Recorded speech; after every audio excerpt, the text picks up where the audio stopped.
Red Raven pregame show here on US 98, the Red Raven Sports Network. I'm Shane Neal, Matt Jordan alongside with me. So happy you're with us as we get ready for the Red Raven home opener against the Garden City Broncbusters here tonight. Before we get into this one, of course, this is the Imperial Vending Red Raven pregame show.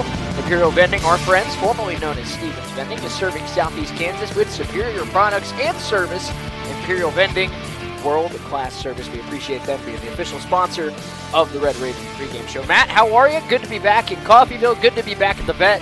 And a beautiful night for football between two very talented teams. Yeah, I don't necessarily enjoy waiting until week 3 to be at home, but it is good to be home and to be 2-0 in our first home game of the season. So, home opener here tonight. Nothing better than a beautiful night of football up on the hill, and a team that is undefeated facing a team that is 1-1 and is ranked.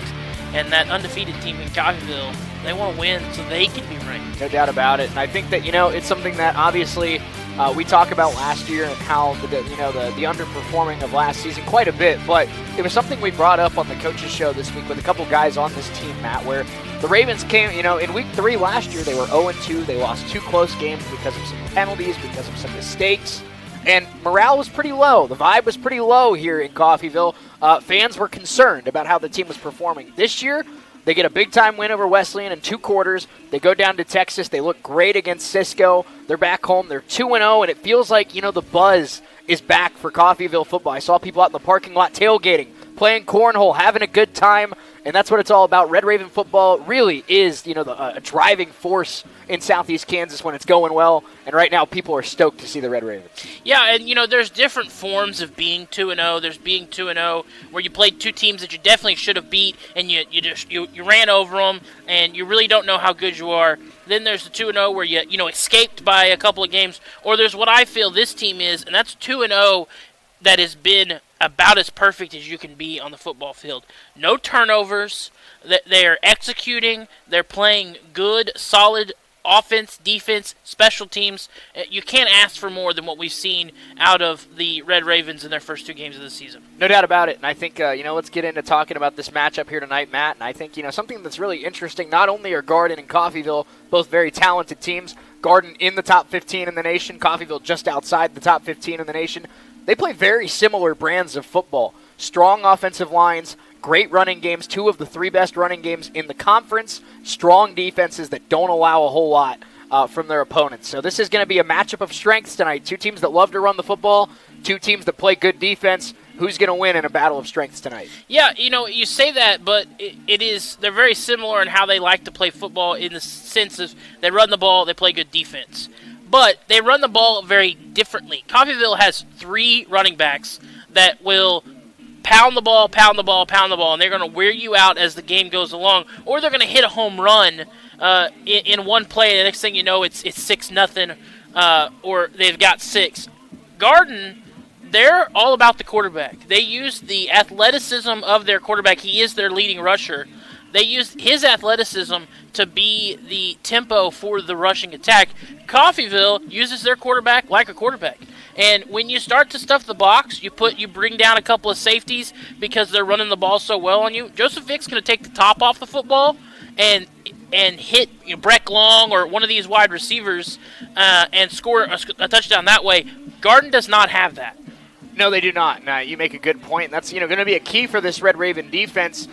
In the first 2 games of the year, they haven't really faced a quarterback with the mobility of Tyler Nelson, the starting quarterback for the Broncbusters tonight. Now, Tyler Nelson, so far this season, Matt, like you said, he is their leading rusher, averaging 10 yards a carry, 117 yards on the ground a game. It's going to be easier said than done for the Ravens, but a big key for this one, that front 7, which has been so good to start the season. You got to be aggressive, but you can't be too aggressive. You have to stay in your gaps. We're going to see a lot of QB spy, a lot of QB contain. Don't give him those outlets to extend plays and get outside the pocket. Try your best to make him one-dimensional because he is a capable thrower of the football, but if you force him to be a pocket passer, that puts him in an uncomfortable situation. Yeah, absolutely, and it's going to be an interesting test. Brand new defensive coordinator for this team this season. This will be the first time he'll have to face that. There are a lot of talent on that front 7, but like you said, they can't be too aggressive they have to contain and not think, oh, I've got a free run on the quarterback, and the next thing you know, he's 30 yards down the field. No doubt about it. It's the Red Raven pregame show presented by our friends at Imperial Vending. Let's take a quick 60-second timeout. When we come back, we will have our conversation with Coach Nick Dobler, as well as one of the starting defensive linemen on the team in DJ Jackson. We caught up with both of them during the Red Raven Coaches Show this week. We'll hear from both of them in 60 seconds here on the Red Raven pregame show on US 98 and the Red Raven Sports Network.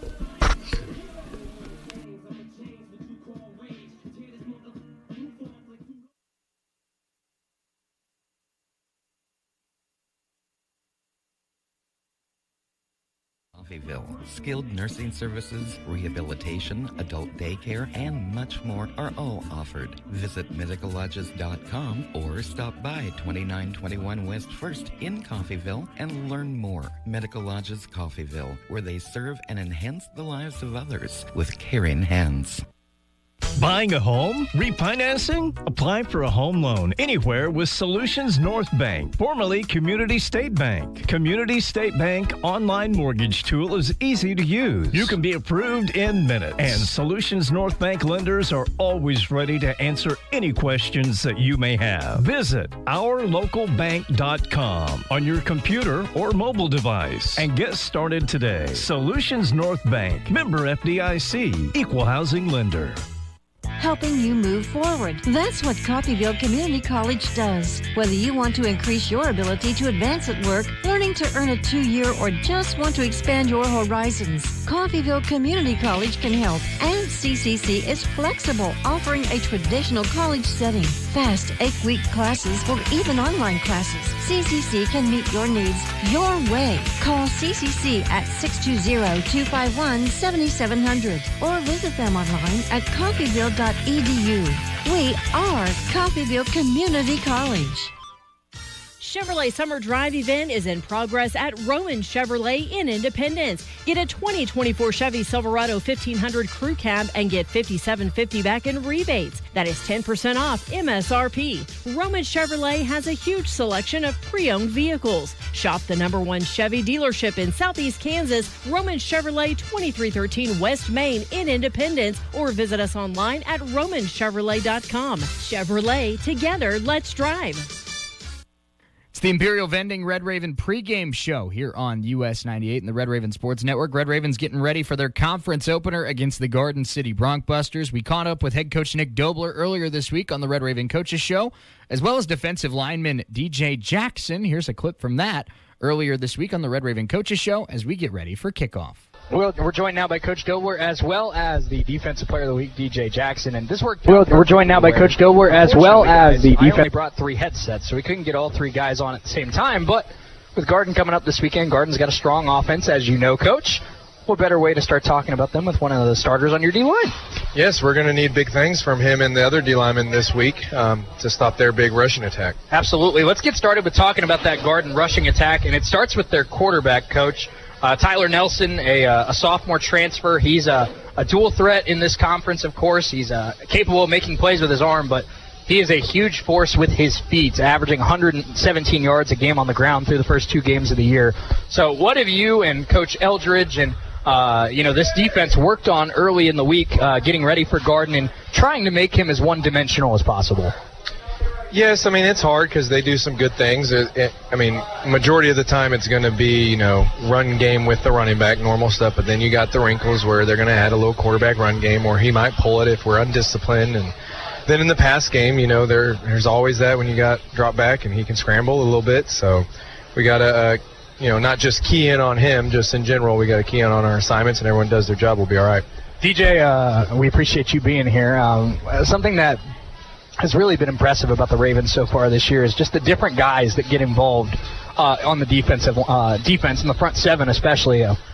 Not just getting to the quarterback, but also stopping the run and filling the gaps. And I'm sure Coach would agree with me, but this Garden City offensive line has been very strong to start the season. They've only allowed 1 sack in 2 games. So what are you, along with your teammates, doing to try to create some pressure and try to create some looks that maybe they haven't seen yet this year? We just try to come up with some schemes and show them different things they haven't seen yet. And And is that, I know that when I talked to Coach Eldridge, he's a pretty aggressive guy. He told me after the Wesleyan game that he's not going to be afraid to send you guys on a blitz. Right. And what kind of pride do you take in that? I know on the D-line, maybe, you guys are going after the quarterback every single play, so maybe it doesn't impact you a ton. But to have a coaching staff that believes in your guys' ability to the point where let's send 5, 6, even 7 guys after the quarterback and really try to put them in an uncomfortable situation on a third down. Obviously, you got to have good defensive backs to do that, but you also got to have a good front 7 that can get back there. So it has to make you feel good that they have that kind of trust to send the house on some key plays. Yeah, that made me feel good, I ain't gonna lie. They do. Coach, something that I think Garden and you so far this year have in common is strong run defense and really good at running the football. Garden averaging 260 yards a game on the ground, only giving up 65 yards a game on the ground. Your team giving up negative 12 yards a game on the ground, which is pretty ridiculous through 2 games, but also running the ball very effectively. So this is going to be a battle, of course, of 2 very physical teams that like to run the football, and it's going to be a test of which defense really steps up, because that could be what decides this one, which defense does a better job of making the opposing rushing attack uncomfortable. Yes, I mean, one, you hit it on the nail as far as why we are 2-0 is, we're rushing the ball very well and we're stopping the run. To have negative 12 total yards, I mean, it's pretty impressive, but it's only through 2 games. Now, when you talk about Garden and how this all works in the run game and stop and run defensively, I think that's just Jayhawk Conference football. Like, now that we're getting into some of that, like, that's just what you have to do. There's really good defenses here in this conference that are going to stop the run. There's teams that, they're going to run the football, and if they can do it, I mean, it's going to be a long day. So it's Jayhawk Conference football, first game of the year. We got to get after it. No doubt about it. DJ, I'm curious your thoughts on this. Obviously, Tyler Nelson, a really talented player. Every quarterback in the Jayhawks is a talented player. You don't become a starting quarterback in the Jayhawks without being pretty good at football. Right. But what are some things that you've picked up on in your football career when you're rushing a quarterback, where you're going after a quarterback? What signs, what kind of traits do you look for where maybe the quarterback's a little rattled, maybe you can see that he's kind of out of sync a little bit? Are there things you can see on the field from the QB, just kind of in his body movement and his gestures, where you can kind of tell if he's locked in or if he's kind of starting to feel that pressure a little bit? Sometimes you can, but sometimes you really can't tell until you actually get back there. Yeah. And sometimes they don't see you, so I really can't tell. And I'm sure one of the traits of a good quarterback is being able to hide that, and not let the defense see that you're under pressure a little bit. But it's something that you in the defensive line have been able to do so well so far this year is really limit those 3-4 route concepts, where by the time they get through their first or second read, somebody's in the backfield. Right. And so, I mean, Garden's got a lot of speed at the wide receiver position. That's something that they really emphasize. But they're going to have to really kind of, I think, emphasize the short and intermediate routes, because you guys, for the most part this year, have been getting in the backfield in 3.5 seconds, and they're not going to have time for those deep post routes, those deep streaks, all that kind of stuff. Right. Is that an emphasis that the D-line's been focusing on, is really kind of speeding up the quarterback? Definitely. Trying to get the QB to throw it or just run. We could just take the sack. But most of the majority. No doubt about it. Coach, as we get ready for this game on Saturday night, of course, Kiyoshi Harris in his first season as head coach at Garden, new to the Bronc Busters, not new to the Jayhawk Conference, plenty of time at ICC as well. What have you kind of picked up on in your matchups with Coach Harris, and what do you anticipate him bringing this time around here on Saturday night? Like I said, I was trying to go back. I mean, it's been a while. He's been out, but yes, he's back, and he's well respected. He did good things at Independence, and the O-line represents him well. He was the run game guy, and that's why they're able to run the football. So, definitely have a lot of respect towards him. And, Coach, we talked about it a little bit last week, but we'll end the show the same way this week. Obviously, the number one objective is go out there on Saturday night, do what it takes to get out of there with a win, be 3-0.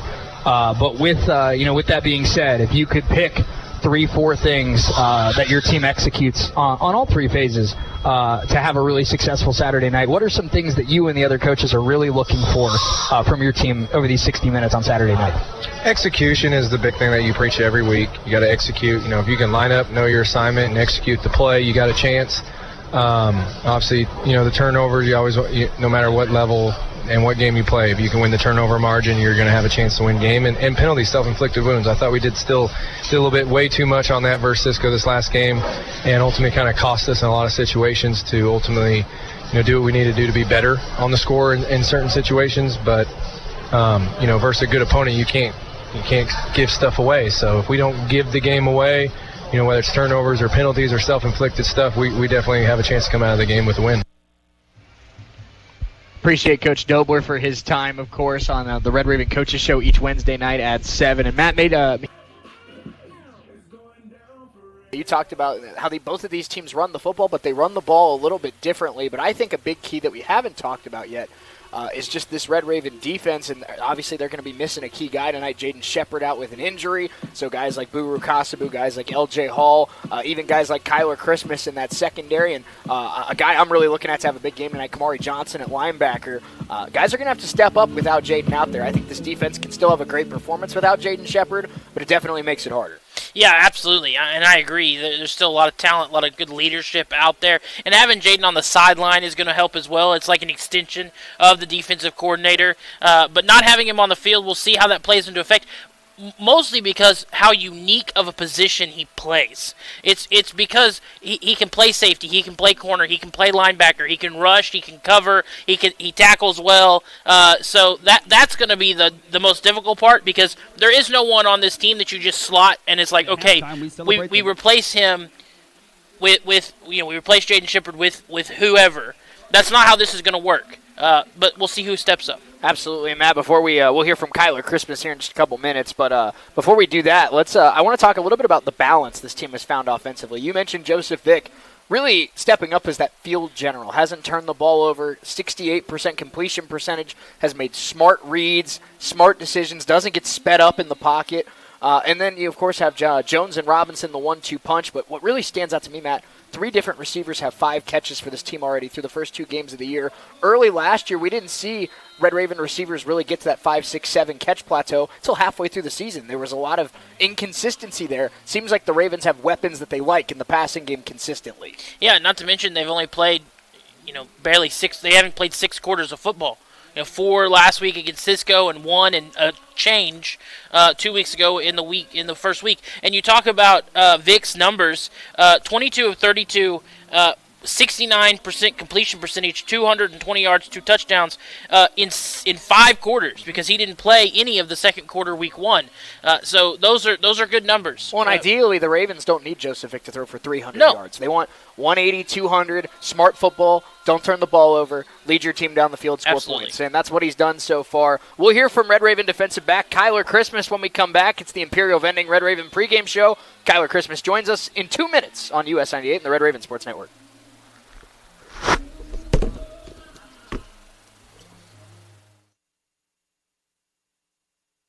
At-home care makes staying at home possible. Whether it's a disability, aging, or illness, Windsor Place At-Home Care has the staff and resources to properly support you in the comfort and familiarity of your own home. Specializing in working with Medicaid patients, providing in-home support and care, Windsor Place At-Home Care is there for you. Find out more, visit windsorplace.net.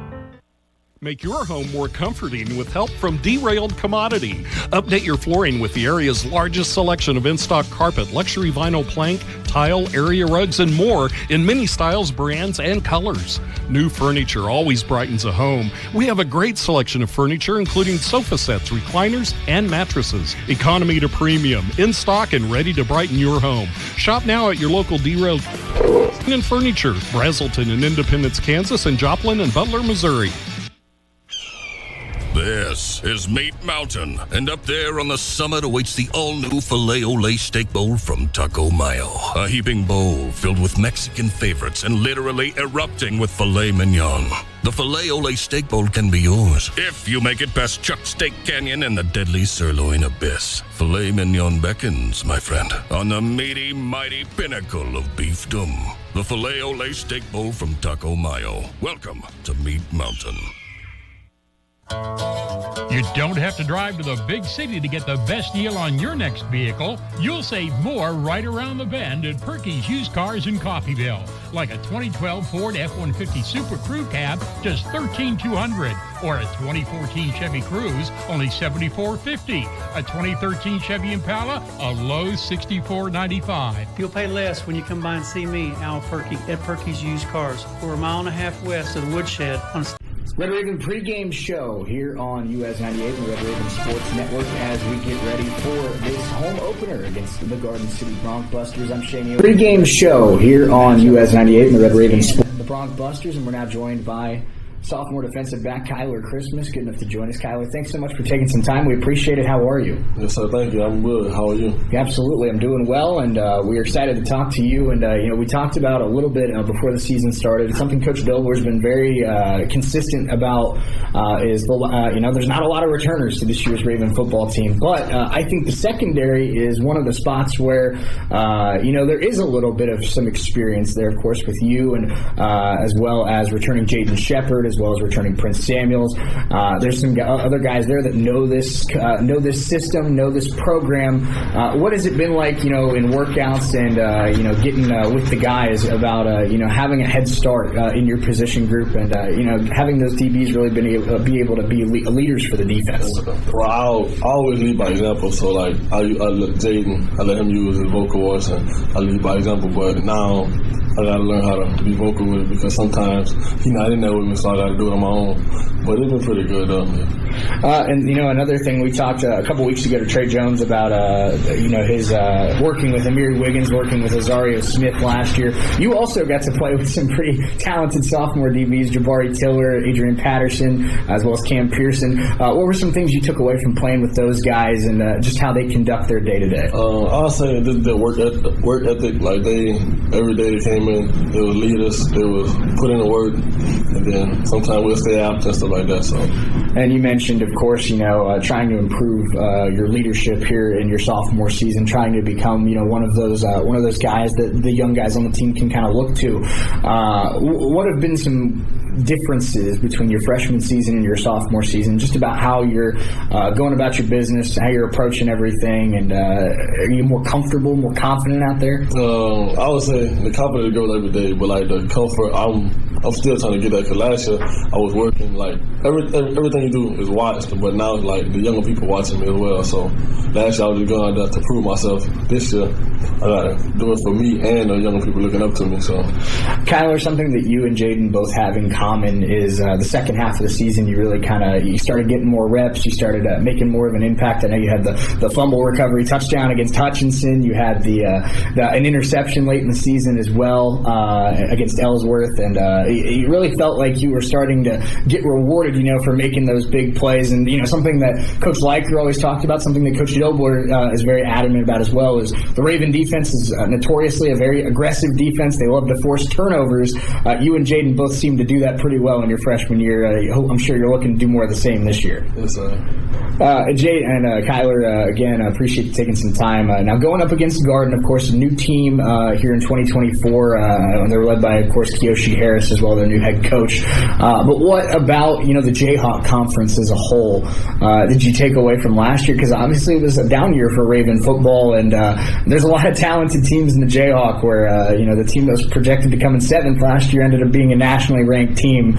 So what is it about being a football player, being an athlete in this conference, about how you just have to be, you always have to watch your back in a league like this? It's different, like, you never know what to expect. Even like last year, we came in like we didn't know Highland and going to the school like that was gonna be like good as they thought they was. So you can't mess around with like school. You gotta give it 100 every game. And what you expect? In this group of sophomores that's back for this team this year, what has been the mentality and the message that the sophomores have had, but also that that you started to talk to the freshmen about, where last season was unacceptable. We don't want to go 3-7 again. It's time to this is the team to get Red Raven football back on track. So you just gotta be team led, like player led. Like the coaches not always gonna be there to tell us what we do. The coaches can't get on the field with us, so we gotta lead by stepping up. When the coach is not there, or even when they is there, like just show them that we could do this without them. Sophomore cornerback Kyler Christmas, good enough to join us here on the Red Raven pregame show. Kyler, last thing I have for you, appreciate your time.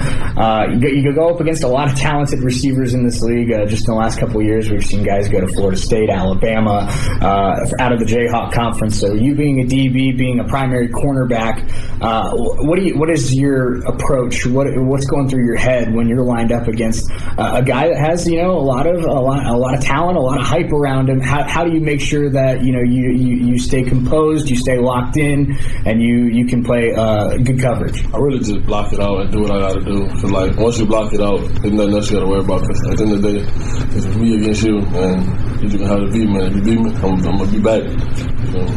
It's football. You're gonna get beat, but it's how you overcome it.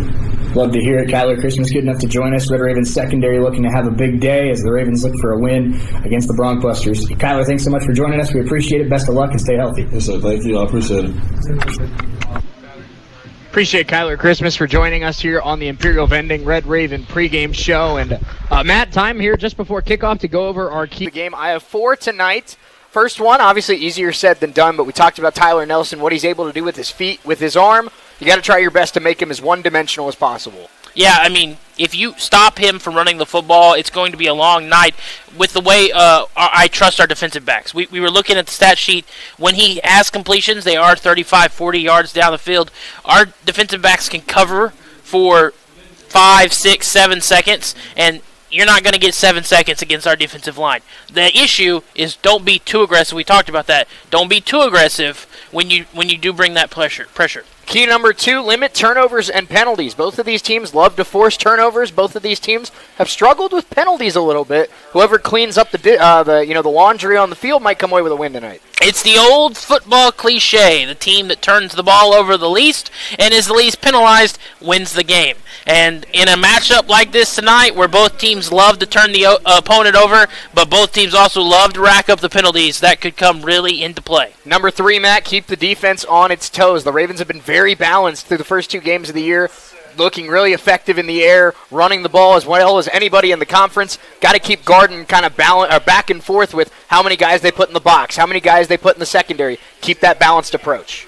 Yeah, you gotta stay balanced on all facets of the game. I definitely agree with you on that, and we'll see how they like to play.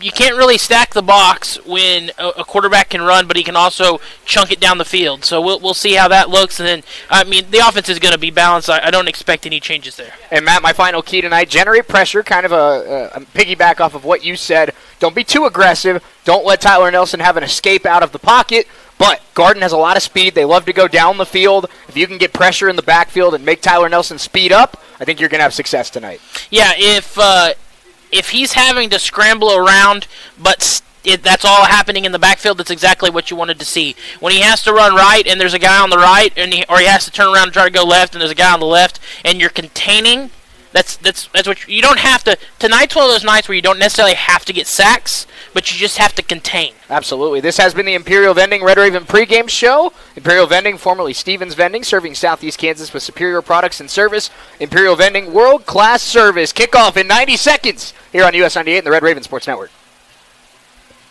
Medical Group.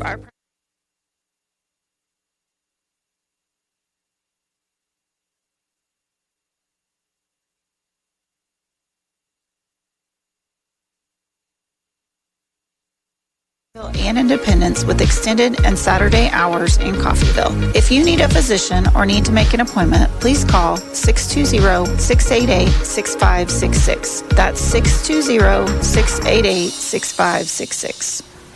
Ashcraft is more than a great tire shop. From oil changes to major car repairs. Ashcraft Tire and Auto, downtown Independence. KUSN Deering. Ladies and gentlemen, welcome to the main event. A big hole goes for a touchdown. Touchdown, Ravens. Dives in. Touchdown, Coffeyville. It's a new era of Red Raven football. This is Coffeyville Community College Red Raven football on US 98. Red Raven Football, brought to you by Coffeyville Community College, Solutions North Bank, Coffeyville Regional Medical Center, Perky's Used Cars, Taco Mayo, Medical Lodge, Derail Commodity, and Roman Chevrolet.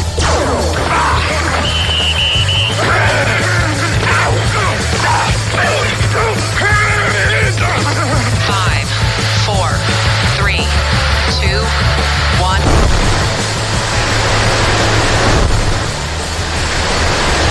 Coming up, it's today's kickoff on Win the toss and defer. Rowan McCarthy getting ready to get us underway here at the Vet. Matt, Garden City, Coffeyville, opening night of Jayhawk Conference play.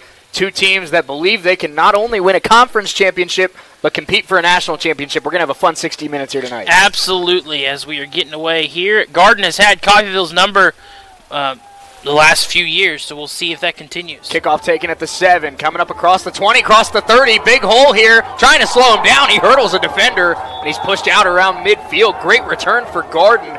That's number 4, Elijah Griffin, the freshman out of St. Louis. And a heck of a play by Rowan McCarthy. He might have been gone if Rowan didn't force him to slow down. Well, yeah, I mean, he leaped over the top of McCarthy, but that caused him to at least slow down and think about it a bit and saved probably a touchdown.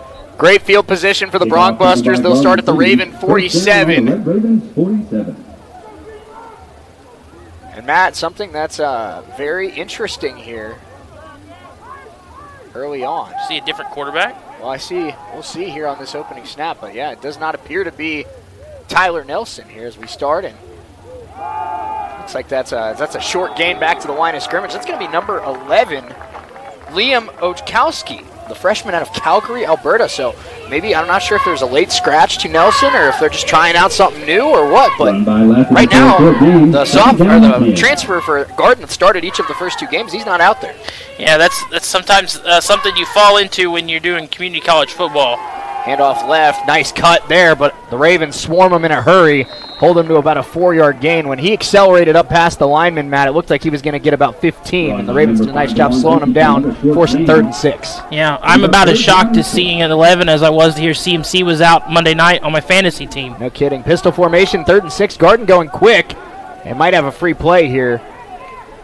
And a deep shot down the field and underthrown, incomplete. In coverage on the play for the Ravens was number 25, and that's L.J. Hall, the freshman.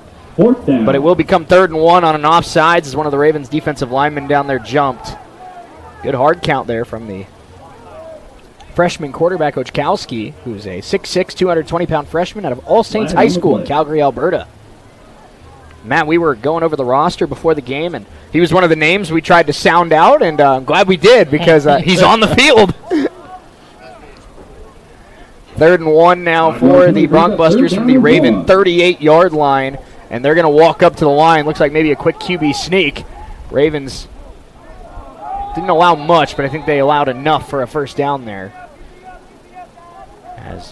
Not a bad idea there on 3rd and short. You got a 6'6" quarterback. Just kind of push him forward. Not a bad play call there from Kiyoshi Harris. Yeah, and we talked about how well Garden has done against Coffeyville over the years.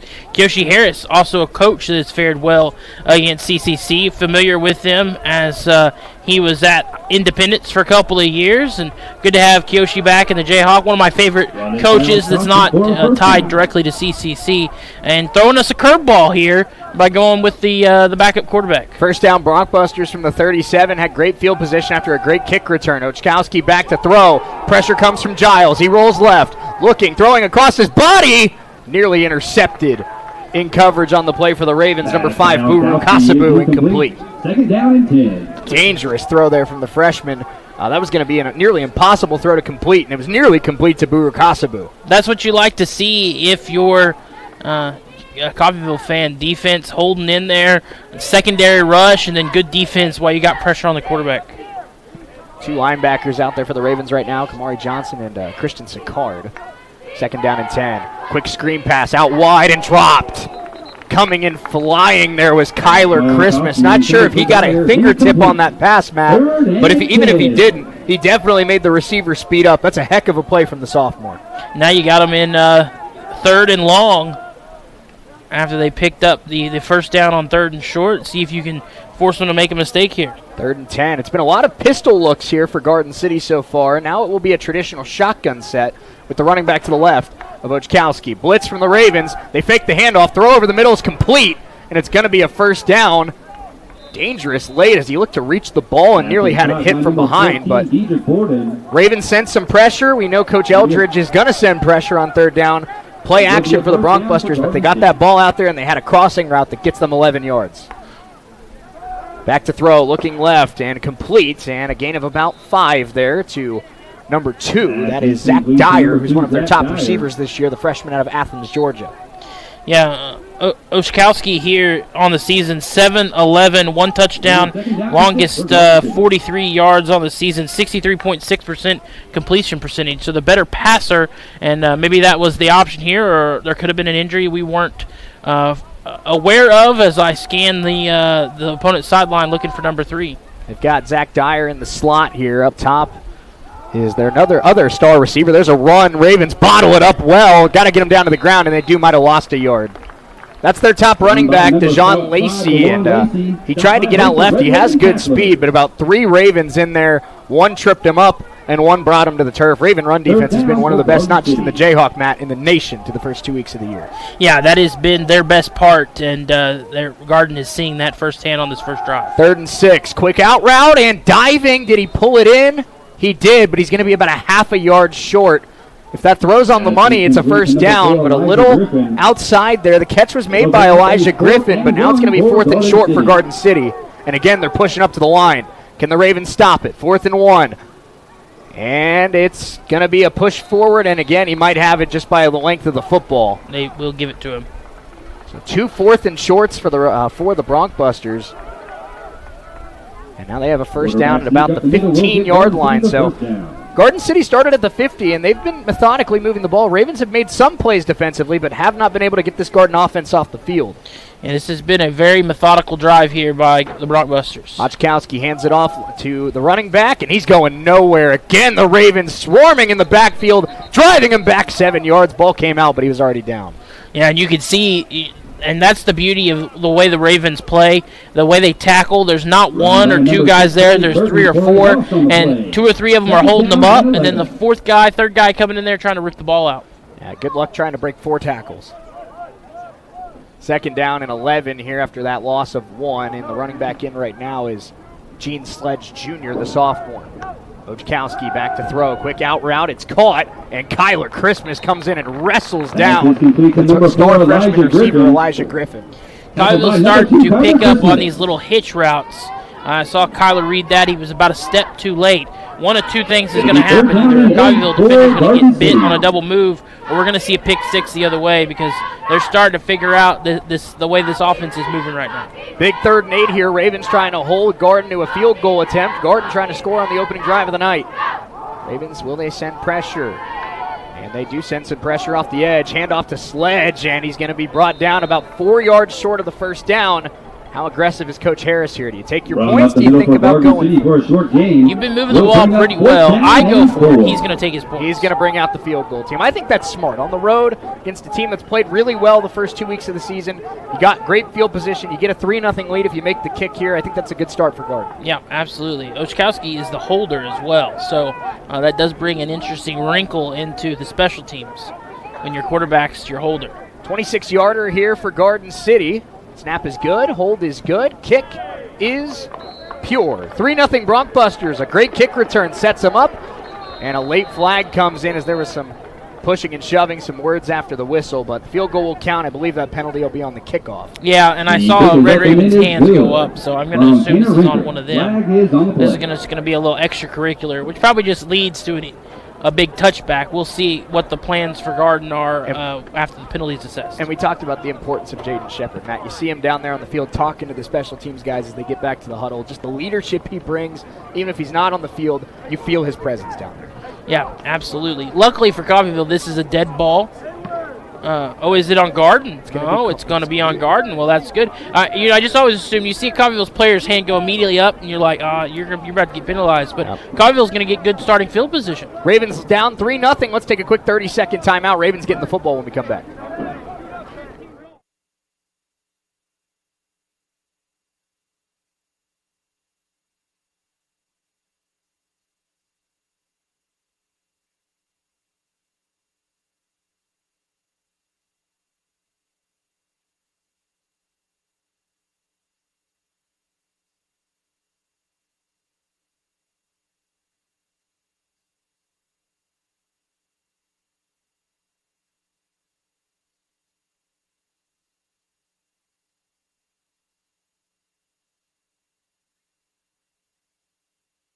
34 to go first quarter. I'm Shane Neal, Matt Jordan alongside with me. Red Raven football here on US 98. The Ravens will get good field position, you'd assume, as Gardner's going to kick from 20 after the football foul.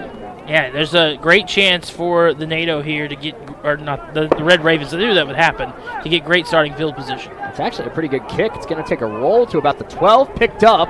Ravens now trying to run. Get a block, across the 20 to the 25, and neutralizes itself out. That's it. Worked out well for that was a good kick Gardner. by Gardner. Yeah, that was a great kick by Gardner. So here comes the Red Ravens. Red Raven offense for this first time. Matt, while we wait for the offense to take the field, great that opening series for the Red Raven defense. They, of course, started with great field position at midfield, held Gardner to a field goal, did give up points, but I thought as that drive went on, they started to pick up on those tendencies, like you said. I think the Raven defense might have a little more success on their next drive. Yeah, I'm going to give it a B minus. I'd give it a C if it was a touchdown, and I give it a B minus. They did bend but not break. Shotgun snap here on first down and a handoff to Trey Jones. Jones looking for a hole, gets about 3 yards. And Matt, we have a QB change on both sides. It's Carson Crean out there for the Ravens. These coaches are out here playing 40 chess with each other, going with completely different quarterbacks than we expected, and probably than the opponents expected. So, and I wonder if that's like a late decision or that was what they were planning the whole time with Crean. 2nd and 6, another handoff to Trey Jones. Good hole for Trey. Hurdle, hard fall. Pops right back up. Good to see. Trey took a hard hit. He has a Raven first down. He got flipped upside down. That was scary, but at least he landed, not on that head-neck area. That was a nice little flip. We've seen some good athleticism. We saw the leap on the kickoff, and now that little jump there. Ravens fast tempo. Garden showing pressure. Free play here. Crean's going to take a shot down the sideline, and that might be pass interference too. We'll see. They're going to say no. Intended receiver down there, I believe it was Ty Durham. Carson Crean, incomplete pass to Jet Gilbay, but there's a flag on the play. Decision to go with Crean. I don't, because you talk with Coach Dobler every week on Wednesdays with the coach's show, and from the discussions you've had with him, it was definitely seemed like they're just going to roll with Vic. And so I don't know what the decision here was. As Crean will take the snap, handoff up the middle here. Ravens coming out, running the ball here pretty well. Let's get him about 3.5. We're down to about 8:19 to go first quarter. 3-0 Garden City. Ravens with the ball for the first time tonight. And it's Carson Crean under center. Safe to say that QB battle's still going on. Yeah, well, and again, at the end of the day for Coffeyville, it doesn't matter who the quarterback is because they focus so much on the run game. Where Garden, I felt like their offensive identity was behind their quarterback. 2nd and 2, Crean looking, quick pass to Breck Long. That's caught. He's up to midfield, breaks a tackle. Breck first down into Garden territory. The RPO offense by the Red Ravens ran so well between both of these quarterbacks. We saw it with Vic last week in Cisco, and we're seeing it already here tonight. The decision making is great. That's exactly what you want from your quarterback. 7:51 to go first quarter. First down Ravens. Handoff Trey Jones. Breaks one tackle. Trey pushing forward down to about the 42. Another about 6-yard gain there for Trey Jones. Trey has been so good to start the season. We talk about Stephen Robinson with the big play touchdowns. Trey Jones consistently 5.6 a carry. He has more speed, more burst than he did as a freshman. Man, he looks good. Yeah, the offense right now is moving very methodically. 2nd down and 3 here for the Ravens. Crean in the shotgun. Man in motion is Brendan Haywood. Haywood now to the right of the quarterback and some movement. And for the first time tonight, it looks like a false start against the Ravens. It's interesting decision-making by both of these coaches. Coach Harris over there for Garden opting to go with the more pass-first quarterback, the less athletic pass-first quarterback, and Coach Dobler opting to go with the more athletic, more willing to run quarterback. So they're kind of flipping philosophies there. 7.5 minutes to go first quarter. Ravens with a 2nd down and 8 after the false start penalty. Crean in the shotgun. Running back to his right is Trey Jones. He's got Haywood and Durham to his left, Long to his right, as well as Jet Perez. How many times did we see a 4 wide receiver set from the Ravens last year? It was rare. It was rare, and you've seen it a lot already this year. 7-10, got to get the snap off. Crean does. Handoff Jones. Jones with a juke inside. And he picks up about 4 yards on a play that looked like it was going to be dead at the line of scrimmage. Trey Jones, one cut. Number 0, Trey Jones. That was going to be averaging 4 or 5 yards a carry at this point. That'll Look how well they run the football. Their top 3 backs all average 4+. Yeah, Robinson averages 9. Jones averages about 6. Kelly averages 4. Last time I checked, averaging 4 yards a carry gives you a first down every 3 runs. 3rd down and 4 for the Ravens from the Garden 42-yard line. Big play here for Carson Crean and the Coffeyville offense. Shotgun look. Garden shows pressure off the left side. Crean now changes the look. Carson Crean, transfer from North Alabama. He only played through 1 pass last week against Cisco. Joseph Vick had the start. Tonight, it's Carson Crean. Running back to his left. Crean back to throw. Takes the hit. Throw downfield, incomplete, intended for Durham. A flag comes in late. 2 flags on the field. First one looks like a hold on the defender. He threw his hands up like that was going to be the call. That was Bobo McKinnon in coverage, who's been their best corner this year. I think that might be pass interference and holding both. And if it's holding with the ball in the air, it's pass interference. Ty Durham was the intended receiver. Let's see what the call is here. Crean, kudos to him because that is going to be pass interference, it looks like. 15-yard penalty. But, Matt, I was impressed with that one. Crean saw the blitz coming, stood in the pocket. Obviously, the pass wasn't complete due to the penalty, but stood in the pocket, knew he was going to get hit, and still delivered that throw. That's the toughness you need from a quarterback. Yeah, absolutely. That's what you want to see. On Garden City. And that'll be a Red Raven. Now we're going to be down here at the 30. We're confused a little bit with the ball spot here. Crean in the shotgun. First down Ravens at the 30-yard line. We ran into that last night. We only got 14 yards and a 15-yard penalty. Crean, shotgun snap. Fakes the handoff. Throw over the middle. Brendan Haywood, what a catch! Down to the 14-yard line. Look at the hands on the freshman receiver. That was a beautiful throw. And that'll be another Red Raven. It impresses me so much with his ability to just rifle the ball in there off the read on the RPO. 5:51 to go first quarter. Ravens in the red zone on their opening possession. Down at the 13-yard line. Carson Crean trying to lead a touchdown drive on the first possession of the game. Garden City leads it 3-0. 5:39 to go first quarter. Crean has Jones to his left. Pressure off the right side from Garden. It's a handoff to Jones. It's a keeper for Crean. He spins inside the 10. Has about 3.5 yards on the play. There's the mobility of Carson Crean. Coach Dilbert, Coach Ortiz said there's not a ton of quarterback design runs. Obviously, they know he can go on a pass play. But that was a QB design run there on the read option. Well, that's the beauty of an RPO. If the quarterback wants to keep it and run it himself, he can, and when as athletic as Carson Crean, he's going to pick up a few yards. 2nd and 7 from about the 10-yard line. Crean in the shotgun, quick snap, and fakes the run. Handoff, that's Jet Perez down to the 5. Perez breaks a tackle into the end zone. Touchdown, Ravens. Jet Perez from Carson Crean. Coffeyville marches right down the field and finds the end zone against the vaunted Garden City defense. Jet Perez, more like Tank Perez, bouncing off the tackle and right into the end zone. We know him for his speed, but that time it was the strength that led to the score. Absolutely, and Rowan McCarthy out for the extra point. Matt, this Garden City defense, their secondary has been very impressive this year. Already 4 interceptions as a group, and they play a lot of press coverage. They trust their DBs a lot, and when they play tight on those receivers, McCarthy's extra point up and good. 7-3 Ravens. You gotta put some zip on the ball. Carson Crean flinging it. Ravens in the end zone. 7-3. We'll take a 60-second timeout. Coffeyville 7. Garden City 3. 4:59 to go first quarter. You're listening to Red Raven Football on US 98 and the Red Raven Sports Network.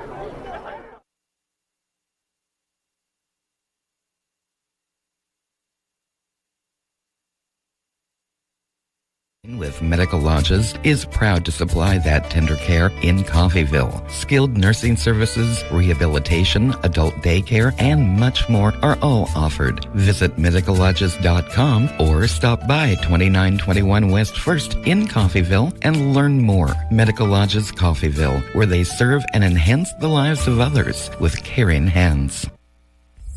Looking for a bank that understands your individual needs? We have the solution. At Solutions North Bank, formerly Community State Bank, we offer a variety of accounts to fit a variety of lifestyles and needs. Call Solutions North Bank at 620-251-1313 or stop by our Coffeyville location at 1414 West 11th Street and speak to a new accounts representative today. It's the SNB way. Solutions North Bank, member FDIC.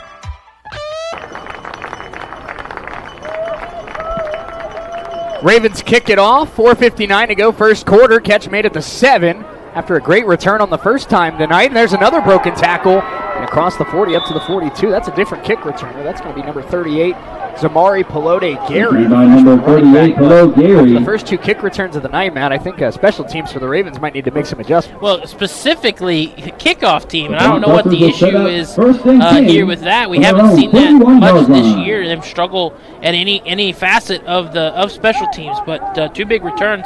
This one not quite as big as the last. We're going to be catching our breath a lot tonight. Both of these teams play very fast. Yeah, very fast, very up-tempo, and I think there's going to be a decent amount of points scored, even with how good both these defenses are. Liam Upchowski, the quarterback, hands it off up the middle. Nice run there of about 3 yards on first down. Ravens bottled that up pretty quickly. First one in there looks like was Kamari Johnson, the sophomore. Matt Kamari didn't play the week one of the year, but man, was he effective in his first game of the season. 5 tackles, 2 tackles for loss, and a sack, and a pass breakup. Obviously, him, especially with Jaden Shepard out in that middle linebacker spot, going to really be asked to do a lot. Yeah, that's the guy they're really looking to step up.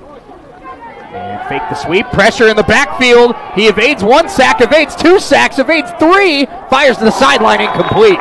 Kyler Christmas, that was not Kyler Christmas in coverage. That was number 6, Jarvis Murphy. But 3 Ravens got a hand on the quarterback. Heck of a display of strength there from Ochkowski to get away. I was going to say, that was impressive that time by Liam Ochkowski because he escaped three sacks and still was able to get the ball down the field. And honestly had a chance of completing the pass if Jarvis Murphy didn't knock it out. It was a little high, but catchable for sure. It's a 3rd down and 8 coming up here for Garden City. And man, would that be a huge benefit of momentum for the Ravens. Something that you do see happen when a play takes that long to unfold is a legal man downfield. That'll be a declining thing. 3rd and 8, and what a momentum play this would be for the Ravens if they can get a quick stop. 3rd and 8. We'll see how much pressure the Ravens send. 3 down linemen. Ochkowski back to pass. It's just a normal rush. Looking underneath, incomplete behind the running back.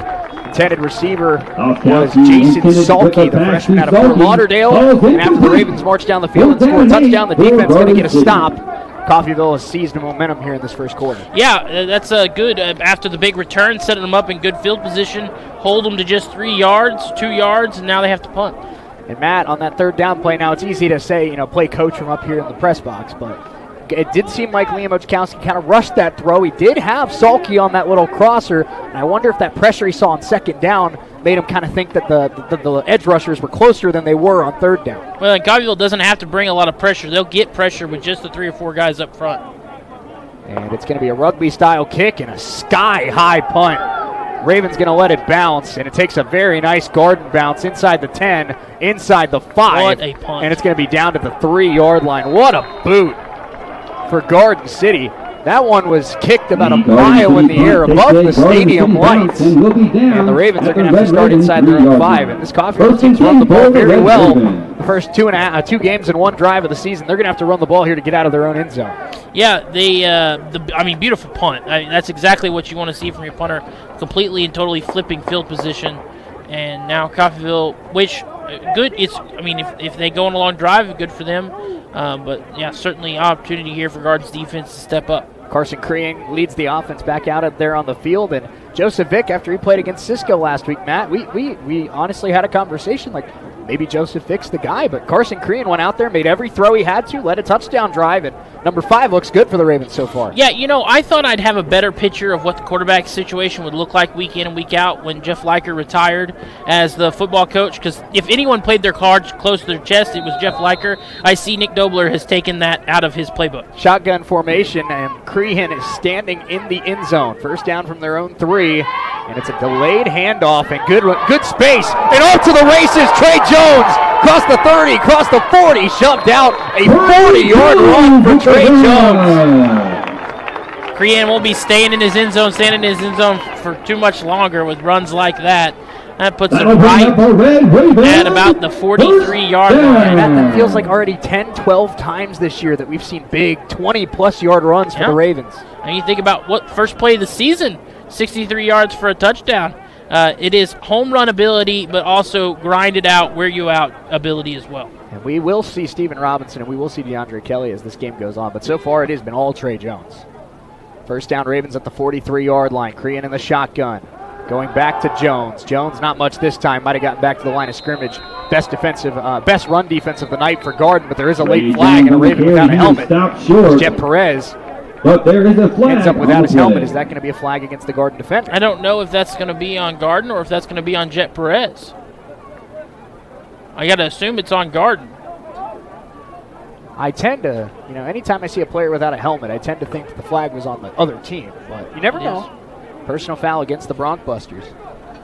Both of these teams have been heavily penalized in the first 2 weeks of the season. We've heard both Coach Harris and Coach Dobler talk about how they need to cut down on penalties. Coach Harris tweeted last week, Matt. And that'll bring up our Red Raven.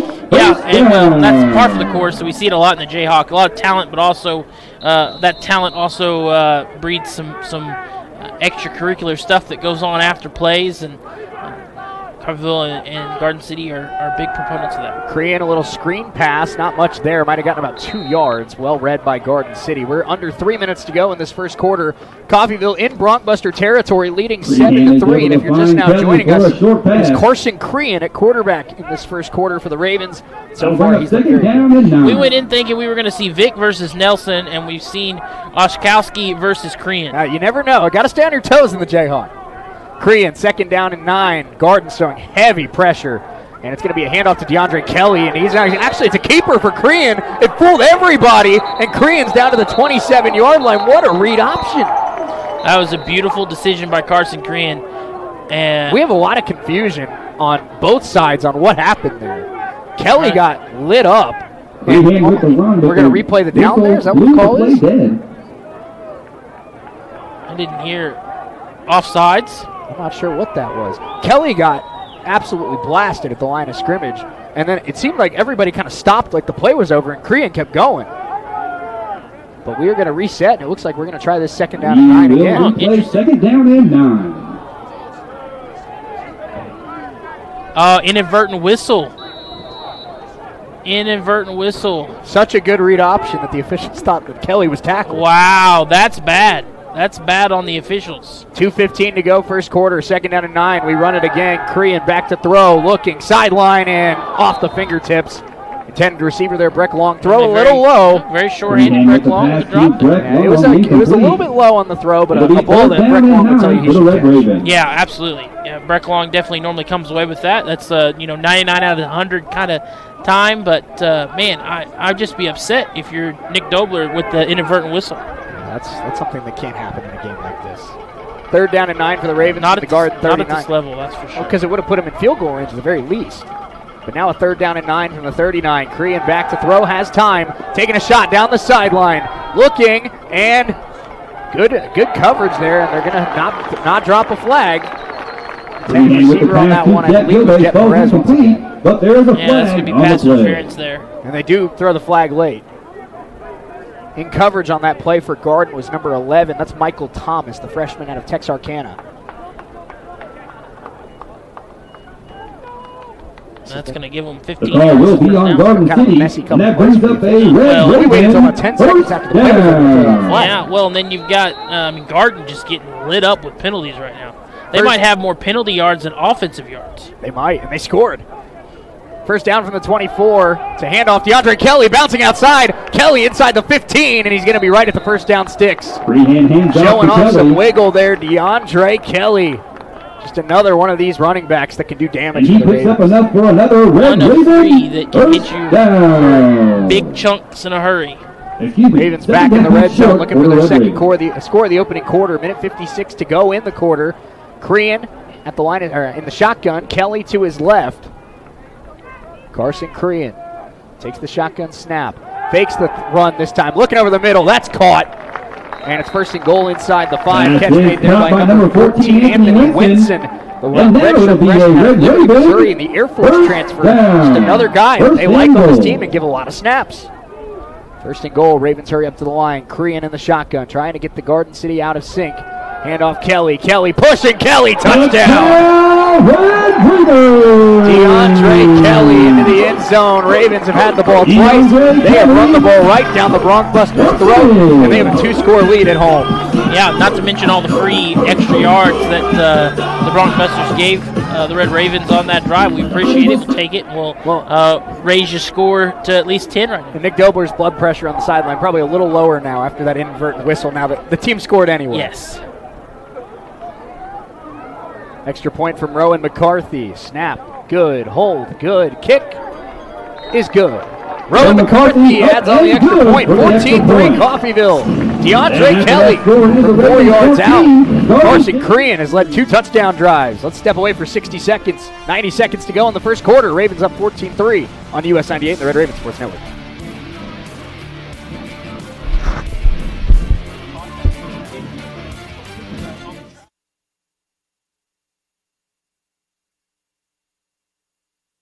Coffeyville Community College can help, and CCC is flexible, offering a traditional college setting, fast 8-week classes or even online classes. CCC can meet your needs your way. Call CCC at 620-251-7700 or visit them online at coffeyville.edu. We are Coffeyville Community College. Chevrolet Summer Drive event is in progress at Roman Chevrolet in Independence. Get a 2024 Chevy Silverado 1500 Crew Cab and get $57.50 back in rebates. That is 10% off MSRP. Roman Chevrolet has a huge selection of pre-owned vehicles. Shop the #1 Chevy dealership in Southeast Kansas, Roman Chevrolet 2313 West Main in Independence, or visit us online at romanchevrolet.com. Chevrolet, together, let's drive.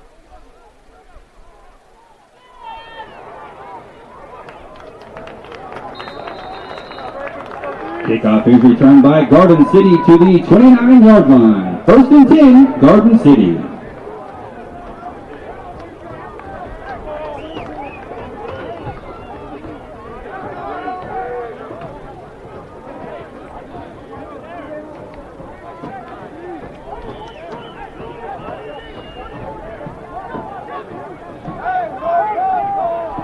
Garden City takes over at the 30-yard line. First down, Ravens lead at 14-3. You're on US 98, the Red Raven Sports Network. Coach Kowski's throw again outside of Elijah Griffin. With the pass to Elijah Griffin, complete. Second time he's bailed out his quarterback with that diving snag on that little hitch route. Second down and 6 for the There's Broncbusters. talent, athleticism on the other side. We're seeing it on display right there, and see if Garden can put something together and get this back to a 1-score game. Pistol look, 2nd and 6 here for the Broncbusters. Quick screen to Griffin and tries to make a man miss, and he's going to be brought down about 2 yards short of the first down. Matt Tyler Christmas, another big tackle one-on-one. Yeah, open field tackles, does a good job on the little screen. How big is it to have a sophomore cornerback one on a competitive team? Absolutely. It's good to see him come back, and I knew him and Jaden Shepard were going to be critical parts of this defense, and they've shown it already early in this season. 3rd and 2 here for Garden City. Might be a long 2, more like 3. Shotgun look. Pressure coming from the Ravens. Lane Owens brought it, but it's going to be complete out of the backfield, and Garden going to break out of a tackle, and they're down the sideline to about the Raven 40.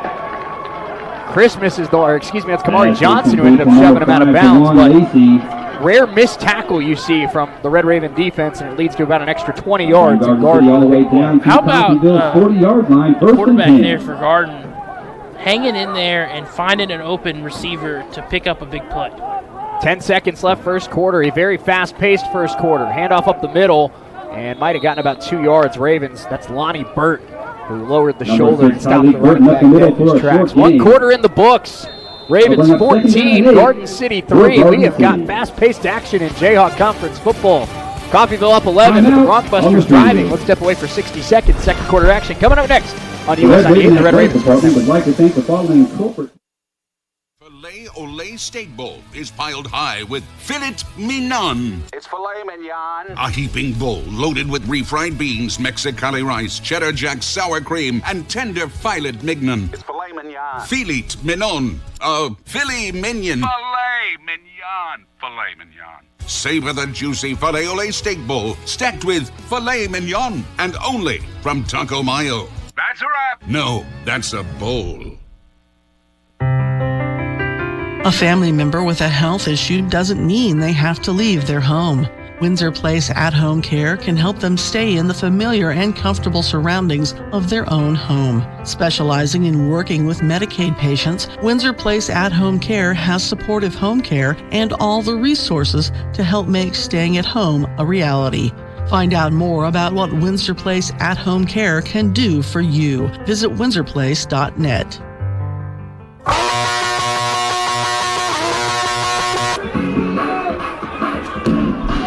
14-3 Ravens, second quarter action here from Veterans Memorial Stadium. Shanny Hill, Matt Jordan alongside with you on US 98, the Red Raven Sports Network. Matt, 15 minutes in the books. Strong start for the Ravens. 2 scores on offense, a stop on defense, and now the defense looking to get off the field again. Yeah, definitely like what I've seen from Coffeyville so far and trying to get off the field here.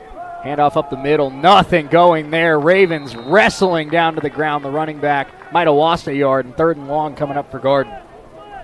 This Raven run defense, Matt, came into this one giving up negative 12 rushing yards per game. I don't think Garden's going to run for negative 12 yards here, but the Raven run defense has proven that they are about as elite as it gets. Yeah, well, and the defense as a whole has been very bend but not break so far in this game, and it's working well for the Red Ravens. 14:28 to go, second quarter. 3rd down and 8 for Garden City. Oczkowski looking out of the flat.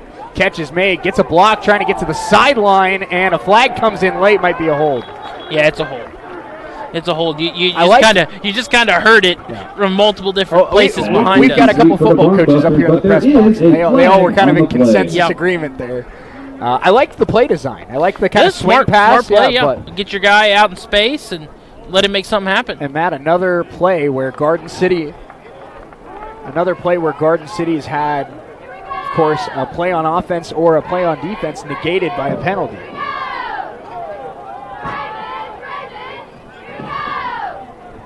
There we go. Okay, there we go. There's been just mass confusion.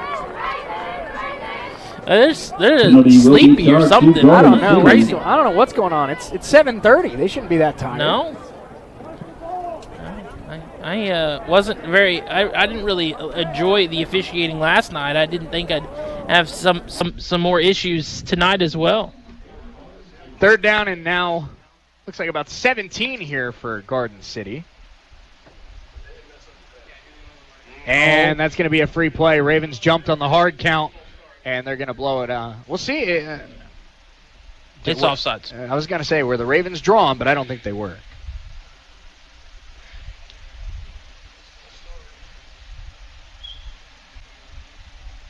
Yeah, offsides. So now it'll be 3rd down and 11. Now, I can see why Elijah Griffin is so used in this offense, Matt. 6'4", 215. I mean, that's a receiver you'd build in a lab. 3rd down and 11. Big play here for both teams, and they know it. Timeout taken by Coffeyville. Nick Dilber didn't like the way his defense was lined up there. Let's take a quick 30-second break. Ravens with a big 3rd and 11 coming up next on US 98 and the Red Raven Sports Network. I'm Adam Vanderlinden, General Manager of Imperial Vending. Imperial has already started investing into what was Stevens Vending by bringing in new walk-in coolers, walk-in freezers, new truck dock, and putting out 250 brand new vending machines. They're going to also invest another $1 million into this area with all brand new route trucks. True commitment to the community, and it's created in this location. It's created 3 new jobs. Imperial Vending, world-class service. But it feels like each of these first 3 weeks of the year, it's been a tougher and tougher test for the Ravens.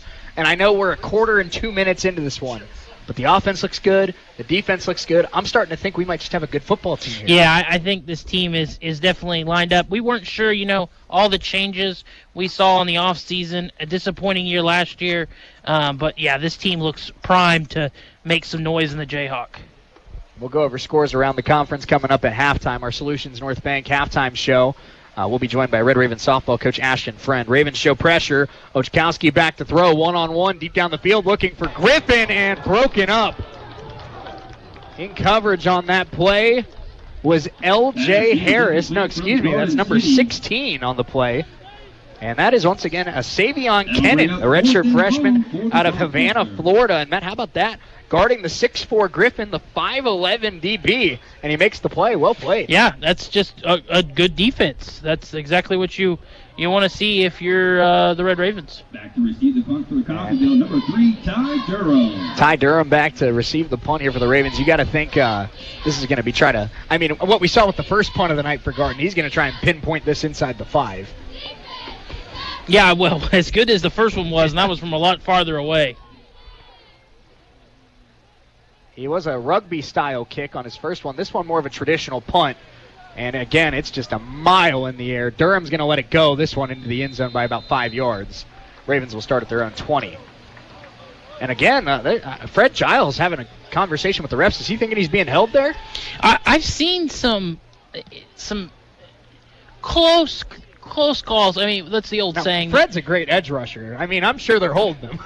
What's the old saying? There's a holding on every play, just whether it gets called or not. Well, and especially if you're a star edge rusher. I mean, they don't call it on the stars. So I've seen some good tugging going on that's not gotten called yet. And this is the second straight drive we've seen this, Matt. The Garden City defense is out there ready to roll, while Coffeyville's offense still on the sideline in huddle. So it's just kind of funny to see 11 guys ready to roll and the other 11 just not. No one on the other side. Yeah. So far, 2 drives, 2 touchdowns for Carson Crean. He's back out there again lining up in the shotgun. DeAndre Kelly to his right. Kelly had the touchdown on the last drive. Kelly's got 2 carries for 12 yards. Trey Jones, 7 for 67. And this is a RPO and intercepted. Jumped perfectly, and it's going to be a pick 6 for Garden. And a big play for the defense. That is going to be Jeremiah Caldwell, the sophomore. And he made a sophomore play there. He read Carson Crean's eyes. And the first big mistake this year for a Red Raven quarterback. That was the first mistake the offense has made all season. And it's 6 the other way. And that's what we talked about. Both these teams are very turnover hungry. And right there we see how it works for Garden's defense. And that's a quick 14-9 game with the extra point coming up. And is that a timeout? Timeout taken on the extra point, Matt. We'll keep it here, but that's kudos to the Garden defense because Garden offense has, had a couple drives stall out. We talked about going into this game, Garden's had a very successful defense through the first 2 games of the year. Coffeyville's moved right down the field on them the first 2 times tonight, but they knew their offense needed them to make a play, and make a play they did. Yeah, they did, and it was just a simple misread. We talked about how good the RPOs have been for Coffeyville. This was just a simple misread by Carson Crean. He should have handed it off. His receiver wasn't even looking for the football, and it went right into the arms of the awaiting defender. So we'll see now after that timeout. Is it still going to be an extra point attempt? Now it looks like the offense. Except they're going to go for it. They're going to try to make it a 3-point game this early. Bold decision by Coach Harris. Yoshi Harris, obviously a veteran of the Jayhawk Conference in his first season at Garden City. 2-point conversion, and now another timeout is taken, it looks like. Now we're ready to go. And Ochkowski trying to get to the edge. Ravens try to keep him out of the end zone, and they do. Keeping it 5 points, that's big for Coffeyville. They gave up the touchdown, but they keep it within. It's not a field goal game or a 4-point game like it could have been, but they keep it at 5. We'll see how big that plays going into the future. No doubt about it. Pick 6, Jeremiah Caldwell, Garden City back in the game, 14-9 with 13:38 to go in the half. Let's step away for 60 seconds. We'll be right back.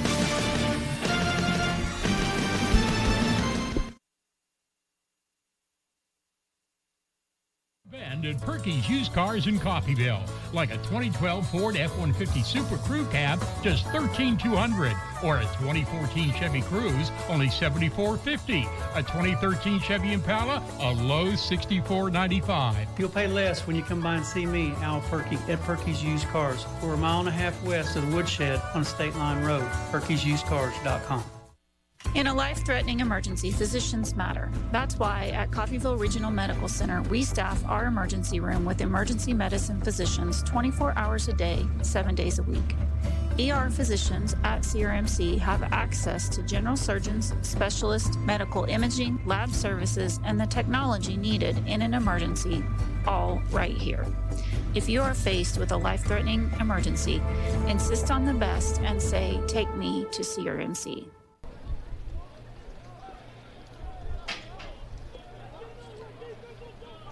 (14-9) Coffeyville after the interception returned for a touchdown by Jeremiah Caldwell. And Matt, we're going to get to see the Raven offense learn a lesson for the first time this year. Their first really big negative play, and now we're going to see Carson Crean and this offense as a whole, how they bounce back after a mistake. Yeah, it'd be interesting to see. This is the first time, like I said, that they've dealt with any sort of mistake when it comes to the offensive side of the ball. Shotgun snap. Crean hands it off this time. DeAndre Kelly, and not a whole lot there. Might have gotten back to the line of scrimmage. And on the flip side, of course, momentum, an interesting phenomenon in football, Matt, where a play like that for the Garden defense, and now this Garden defense can be fired up all over again. Yeah, I mean, that's exactly what they needed to get themselves in the game. Up until that point, Coffeyville had moved their offense at will, and now they're facing some adversity. 2nd down and 10 here for the Ravens. And Crean rolling out left, trying to set the feet, throw down the field, incomplete, intended for Haywood. Pressure on the play by Garden, and that route never really came into fruition. We got some more words after the whistle. I'm starting to learn these two teams don't like each other. No, they do not. You're going to see that a lot in the Jayhawk. There's no love loss in these games we'll play against the fellow Jayhawk opponents. We still got Butler coming up. We got Hutch coming up. Highland, of course, a contender. Indy, yeah. I mean, there's not many teams in the Jayhawk that play nice with each other. No. When you throw those Iowa schools into the mix, it's all the same. 3rd down and 10, after the incomplete pass. Garden with a chance to get a quick 3 and out and get the football back. First 3rd and long for Coffeyville. Kelly in motion. Crean takes the snap. It's a screen. It's Jet Perez. A lot of space. Jet Perez across the 40, and a great play design on 3rd down for the Ravens. They sent Kelly out left. They threw it on a screen pass right. Perez with about a gain of 16 yards. First down Ravens. Great play call by Angel Ortiz. I was just about to say that. What a play call by Coach Ortiz, perfectly drawn up. Get the defense looking one way, go the other way. First down Ravens at the 41. They needed that play. Crean, and a handoff to Kelly, and again, he's going nowhere. In the backfield on that one was the star linebacker of this defense, Tyler Lassiter, the freshman transfer from Miami, Florida. Matt, that's his 14th tackle of the season and leads the team. And he's a guy that's all around the ball, definitely looking to make plays on defense. If the U's looking at you, I was going to say, football, and if you go to the you're probably pretty good. Even if you go somewhere else after, you're probably pretty good. 2nd down and 12 here for the Ravens. Crean, shotgun snap. Another handoff, a little more room this time. Hole closes quickly, and a gain of about, 4 yards. Run by Kelly off the right-hand side. It'll be 3rd down and about 7.5 here for the Ravens. For Coffeyville. Like we said, coming up at halftime, our Solutions North Bank halftime show. Ashton Friend, head softball coach, will join us. Excited to talk to Coach. But here at the big 3rd down and 7.5 here for the Ravens. Crean in the shotgun, running back to his left. It's 11:49 to go, first half. Ravens 14, Garden City 9. Quick pass and pulled in. Did it come out? It did not. It's going to be about a half a yard short of the first down, but quite the snag there by number 17 for the Ravens. That's Jaleel Boast, the freshman out of El Paso, Texas. He took a shot and held on to it. Yeah, great catch. We've seen some receivers make some great plays. 4th and 1. How aggressive are the Ravens? They're going to go for it. Big play in this one. Ravens trying to keep their foot on the gas. Crean. Try to get Garden to jump here. And it is a hard count. Garden did show some pressure. And now we'll see. Still plenty of time on the shot clock, but we'll see if Coach Dobler actually wants to run this play or not. Play clock's not running at all. Yeah, that's not supposed to happen. And now Garden notices it.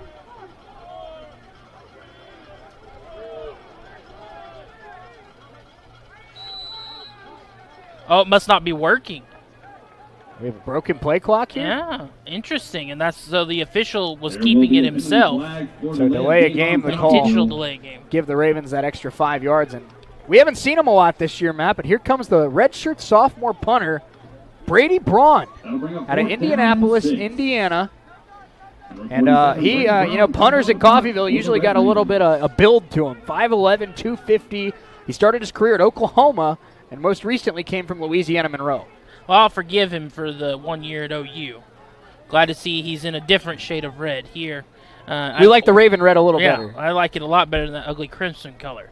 but I don't think we've seen him at all this year. He punted twice against Cisco. Did not punt against Wesley and JV.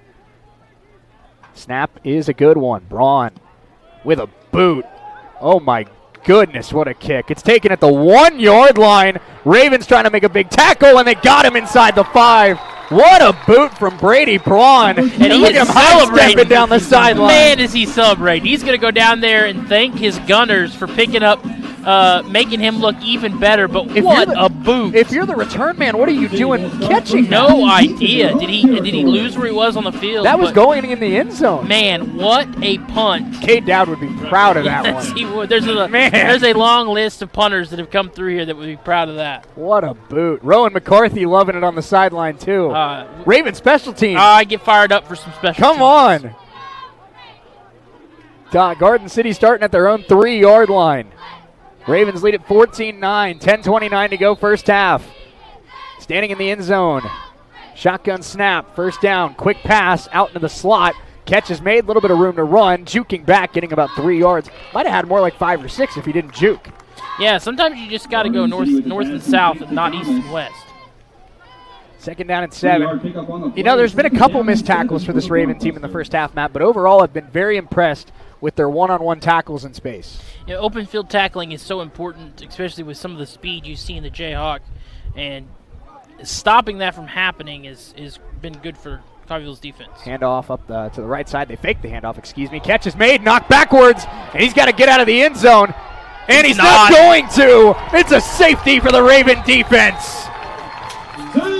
That was the so-called fastest man in Oklahoma, Jakari Thomas, the freshman out of Owasso. He was the 6A State Player of the Year, the fastest track receiver in the state of Oklahoma. Wasn't fast enough to get away from the Ravens. Not fast enough to get out of the end zone, and again started going a little too east and west, and it cost them 2 points there. That is interesting. So you have the no extra point, and just like that, it's a 7-point game for Coffeyville. What a swing of events. After that pick six, it felt like Garden might have some momentum, but you get and especially after the stop, but the punt by Brady Braun. Shout out to Brady Braun for swinging momentum. What a great Pinning punt. him inside the 5 and then getting the safety.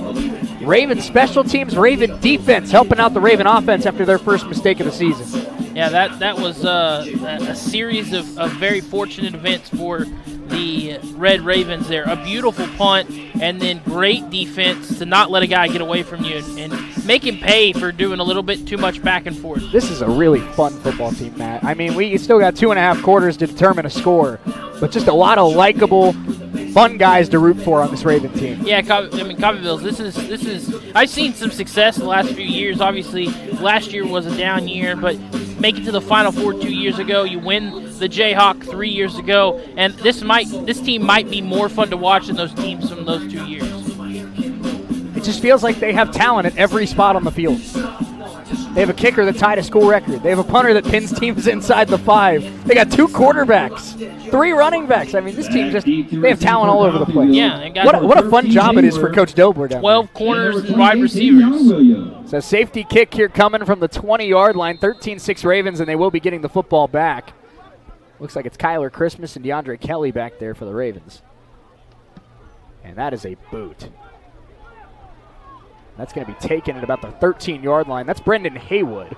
Haywood breaks a tackle. He's out across the 35, spins away, across the 40. Brendan Haywood up across midfield. He broke 3 tackles on that return. And that's the second time we've seen that this year, Matt. We saw it against Wesleyan as well. Small guy, Brendan Haywood, gets the ball, and he's strong. Yeah, a strong return. Sets up Coffeyville with their best field position of the night. And momentum, we talked about how it has swung to guard, and I think it's swung right back over to the Red Ravens. And that's such a big part of playing at home, Matt. I mean, you got the home crowd on your side. Every time you make a play, it just feels so much more huge when you're in front of your home crowd. And you feel it with these Raven players tonight. When good things are happening, they're fired up because they know everybody in this building's fired up. Yeah, it feels nice to be at home. This team, I'm sure, already strong start to the season, but now getting to feed off the crowd, it is getting them going, that's for sure. First down Ravens at the 48 of Garden City. Carson Crean in the shotgun. Looks like it's Trey Jones back in there at running back. And Crean wanting to take a shot, and now he'll throw underneath, and that's great coverage. And on the play on that one. That was Cash Watkins, the freshman DB out of Asheville, North Carolina. Carson, he's a smart guy. He's got all the talent in the world, Matt, but I'm sure he knows the same thing. He's got to start being careful. These DBs are crashing down. Yeah, they're starting to read him a little bit. I talked about Coffeyville doing that on the first drive against Garden, but Garden now starting to do a little bit against Crean. I'd like to see us go back to the run a little bit, especially with Trey Jones in. 2nd down and 10 for the Ravens, just across midfield. Crean, it's a QB draw. And Crean not going to go anywhere. Going to lose about 3 yards on that one. Garden City winning at the line of scrimmage. Back there was number 40, Ronell Nuka, the freshman linebacker. That'll bring up 3rd and long for Nuka's a great name for a linebacker. It is. There's some great names on this Garden defense, period. You got Cash, Bobo. But Coffeyville's offense stalling a little bit here. They 2 really good first drives and a pick 6. 3 and out, and now looking at, after a good kick return, 3 and out here. Well, that's what we talked about in the pregame, Matt. These are 2 good defenses. 3rd down and 14 for the Ravens. Crean changing the play at the line of scrimmage. Has 3 wide receivers to his right. 1 to his left as well, running back to his right. 4 wide receivers for the Ravens. Crean, and timeout looks like it's taken on the field. Play clock. Yeah, excuse me, no timeout. It's a delay of game. 5-yard penalty. 3rd down. Make 3rd and even longer. Now if you're Coach Ortiz, 3rd and 19 after throwing an interception earlier in the quarter, you just do like a screen pass or a draw play here and try and play the field position game again? Well, I don't know. I mean, I think if you can pick up 10 or 12 here, you feel comfortable going with it, or at least get you in field goal range. With the way we've seen, you can get to. You come up 2 or 3 yards short, you might try it. Yeah. But we'll see maybe going for it on 4th down as well. Might have been a false start that they got away with. It is a handoff to Trey Jones. Jones trying to get some space. Flag comes in late. It's a gain of about 5. We'll see if the play stands. Maybe holding or. Sure looked like the flag was thrown in the spot of a hold. Passing or face mask maybe, but it was kind of late for a hold.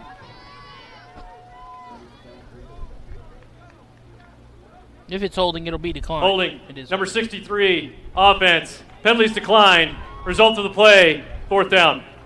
And it'll be 4th down after the penalty was declined, and now we'll see Brady Braun trot back out there on the field. Brady Braun's punted the ball 3 times in 2024, and I'll tell you, the first one he punted here tonight, I don't know if you could make a better impression to the home fans than you did with that one. No, that was about as good as it gets. And you could hear it off his leg from up here. He booted that thing. 8:08 to go, first half. Brady Braun to punt, 4th and 13 for the Ravens. Braun sends it away, another just rocket. This one's going to bounce inside the 5, and it's going to trickle into the end zone. Ooh, that was close. Heck of an effort. That was close. That was knuckling. I thought it was going to die at about the 1 or 2. Just trickled into the end zone. Brady Braun, he's an animated guy. Look at him. I like him, man. Look at him. He's having a good time down there. He might. There's so much talent on this team. He might be my favorite player. He was high-stepping after the first one. That's great. He just disappointed in himself. Hey, every football team needs that guy. Absolutely. Brady Braun is that guy. Absolutely. Pat McAfee of the Red Ravens. I think the punter position's been revolutionized. Yeah. Pat McAfee, Johnny Hecker, Marquise King. Changed the game. Man. I don't know how you don't get fired up as a football player if you see your punter high-stepping down the sideline. First down, Garden City, and a handoff and a solid gain here across the 30 up to the 33. It'll be about a 12-yard gain, and Matt, run by number 5, development here for Garden City. We do have a change at the quarterback spot. Good enough for a first down. This is number 8. That is Marion Harper, the sophomore Iowa Central transfer. Okay. So he knows the Jayhawk Conference. Here's another handoff, another strong run for Garden. Spinning and up to midfield. Back-to-back good run plays for the Garden City Broncbusters. The change seems to be working. Run by DeJuan Lacey around the right side. Another Garden City first down. Raven defense going to have to find an answer for this running game quick. They've given up about 28 yards in 2 plays. First time, I'd really say this season, they've been gashed. 7:02 to go in the first half. First down at midfield. And another handoff. And this one's a QB keeper, and he gets stood up. The Red Ravens were not confused that time. Harper is blasted after about a 2-yard gain. That was number 84 for the Ravens. Run by number 8, Marion Harper for a short gain. Nice tackle there by Cameron Cyprian, the freshman out of Lafayette, Louisiana. And Cyprian, that wasn't just a tackle. That was a hit. That's one you feel. 2nd and 8. And a handoff this time, and this is going to be a more successful run of about 6 yards. Bring up 3rd and short for Garden City.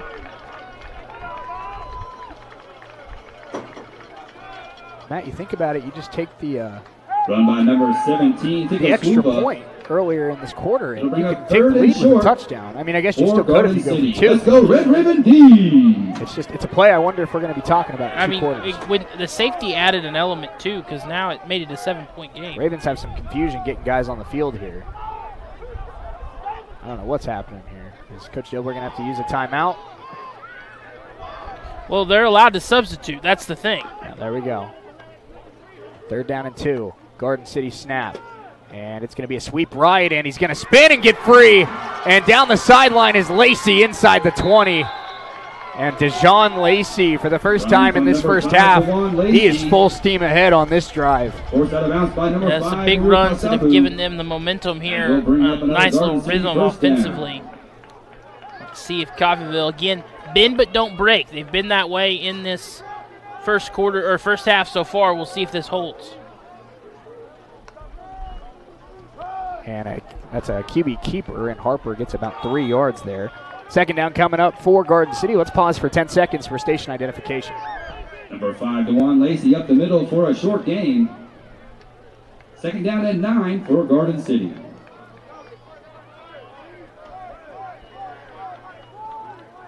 Broncbusters inside the 20. They can tie it with a touchdown. We've had a good first half here in Coffeyville, as we expected, between 2 teams that I think are expected to be in the top half of this league.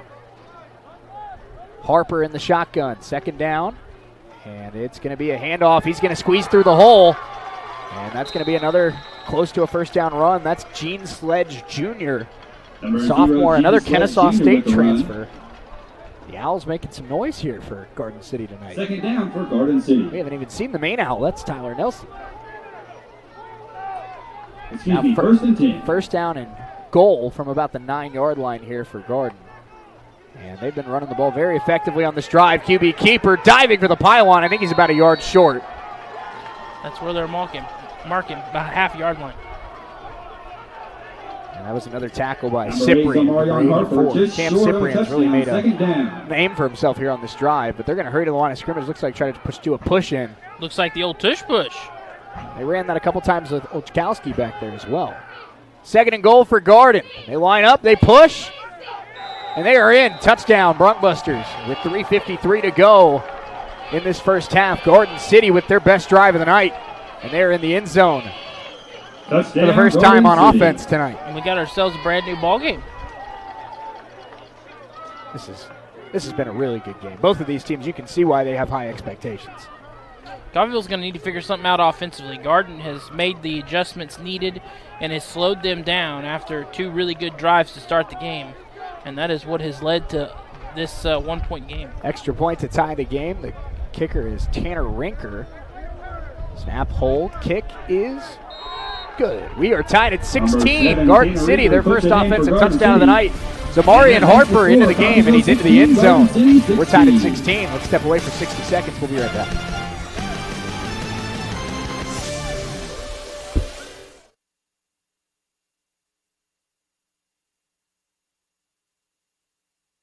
is proud to supply that tender care in Coffeyville. Skilled nursing services, rehabilitation, adult daycare, and much more are all offered. Visit medicallodges.com or stop by 2921 West 1st in Coffeyville and learn more. Medical Lodges Coffeyville, where they serve and enhance the lives of others with caring hands. Our local teams are hitting the football field once again. Solutions North Bank, formerly Community State Bank, is proud to sponsor Coffeyville's home teams. Community involvement has always been an important tradition for both Solutions North Bank and Community State Bank. At Solutions North Bank, you'll always find them rooting for the hometown team. Solutions North Bank, a proud member of the Coffeyville community. Solutions North Bank, member FDIC.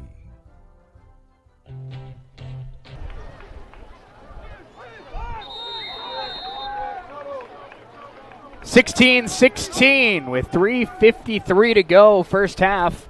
Ravens and Broncbusters deadlocked at Veterans Memorial Stadium. I'm Shane Neal, Matt Jordan alongside with me. Ravens will start at their own 25. And Matt, this has been the heavyweight clash we expected it to be. Ravens came out swinging, got off to a 2-score lead.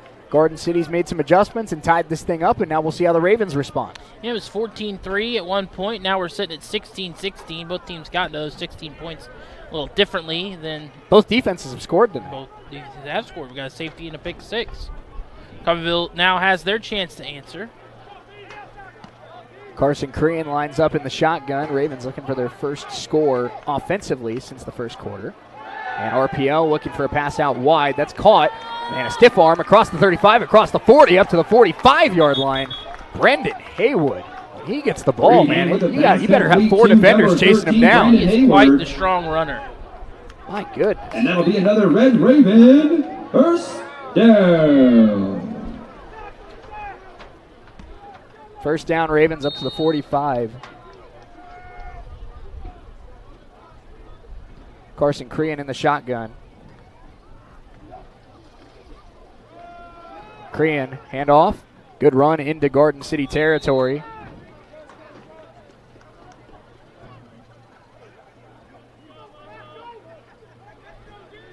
And off to Trey Jones for a gain of 6. It's a 6-yard run for Trey Jones. Second down and 4. And another keeper this time for Crean. Ravens trying to get to the sideline. Crean took a hit. He's going to have the first down. That's a hit you don't want your quarterback taking. Yeah, he's not fazed by it, though. No, he's a tough guy, man. We saw him earlier stand in the pocket and take a big hit to deliver a throw to Jet Perez. First down, Ravens into Garden City territory at the 43. Crean has Jones to his right. We still have not seen Steven Robinson tonight. We have not. No Steven Robinson tonight. Maybe they're saving him for the second half, you think? Crean, it's an option play. Crean keeps it. And he gets down to about the 35-yard line. 8-yard gain. Through the hole. Once again. Did you see that fake pitch? Yeah. That's a mobile guy right there. Look at the athleticism. It's impressive.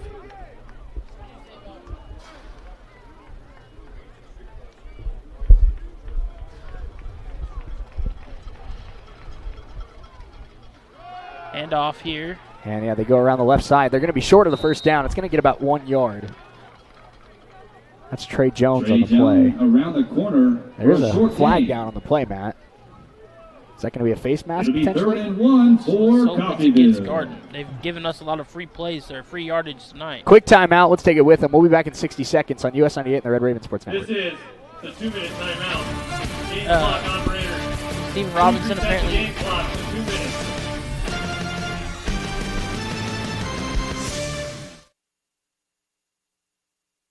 Can help, and CCC is flexible, offering a traditional college setting. Fast 8-week classes or even online classes. CCC can meet your needs your way. Call CCC at 620-251-7700 or visit them online at coffeyville.edu. We are Coffeyville Community College.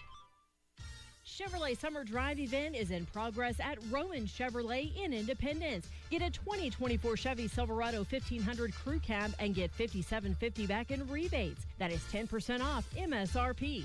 Roman Chevrolet has a huge selection of pre-owned vehicles. Shop the #1 Chevy dealership in Southeast Kansas, Roman Chevrolet, 2313 West Main in Independence, or visit us online at romanchevrolet.com. Chevrolet, together, let's drive.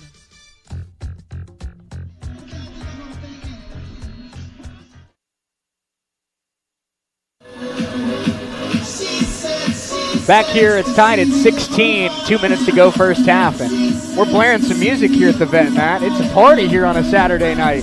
Rocking 16-16 with 2 minutes left in the half.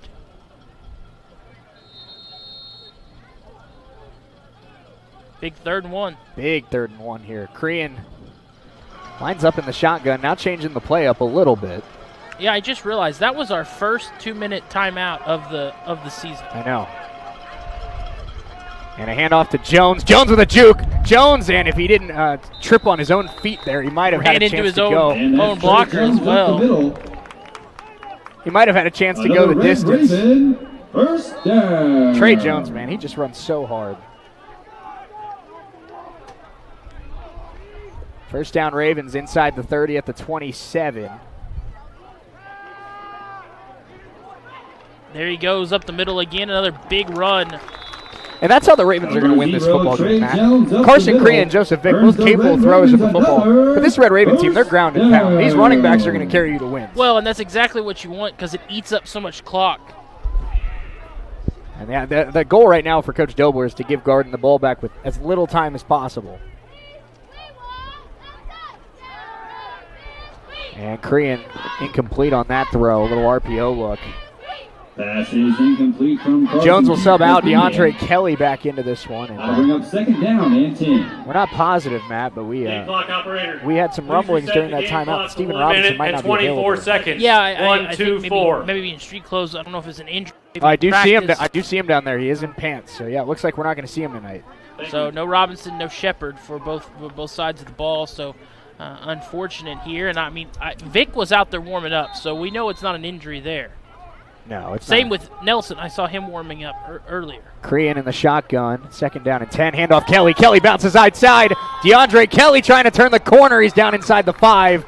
First and goal, Red Ravens. Number 4, DeAndre Kelly. And with Robinson unavailable tonight, Matt, we saw him get a couple carries in that Week 1 game against Wesleyan. We might see a little bit. First carry of the season. Well, we might see a little bit more tonight now of Tavion Williams, the freshman out of Wichita. Yeah, well, there's plenty of depth. At the Kelly and Jones are doing all right right now. They're doing really well so far. First and goal for the Ravens. Minute 16 left in the half. Clock did stop as Kelly was forced out of bounds. And handoff DeAndre Kelly. Getting to the right side. DeAndre Kelly with his second touchdown of the night. Kelly into the end zone. Ravens back in front. The Tennessee Martin transfer. Race to the sideline, and he'll win that one. Yeah, it was a race to the outside. No one on the guard defense was fast enough to close the distance. And another easy touchdown. Poor Trey Jones. He's doing all the work to get down the field, then Kelly's punched it in. It's the Jameer Gibbs and David Montgomery life here. Yeah, no kidding. I'll tell you what, man, it's a good life to be a running back at Coffeyville right now.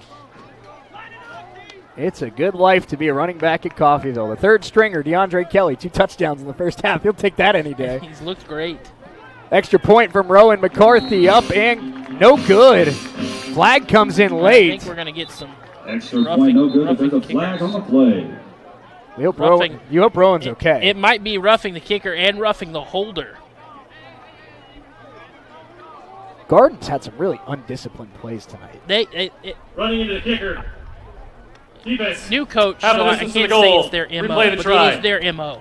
To be honest, it's the MO of the Jayhawk, and maybe it's the MO of Garden, JUCO football. Absolutely. Garden's not the only team that does. Maybe it's the MO of JUCO football because you've got a lot of guys that are really athletic and interesting here, it looks like the Ravens are still going to take their extra point, not go for 2. Yeah, you get it half the distance, so you go from like the 3 to the 1.5, and I don't see any. Sometimes you like, oh well, if we have a formation that can guarantee us a touchdown, like the tush push. So Rowan McCarthy's first missed kick of the year does not count, and we will redo it. Ravens extra point, snap, offsides, and it's going to be an offsides, but this time the kick is good for Rowan McCarthy, and I assume they just declined the penalty. Yeah, it is good. There's another flag on the play. I don't think you're going to say this. We'll stay here. We'll stay here just in case, but I'd assume they'd either enforce it on the kickoff or decline it. Well, at this point, now you're half the distance closer. And you'd be inside the 1. Offside, number 4, defense. Penalty declined. Penalty is declined. 23-16, Ravens lead. DeAndre Kelly, his second touchdown of the night. Coffeyville trying to get to 3-0. They're up 7. Garden getting the ball, and we're back in 60 seconds on US 98, the Red Raven Sports Network.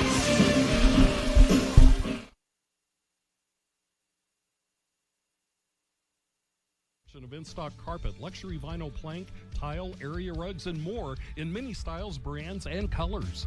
New furniture always brightens a home. We have a great selection of furniture, including sofa sets, recliners, and mattresses. Economy to premium, in stock and ready to brighten your home. Shop now at your local Derailed Commodity Flooring and Furniture, Brazelton in Independence, Kansas, and Joplin and Butler, Missouri.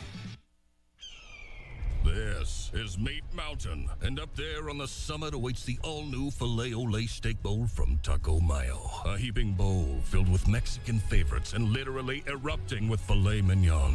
The Filet-O-Lay Steak Bowl can be yours if you make it past Chuck Steak Canyon and the deadly sirloin abyss. Filet mignon beckons, my friend, on the meaty, mighty pinnacle of beefdom. The Filet-O-Lay Steak Bowl from Taco Mayo. Welcome to Meat Mountain.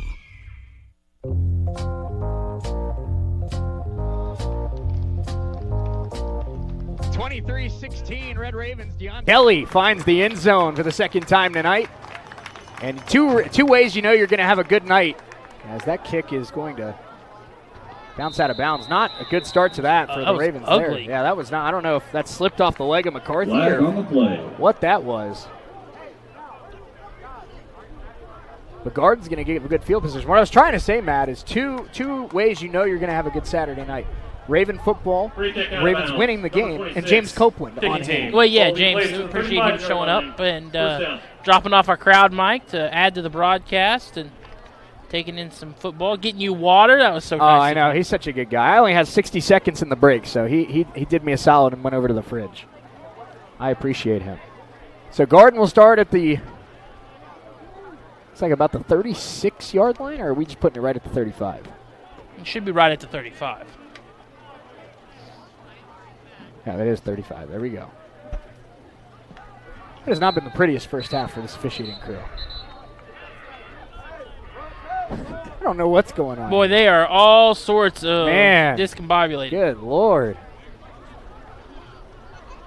This is how I am before 8 a.m. on a Monday. And it is a handoff and a decent gain of about 7 yards there for Garden. Run by number 5. Bronxbusters have 2 timeouts. We're going to go under a minute to go in this first half.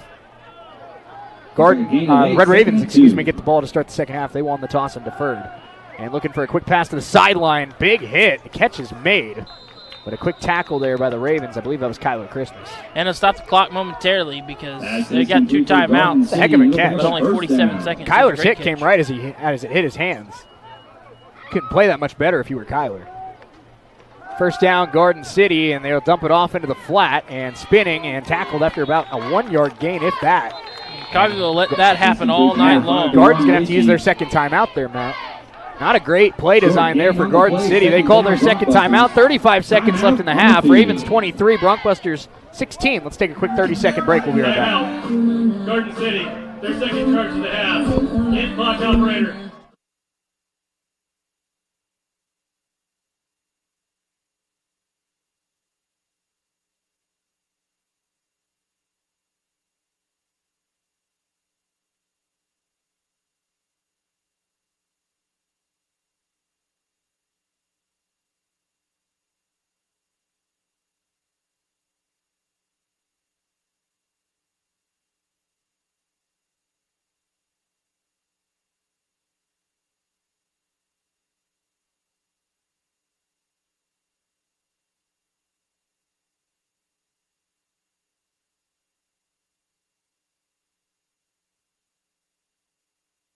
Coffeyville leads 23-16. Touchdown by Jet Perez from Carson Crean. 2 touchdown runs for DeAndre Kelly and a safety forced by the Raven defense. All in all, Matt, there's been some mistakes. This is their toughest opponent they've played yet this year, but still another strong half for the Ravens. You got to be happy with what you've seen, and that could change a little bit here if you give up a touchdown in the next 38 seconds. Second down, Ravens trying to keep this lead, and the QB now trying to take off. This is Amarian Harper. He's going to have a first down, and he does finally protect that football. He's down to about the Raven 40. 1 timeout left for Garden City. They're going to try not to use it right here. 32 seconds, clock stops momentarily. And it looks like they're going to set up to spike, and they will spike it with 28 seconds left in the first half. Yeah, they're probably going to save that here. You just trying to get in field goal range right now if you're Coach Harris? Yeah, just get points? I think that's probably what they're going to save his last time out for is saving it for an opportunity. If you do have a play, what do you think? And 30? Well, and I think, Matt, probably the 30. But, Matt, I think, if you don't give up a touchdown here, it's a win for the Ravens because they get the ball to start the second half. And as long as you don't give up a touchdown, you have a chance to take a 2-score lead again. Yeah, you're going to feel pretty good about that. Yep. So Marion Harper, the new quarterback for Garden City. Liam Ochkowski started the game. Harper back to throw. It's a quick little dump off, and he will scoot to the out-of-bounds line.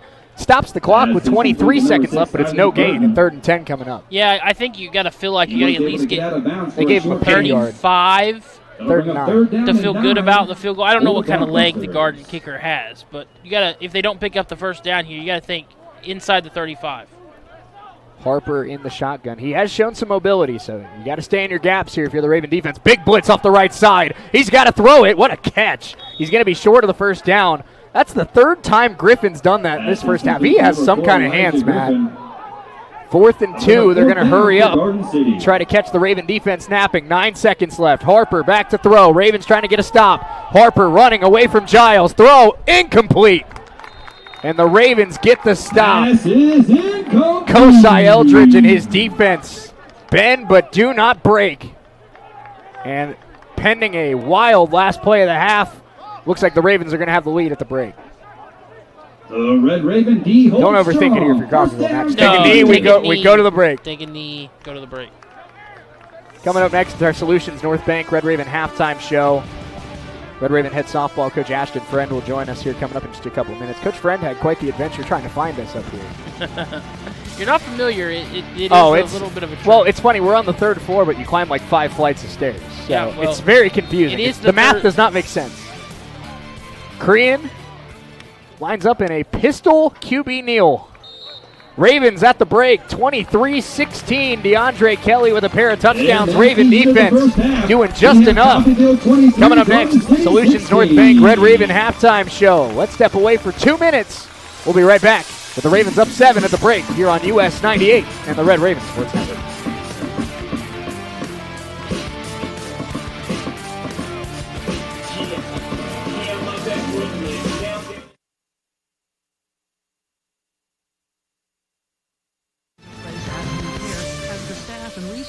To properly support you in the comfort and familiarity of your own home. Specializing in working with Medicaid patients, providing in-home support and care, Windsor Place At-Home Care is there for you. Find out more, visit windsorplace.net. When you choose Coffeyville Regional Medical Center, our dedicated team of surgeons, anesthesia, nurses, and other medical professionals are focused on you and your health. Our board-certified general surgeons provide expert surgical care close to home. From a routine colonoscopy to a life-saving mastectomy, the general surgeons at CRMC are equipped to handle many types of surgical procedures. For more information, call CRMC Medical Group at 620-252-1639. I'm Adam Vanderlinden, General Manager of Imperial Vending. We cover all the way to Pittsburgh, Kansas, Iola, Kansas, Fredonia, Kansas, and Caney, Kansas, and all of the towns in between. We also serve micro markets, vending, or coffee service. We offer office coffee, hydration programs. A lot of businesses will just buy pallets of water from us. We sell pallets of water and we deliver them. We also have Powerade, Gatorade, electrolyte powders, and electrolyte freezer pops. Imperial Vending. Red Raven halftime show presented by our friends at Solutions North.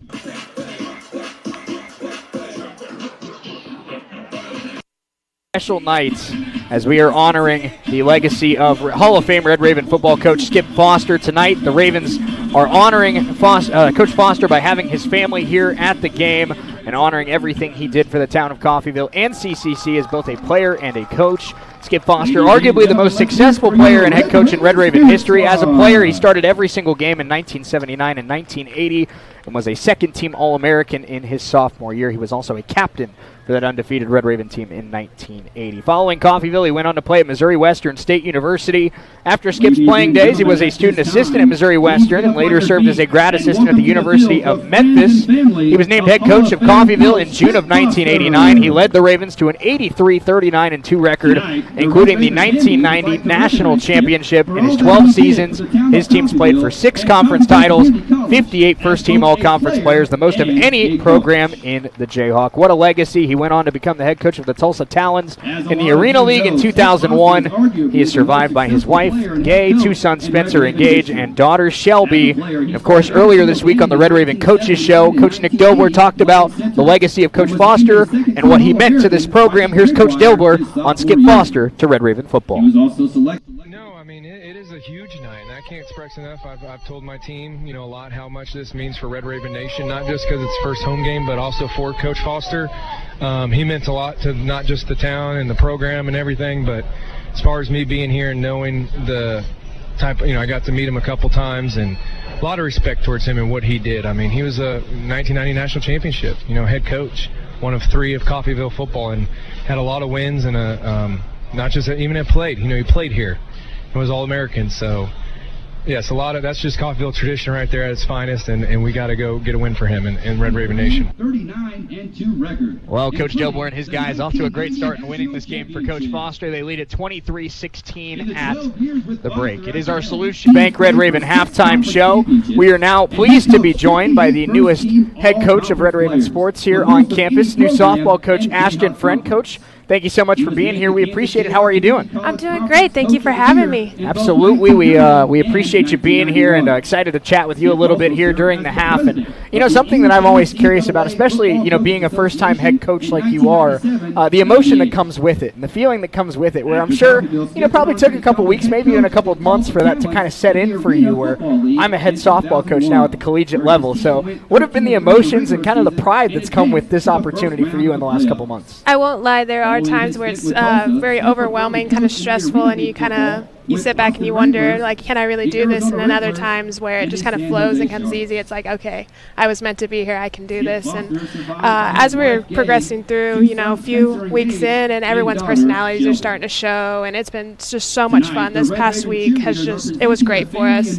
Personalities are coming through, kids are having fun. We're just kind of exiting the learning stage of things, so practices have become fun. Absolutely. Coach, you mentioned something that, of course, is interesting to me is there's a lot of former players that become coaches, and it doesn't always work out for a former player as a coach, because sometimes it's hard to communicate things you learned as a player in that coaching kind of role. So have you experienced any challenges so far in your time as a head coach, or even your assistant coach time at Pitt State, where you're trying to teach something that you learned as a player and that's clicked for you, and maybe it's not clicking as well for the players yet? I would say a lot of that kind of learning experience came when I was an assistant at Pitt State, and there are a couple of things where I feel like I have a hard time explaining it, but that's where my assistant coach, Tyler Fuller, comes in, and he's able to kind of connect those dots that I can't. But for the most part, I feel like I have no issues explaining everything. The kids are great. We're able to talk through some things. If it's not kind of what they understand, what they're used to, we're able to talk through it, show examples.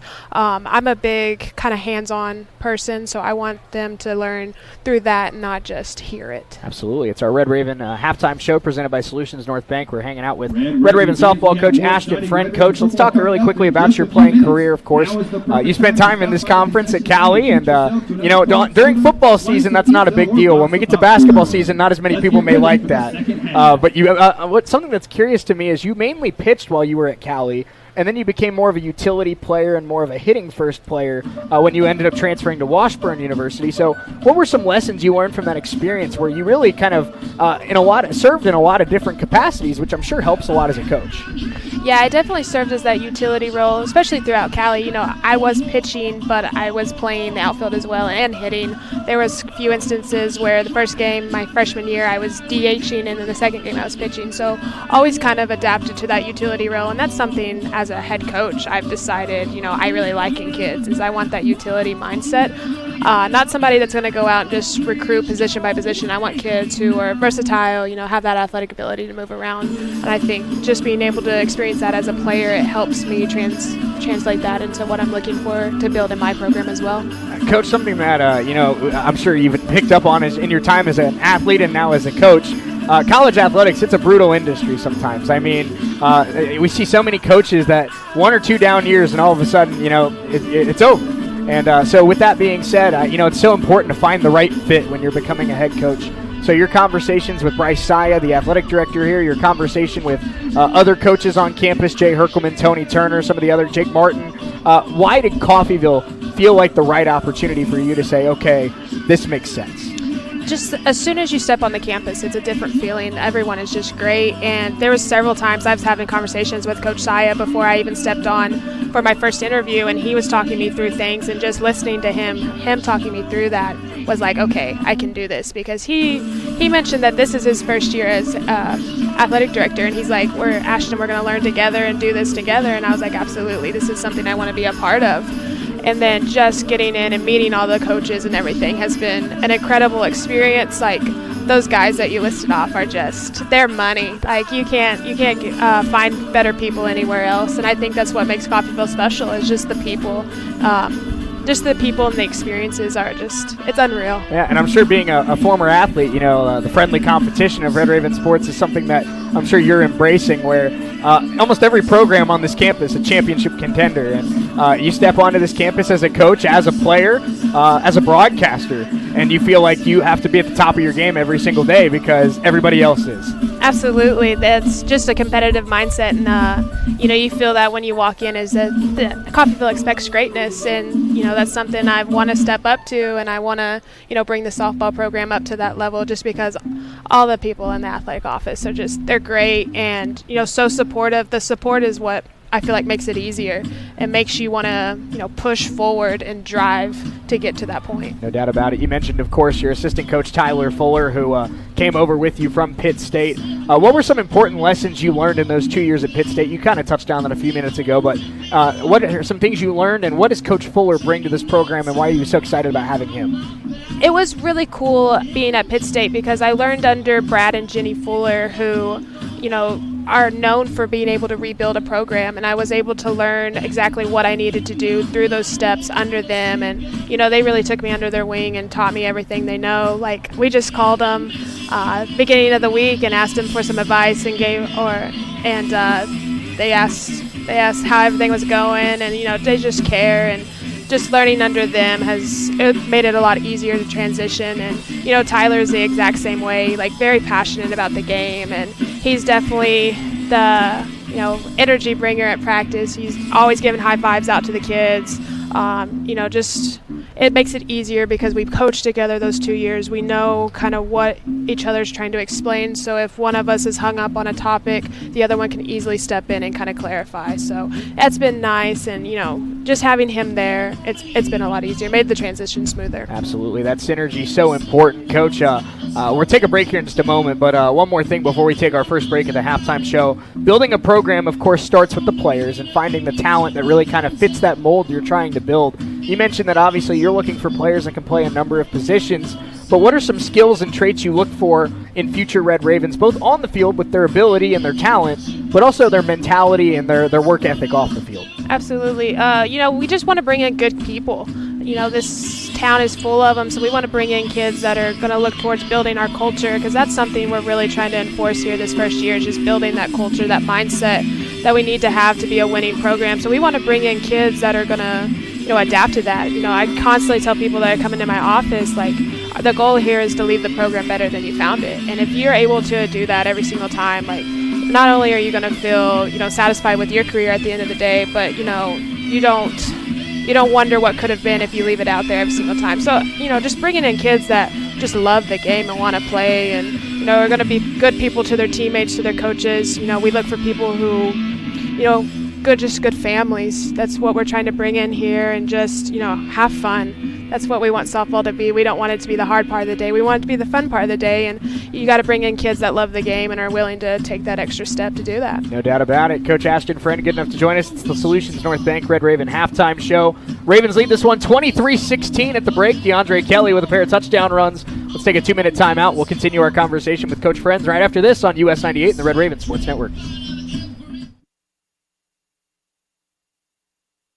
Wouldn't it be comforting to know that the owner is providing the care? Owner Stephanie Bean with Medical Lodges is proud to supply that tender care in Coffeyville. Skilled nursing services, rehabilitation, adult daycare, and much more are all offered. Visit medicallodges.com or stop by 2921 West 1st in Coffeyville and learn more. Medical Lodges Coffeyville, where they serve and enhance the lives of others with caring hands.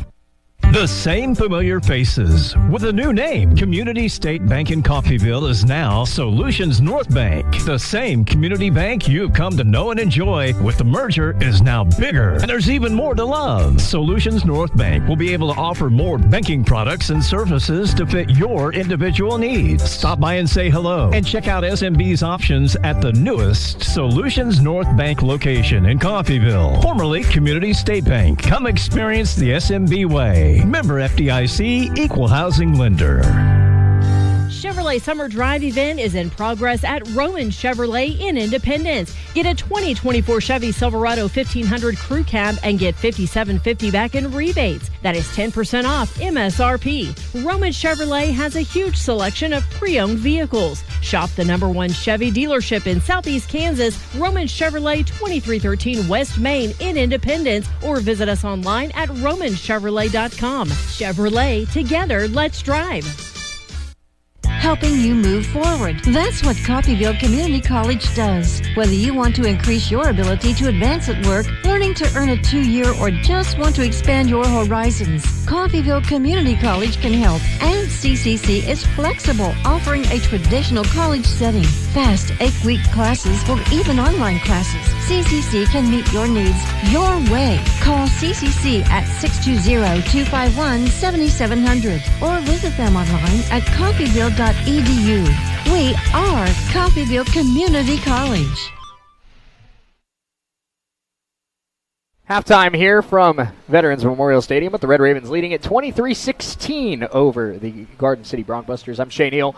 It is our Solutions North Bank Red Raven halftime show. Teams both starting to get back out on the field and warm up. We'll have second half action for you in just about 5 minutes. We're continuing our conversation with Red Raven head softball coach Ashton Friend. Coach, we spoke to a couple of your players earlier this week, Emma Nelson and Haley Isom. They both did great, by the way. They mentioned your ability, something that I really thought was interesting. They mentioned your ability to be fun and approachable and, just really fun to play under and learn under. But at the same time, you're able to demand that success on the field, that high expectations, that quality of play when it needs to come out. So what is the key to finding that balance as a young coach? Because we've had other young coaches that have talked about this as well, where you can be kind of that friend, big sister figure at times, but at the same time, you also get that respect of a head coach. Yeah, and just point out, both of those kids are just fantastic. Enjoy working with them every single day, and it's, they're funny. Especially Emma. I was giving her kind of a tough time after you talked with her, and she said she was going to cry as she walked away from me. I was worried I broke her. Oh goodness, she's funny. But just going along those lines of being, having that fun side versus that serious side. And I think it's just a fine line, and it's something I did as a player, was I was able to have fun and kind of goof off, but when the time came to be serious, I knew how to immediately click that on. And, as a coach, you kind of learn that fine line as well as, when we're doing offense work, we have the music going, people are having fun, I'll sing, I'll dance with them, but, if defense section's going on, or if I notice that the kids start losing a little bit of focus and it becomes kind of more silly than it is productive, then definitely got to reel them back in. But, like I said earlier, we want to have fun out there. Softball's the fun part of the day, and just trying to teach them that it's okay to have fun and be relaxed. Yeah. Because I want them to play loose and relaxed, and then know, when things start to go a little sideways for us, that's when we really got to reel it back in and, get focused back up. I think that's such an important thing you just said is, we talk about all the time how successful championship caliber teams are the teams that just play loose and play free. And, you see a lot of championship teams and a lot of winning programs dancing in the dugout or having fun, or sometimes maybe a middle infield turns a double play and they got a little handshake after it's over. So I think that's something that is a big part of it, and like you said, it's about just knowing when to turn it on, have a little bit of fun, but also turn it off, and know when it's time to work. Yeah, we preach a lot about our energy. We always constantly want to keep that energy up, and I think that's the fun part of the game. And going back to how I said the personalities are showing through this week is, the energy's been up. They're cheering for each other. For some reason, when we start running bases and stuff, that's when they want to get loud. It shocks me, but that's when they really want to get competitive and cheer each other on. So it's been a cool thing. And, me and Coach Fuller just keep talking about keep that energy up. Well, Coach, let's now that we know you a little bit better, let's talk a little bit about your team. Who are some returners that will lead this group this year, and who are some newcomers that you anticipate being impact players? We have 4 sophomores sophomores this year. Each are going to play their own special little role. We have Haley Isom, we have Jaden Roberts, Aaliyah Thompson, and Allie Schubert. All 4 of them are going to play a special role for us, and, all are going to see the field at some point in time. So we're hoping that they keep leading the freshmen in the right direction for us. As for our freshmen, it's still pretty young in the season, but we do know that Emma Nelson will play a big role for us in the circle. Just coming out, she's shown, she has a lot of potential, and I hope we can grow that. As for kind of defensive players, I see we have a Caitlin Seiss who, she's just a gritty ball player that's exciting to watch. And we have a few others that are, they're making names for themselves, and they're just fun. Love to hear it. Coach, we appreciate you taking some time with us here on the Red Raven Halftime Show. Last thing I have for you, fall ball starts for your team coming up this week. Obviously, just the first time getting some game reps on the field together. What are some things that you're looking for from your group in these first couple game action reps on the field? Just playing smart, playing loose, but also, realizing that we're still young in this process and by no means going to be at our best. So just working through situations and not panicking when things go a little wrong. This is just practice for us. It's still learning. This is the first time we're going to take the field together. So it's just a learning experience for everybody, and I want them to realize that, it's not do or die at this point in time. So just working through everything, having fun, and, just communicating. That's a big thing we've talked about in practices lately, is just keep up the communication, talk through situations, and just bring that energy. If they can do that, I think we'll have a pretty decent outing for our first time. Red Raven softball coach Ashton Friend, good enough to join us here on the Solutions North Bank Halftime Show. A lot of faces, a lot of eyes will be on the program, I should say, for first year of Coach Friend's tenure as head coach. Coach, thank you so much. We appreciate it, and we look forward to speaking with you more as we get closer and closer to opening day. Thank you so much for having me. Absolutely. Let's take a 60-second timeout. Second half coming up next on US 98 and the Red Raven Sports Network. Update your flooring with the area's largest selection of in-stock carpet, luxury vinyl plank, tile, area rugs, and more in many styles, brands, and colors. New furniture always brightens a home. We have a great selection of furniture, including sofa sets, recliners, and mattresses. Economy to premium, in stock and ready to brighten your home. Shop now at your local Derailed Commodity Flooring and Furniture, Brazelton in Independence, Kansas, and Joplin and Butler, Missouri. Taco Mayo's new filet ole steak bowl is piled high with filet mignon. It's filet mignon. A heaping bowl loaded with refried beans, Mexicali rice, cheddar jack sour cream, and tender filet mignon. It's filet mignon. Filet mignon. Filet mignon. Filet mignon. Filet mignon. Savor the juicy filet ole steak bowl stacked with filet mignon and only from Taco Mayo. That's a wrap. No, that's a bowl.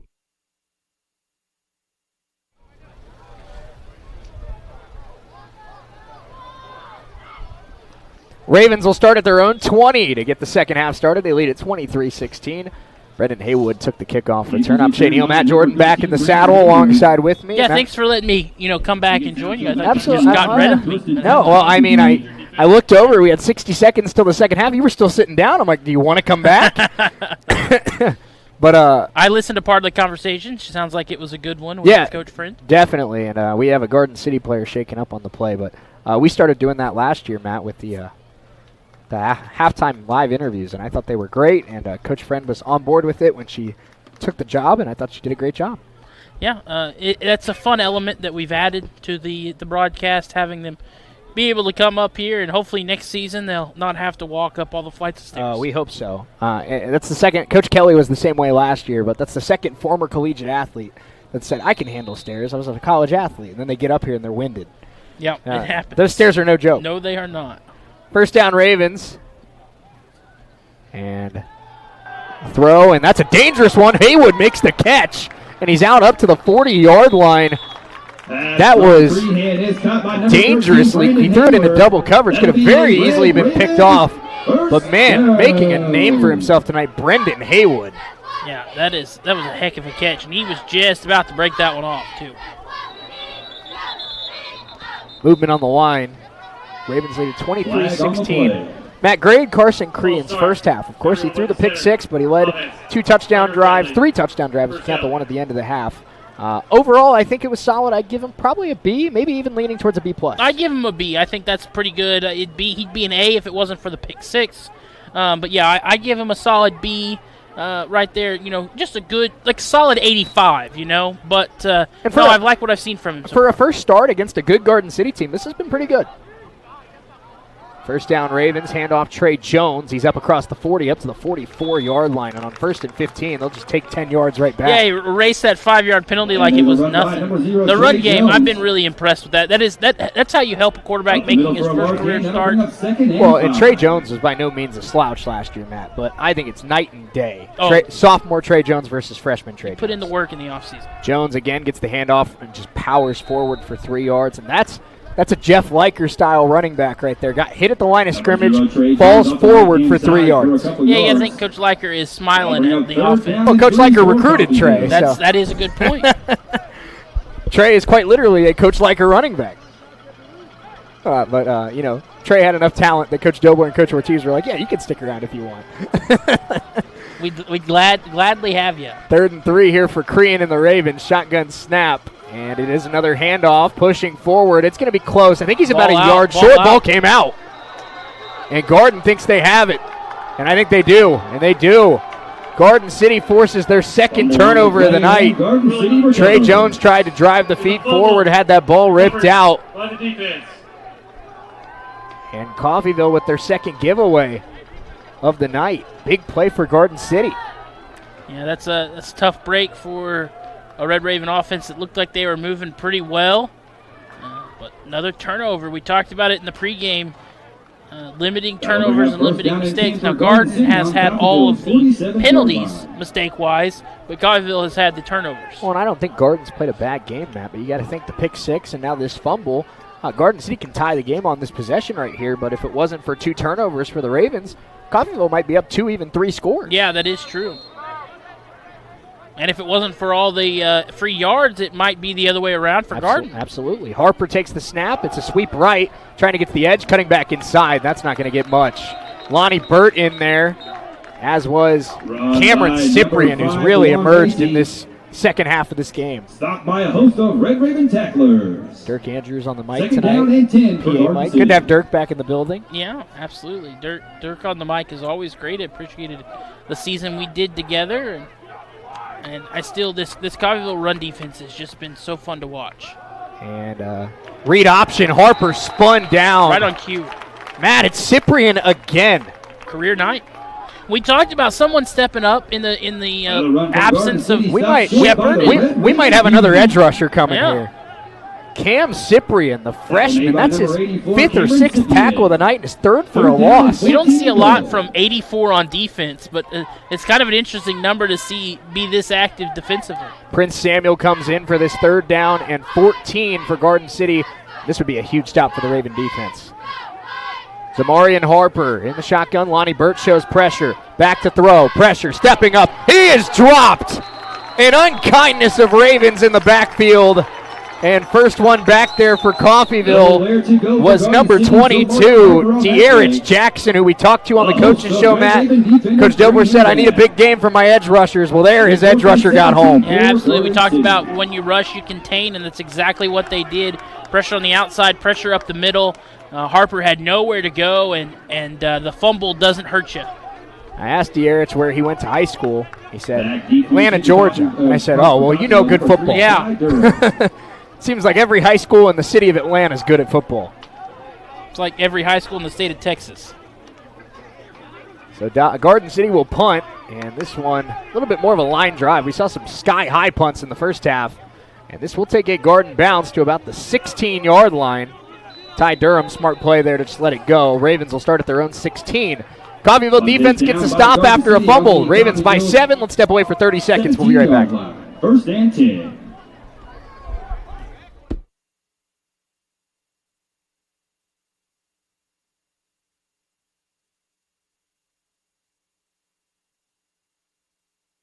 In working with Medicaid patients, Windsor Place At-Home Care has supportive home care and all the resources to help make staying at home a reality. Find out more about what Windsor Place At-Home Care can do.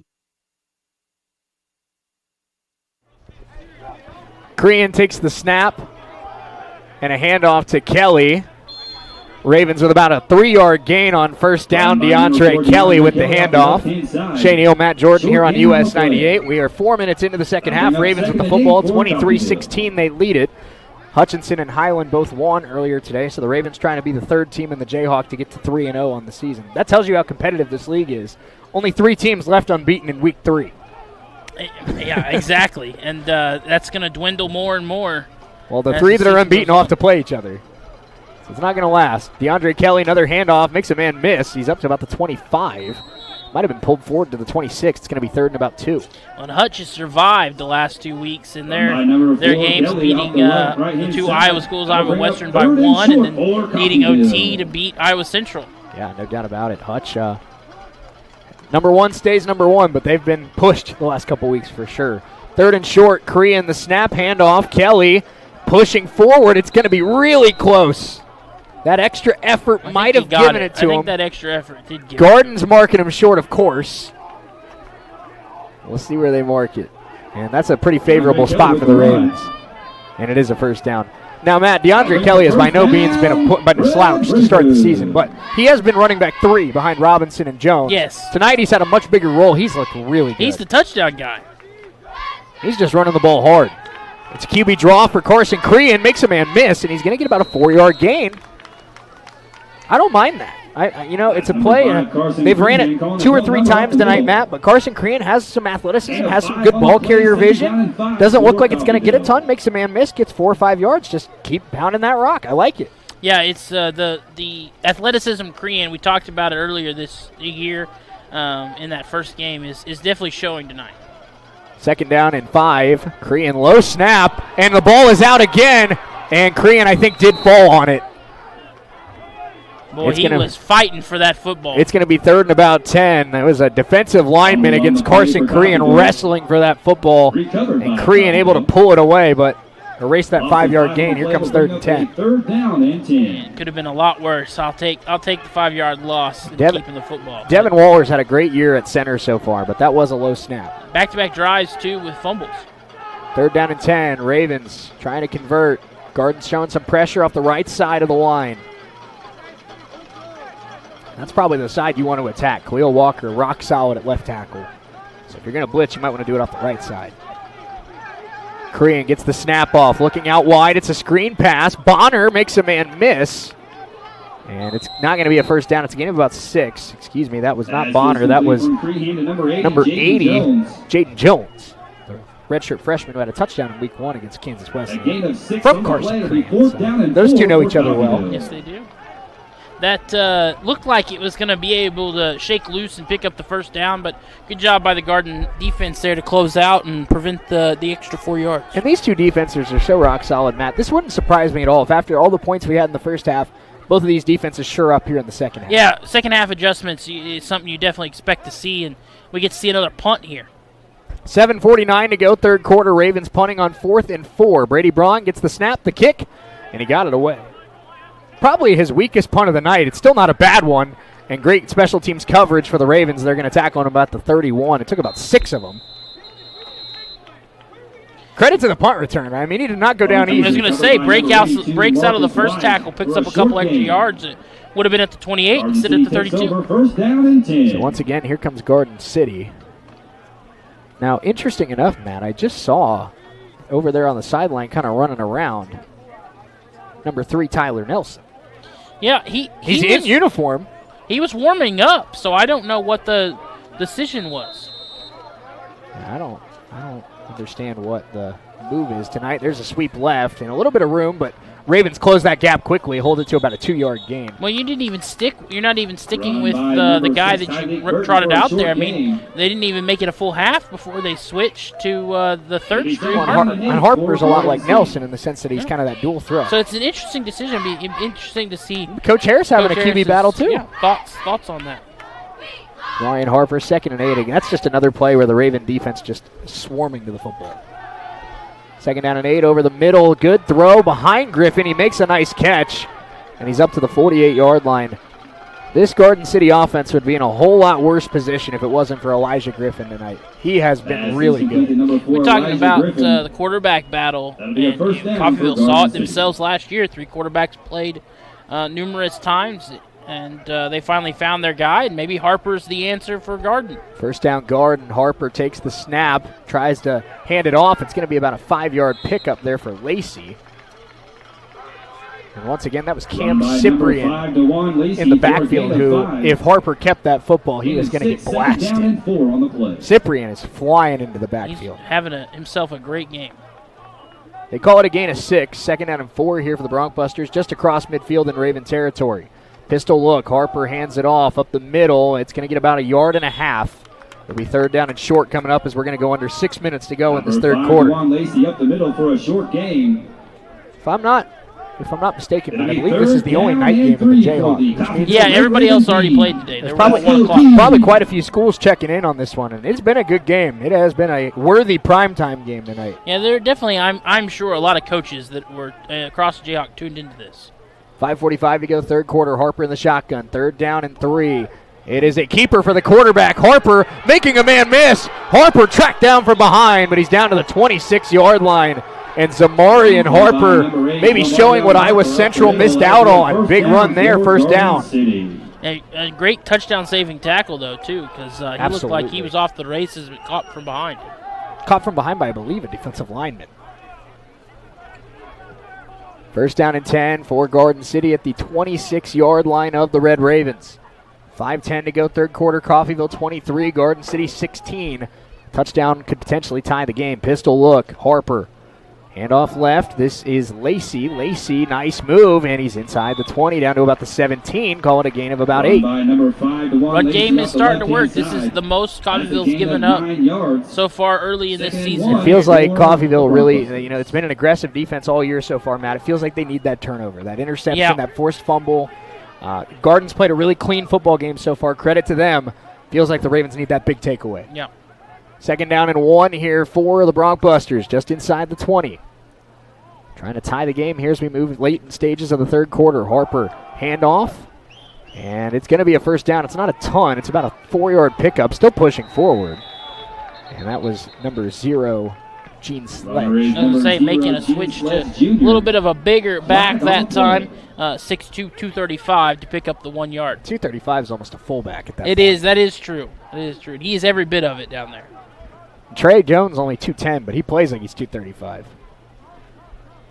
Ravens bringing in a couple substitutions. Result of the play is a first down. And there was a flag on the field, but they pick it up. No penalty. No penalty. No foul. First down, Garden City.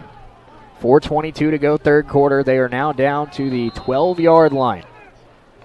Clock starts to run. Harper in the shotgun. It is Sledge to his right. 2 wide receivers to the right side of the field, 1 wide receiver to the left. They also have a tight end on that left side, and a flag comes in early. Sledge powers his way to about the 7. 2 flags on the play. There's a run. Second one looks like it might be a hold. I'm not sure what the first one was. Maybe a legal formation? Yeah, something like that. Came early. We'll see. Might have been offsides. Could have been Harper's offsides. pointing towards Well, Coffeyville. I think the second flag was a hold, so it might offset.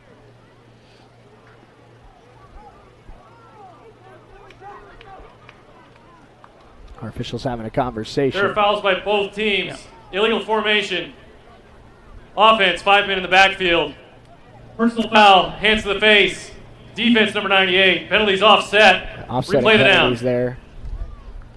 And it will end up being a replay of first down.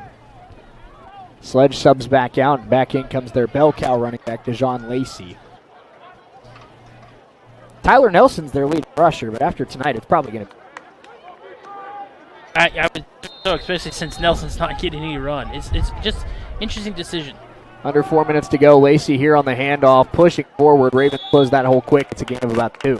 Run by number 5 to 1. Lacey off the left-hand side for a short gain. And credit to Lacey, man. He's probably coming up on 20 carries tonight. He's still running hard like it's his 4th or 5th carry of the night. He had 9 in the first half, 68 yards. Probably up to 13 maybe. Yeah, 13, 14, somewhere around in there. Second down and 8 here for Garden. Shotgun snap, sweep to the right, trying to cut back inside. Ravens able to stand him up. It'll be another about 2 yards or so. We're going to have unsportsmanlike conduct penalty on Coffeyville. That's going to give him a first down here for Garden. That's what Coach Dilbury Run calls by DeJuan Lacey for a beating short yourself. gain. Flags are on the play. Can't beat yourself. And we're going to see De'Aaron Jackson check back in, as does Fred Giles. So we got the pass rush package coming in. Personal foul, number 7, defense. That'll be on half the distance to the goal, automatic, first down. one of the veterans of this defense, Matt, Kamari Johnson. Yeah, just a mistake there. Absolutely unnecessary toss on a lineman to the ground well after the play was over and well away from the play. And now you've given them a really good opportunity to tie this game here. Ravens a little confused on how they're going to line up here. And now the clock starts to run. First and goal at the 4 for Garden City, trying to tie this game. Handoff, trying to push forward, and he's into the end zone. And that's going to be number 17, Suli. And we wrote this one down, Matt, to make sure we get it right tonight. Suli Tico Isuva into the end zone for the touchdown. Yeah, the Garden answers right there. They benefit from the penalty and have tied this sucker back up. That's something that you wonder if, as this game moves towards the fourth quarter, we're going to be talking about the third and 6 that could have been. Yeah. It became a first down because of an unsportsmanlike conduct. Extra point to tie the game. Snap is good. Hold is good. Kick is good. We are knotted at 23. Garden City down the field into the end zone. 3:18 to go. Third quarter. 2 conference contenders deadlocked at 23. We're back in 60 seconds on US 98, the Red Raven Sports Network.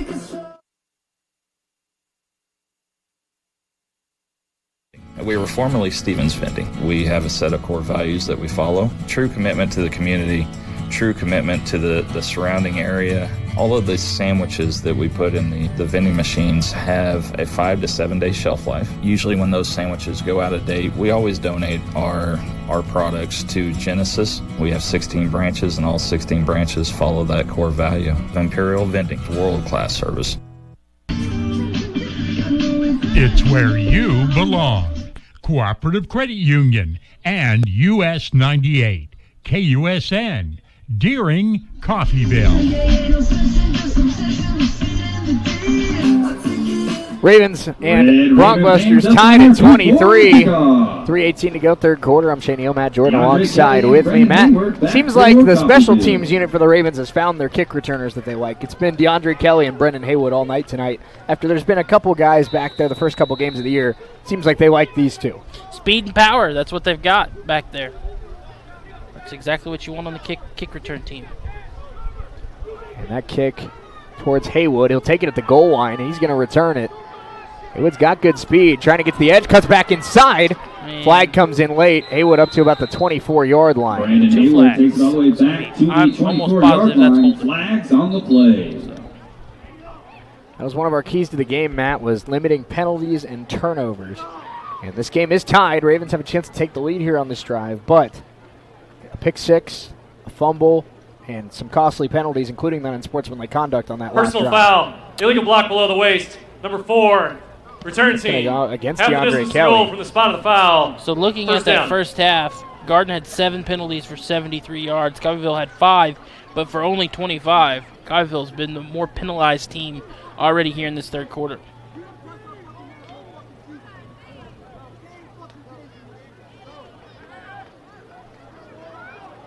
So the Ravens will be backed up. And we're officially going to mark it at about the 10-yard line. Our chain gang and our officials have not been on the same page a lot tonight. No, the officials have been a little. They've had not have the best night just all around. Shotgun here for the Ravens, and it's a little counter run to DeAndre Kelly. Stiff arm, trying to get outside, and might have ran into a blocker there. Yeah, he's going the wrong way too. We talked about. We saw it on the safety. Talked about. You gotta stick to north and south. This east-west just hasn't worked for these backs tonight. Second down and 13. Second and 13 coming up.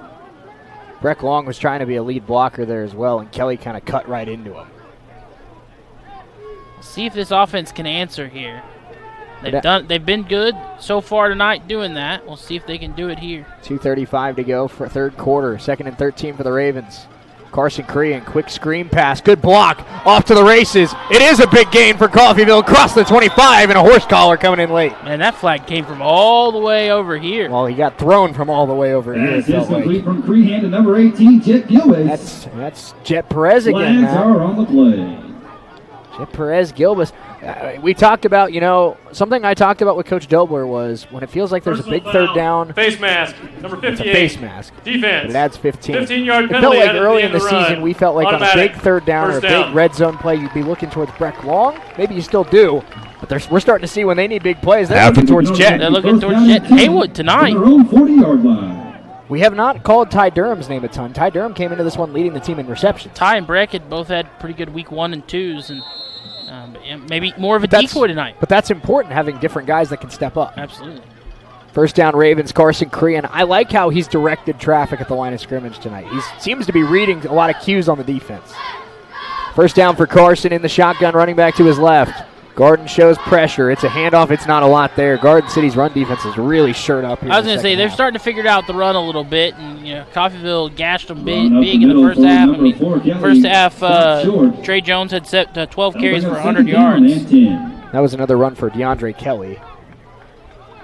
Jones right there next to Steven Robinson down on the sideline. Kelly 7 of 30 for 2 touchdowns, but they've been bottled here in the third quarter. Kelly's a pretty consistent 4 or 5 yards. That's what we've learned. A little RPO. It's Breck Long out in space. Breck breaking a tackle. Fumble. Ball goes out of bounds. We'll see if they gave Garden possession. They did not. They went out of bounds before anyone could get to it. So it is a first down for the Ravens. Breck trying to reach for yardage, had it knocked out, and not able to recover it in time was the linebacker Kyle Topinski. Good catch by Breck, but obviously got to be careful when you're extending that ball. Yep. Goes to show you how hard football is. Breck, one of the strongest guys on the field, still got the ball ripped out. Yep. How talented this guard defense is. And play clock running down. I'm not sure if that was that properly set? There we go. I think they're, resetting it. Yeah. First down Ravens right at midfield after the first down catch by Breck Long. Crean back to throw, looking right, now rolling right, pressure coming. Carson Crean throws it away. It's a smart play by the quarterback. Yeah. Hung in there for a bit, looked, found nothing, and just got rid of it. And that's something we saw quarterbacks for the Ravens last year, all three of them at times, tried too hard to make something out of nothing and would either take a sack or throw an interception or, lose yardage on the play, what have you. Carson Crean, it wasn't there, just throw it away. Smart quarterback play. Yep, exactly. That's exactly what you want from a guy like that. Minute 19 to go, third quarter, 2nd and 10 for the Ravens. Again, Crean changing the way the O-line is blocking as he's seeing how these Garden City defenders are lining up. Kind of a maestro back there tonight for the Ravens. Running back to his left, Crean takes the snap, looking left, and now he's going to pull down and run. Carson Crean forward for about 4 yards. 3rd and medium coming up for the Ravens. And it looked like very quickly the route he was looking for was not there, and Carson said, let me see what I can get. First read was not there. Second read was run. And making it third more manageable is exactly what you like to see. Get what you can. The decision-making from Crean these last couple plays have been strong. He's only made one bad decision in my mind tonight, and that unfortunately led to a pick 6. 45 seconds to go, third quarter. Ravens big 3rd down and 6. Crean looking on a slant. Breck Long caught it, and he's about 2 yards short.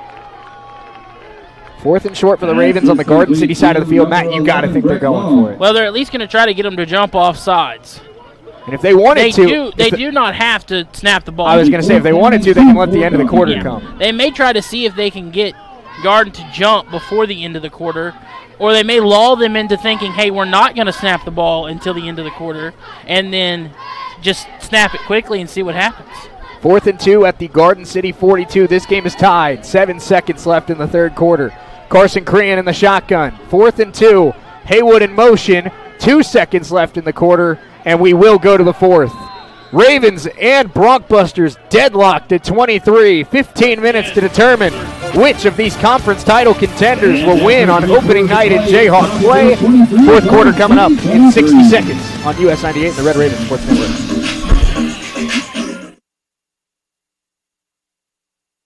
Of caring for our friends and neighbors. We are your regional healthcare system, caring for Southeast Kansas and Northeast Oklahoma. With comprehensive technology and experienced medical staff, caring medical professionals, and a 24-hour emergency room staffed with emergency medicine physicians, we are people you know and healthcare you trust. For more information, visit our website, crmcinc.org. When you need to rely on a nursing facility for the care of a loved one, wouldn't it be comforting to know that the owner is providing the care? Owner Stephanie Bean with Medical Lodges is proud to supply that tender care in Coffeyville. Skilled nursing services, rehabilitation, adult daycare, and much more are all offered. Visit medicallodges.com or stop by 2921 West 1st in Coffeyville and learn more. Medical Lodges Coffeyville. Country Mart, Chartwells, Pizza Hut, Subway, and King Food Saver. To these businesses, we say thank you. 4th and 2 for Coffeyville. Fourth quarter getting started. 23 apiece. And it is Carson Crean coming out. Ravens are going to go for it. We're rocking around, too. This 4th down and 2 is going to be tricky, Matt. Let me tell you. This is a big play right here. That's good. Thank you. Ty Durham out to the left. Breck Long to the right. Breck Long now in motion to the left side of the line. 4th and 2. Enormous play in this football game. Ooh, just about got them to jump, too. 10 seconds left in the play clock. Carson Crean lines up. 5 seconds on the play clock. Here we go. Crean, the snap. It's a handoff. Trey Jones fighting. He's going to have it. Powerful run for the Ravens. A gain of 6. And the chains are moved. That was DeAndre Kelly. Excuse me. Big run for the Tennessee Martin transfer, DeAndre Kelly, who's had easily his best night as a Raven this year. Yeah, 2 touchdowns and trusted to pick up the first down, and he gets it. Good to have running backs you trust, Matt. Absolutely. First down Ravens at the 37. Another handoff to Kelly, and he breaks a tackle. Kelly still going forward for 9 yards.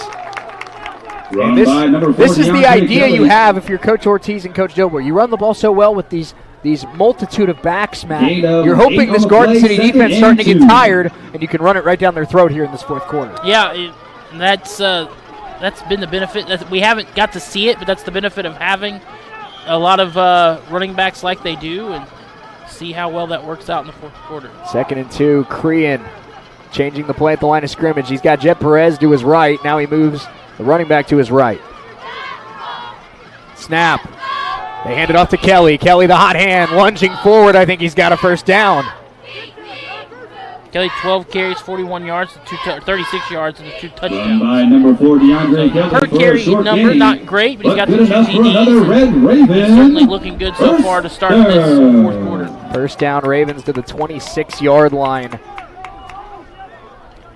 Coffeyville trying to retake the lead. Breck Long back into the game after a playoff. Carson Crean rolling left. Crean looking, pressured. Crean is sacked. And that was Tyler Latimer. Tyler Lassiter, the big freshman linebacker. He's been Garden City's best defender all year. That's a big play. He might have hurt himself in the process. He's limping off the field. Well, that's a guy they've all but neutralized, really, in this game. But he finally made a play there. I mean, he's their best linebacker. And obviously, if you're Garden, you're concerned that he's toppled off the field. 2nd down and 18 for the Ravens. That was a massive play for Garden. And handoff to Kelly. Kelly trying to spin forward. Not much there, maybe 2 yards. Interesting, it's been all Kelly here. Run by number 4, DeAndre Kelly, for a short gain on the play. This entire drive. But with as good as a game as Trey Jones is having, I wonder if something is sidelined. 3rd and long for Coffeyville. I'm trying to find Trey down there on the sideline. And he's 15 for 112. He was next to Steven Robinson earlier. He's not anymore. Carson Crean, 3rd and 17. Ravens maybe just trying to get in the field goal range here. Crean on the run, incomplete. The pass intended for Ty Durham. On 4th and 17 now. Do you trust Brady Braun to try to pin it? Or do you try for about a 50-yard kick, and they're going to bring out Rowan McCarthy? This is going to be a 50-yarder, Matt.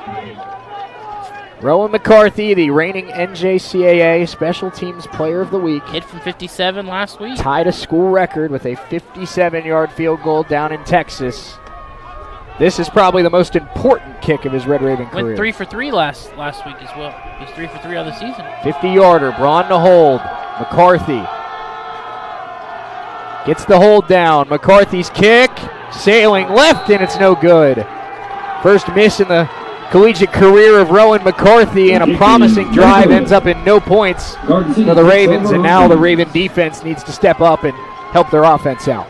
Yeah, this is a good job by the Garden defense. The Coffeyville offense got a little bit of momentum, rhythm. Then the big sack kind of disrupted everything, and now Coffeyville's defense going to have to do the same thing. We're down to 12:02 to go in this one. We are tied at 23. Ravens have not scored yet in the second half. Garden City scored 7 here in the second half. Harper takes the snap. Hand off to the right side. A little bit of room there, and caught a gain of about 4. Number 5, DeJuan Lacey carries off the right-hand side. Matt, it was kind of what we suspected at halftime. After both of these teams really had 4 yards. Successful drives in the first half, scoring points. Both of these defenses have clamped up in the second half. Yeah, there's just been one touchdown, I think, in the second half, and it was by Garden. So we knew these defenses were good coming in. Now they're showing it in the second half. 11.5 to play. Tied at 23. 2nd and 6 for the Broncbusters. Pistol handoff and a strong run for Lacey. He breaks a tackle. He's into Coffeyville territory. He's dragged down by Kyler Christmas. Lacey up the middle. Another strong run for DeJuan Lacey.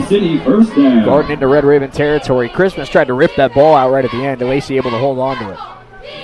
There's a lot of speed there, but Coffeyville's done a good job of not letting him break one completely off.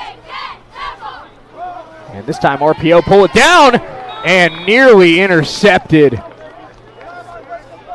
And that was number 6 in coverage, Jarvis Murphy. One step late. Play made by number 6, Jarvis Murray. Jarvis Murray, excuse me. Second down, you weren't kidding, Matt. If he came in one step earlier, it's 29-23 Coffeyville right now.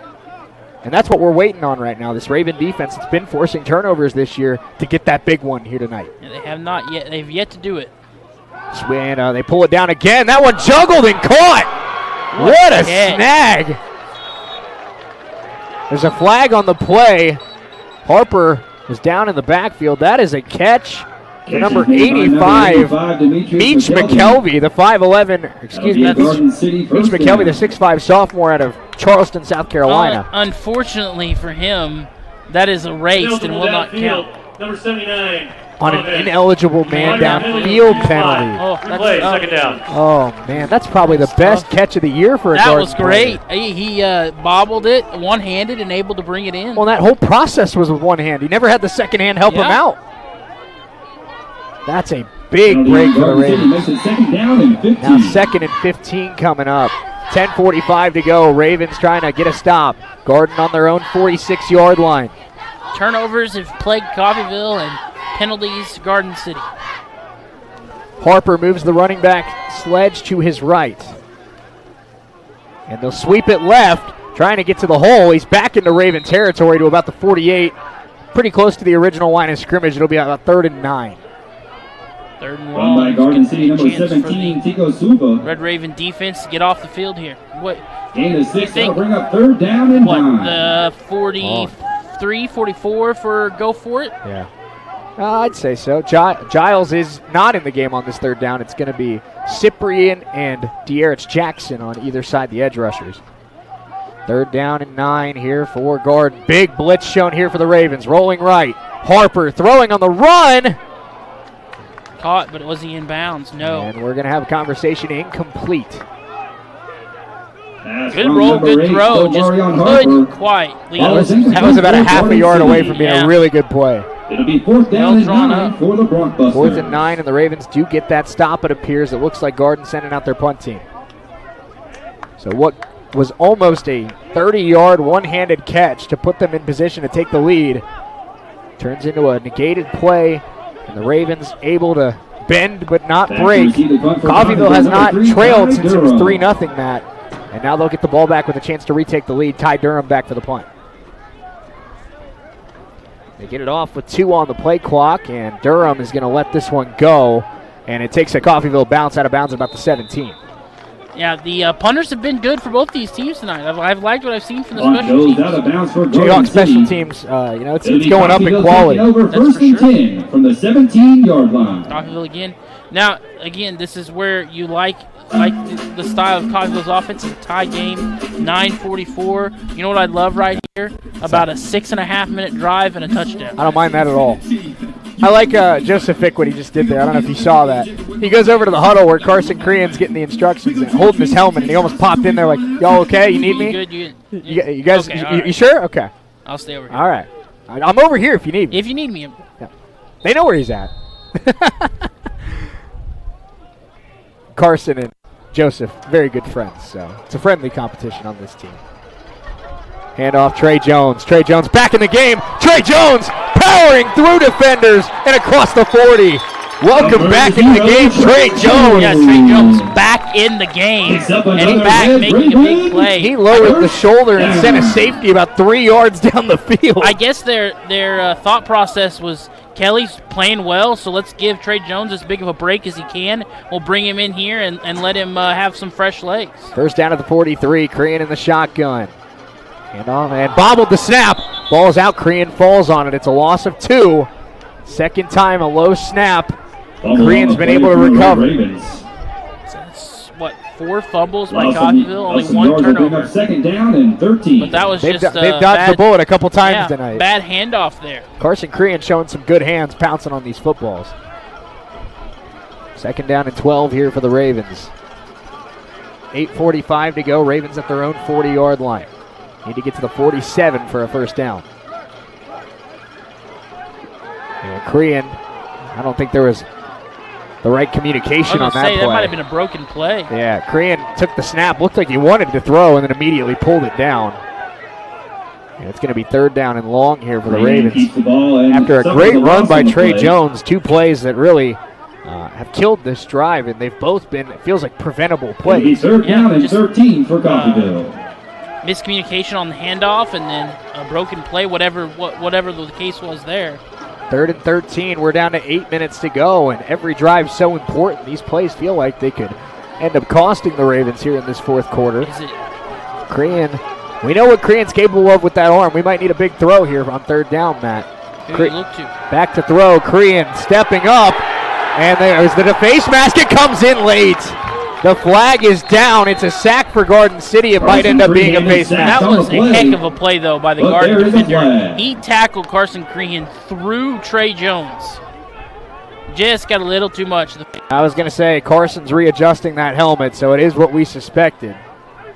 Oh, that's got to be. But that was. That's got to be a. That's got to be a backbreaker as an edge rusher. That's got to be a backbreaker as an edge rusher. You do everything right. You make it absolutely elite play. And that grab of the face mask is going to cost them. Yeah, well, that's 2 really athletic plays we've seen by Garden, and that's offensively and defensively. And that's a been erased. 3rd and 13 sack that gives the Ravens a first down. That is a big-time mistake by Garden. That's tough. That's a tough break. 7:48 to go in this one. We are tied at 23. Ravens have a first down at midfield. I think if I heard correctly, 108 yards in penalties. Well, Coach Harris tweeted last week after their game, said we might be the most penalized team in the nation. I think they're in double digits when it comes to penalties. If they could cut those penalties in half, they might be a top 10 team in the nation. Some more confusion. No, we're going to give them some more yards, apparently. Well, there you go. Another misplay. I don't know. Man. They gave 12 earlier when they needed 15, and that time, no, they only gave 10. Is Coffeyville Community College offering math classes this week? We got to get... Now we're at the 45. We're still talking about this. What's going on here? Yeah, they're counting. Hey, anytime I can feel for the officials. We should call US 98's official rules analyst, Will Tunstall. Yeah. See what he thinks here. What's going on here? Under further review for the previous spot. Oh, for the spot. Okay. So here, because it's going to be 15 from the spot of the foul. No, it's not. It shouldn't be 15 from the spot. It should be 15 from the line of scrimmage. Okay, and is that what the debate is here? I don't know what's going on here. We'll keep it here. Ravens will have a first down. We don't know where it's going to be yet. but it is a first down after a face mask penalty. And if you're Nick Dobler and Angel Ortiz right now, let's play a game here. If you're Coach Ortiz, how would you grade the performance from your offense tonight? There's been some great plays. You've run the ball pretty well for most of the night. There's been some mistakes. There's been some turnovers. There's been some stalled drives. It's kind of an interesting question. I think you're B minus. B minus. That's exactly where I was setting. Just because there's been some mistakes, 4 fumbles. You still have a chance to score 30 points. It hasn't been a bad night. No, but 4 fumbles, an interception. You haven't turned the ball over but twice. Right. Miscommunication. There's been some issues. Well, it just feels like, Matt, that the Ravens in their first 2 games of the year scored 35 in 2 quarters and then came out against Cisco and scored 37.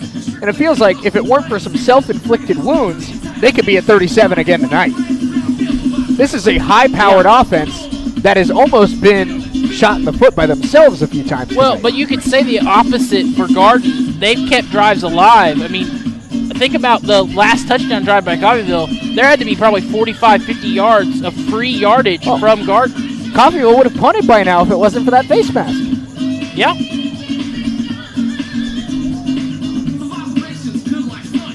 We appreciate you hanging out with us here on US 98 and the Red Raven Sports Network as we continue to look at this play. 3rd down and 14, Carson Crean was sacked. It was a face mask call on the play, and it looks like we have officially decided on the 45 being the spot. Yeah, I reached out to my rules expert. We'll try to get an official ruling. Once I get a ruling, I'll let you guys know. Well, we appreciate Will and his work. Yeah. Will's one of the good ones out there, man. Yes. Malfunctioning, there is no play to review. Therefore, we will go with the card on the field that said we had a previous spot at the 40, and we'll put the ball at the 45. First down. The review equipment is malfunctioning. We have seen it all tonight. If that doesn't put a exclamation point on the job by these officials, I don't know what the officiating is malfunctioning. And that I think both teams would agree with to that. 7:45 to go in this one. Crean in the shotgun. First down, Ravens at the Garden City 45-yard line. And like you talked about, Matt, long 5-6 minute drive here. Take the lead is probably what they're thinking. And now they've already burned 2 minutes, and we'll see if they can burn another few as they try to march towards the end zone. First down, Carson Crean running back to his right. He's got 3 wide receivers and a tight end.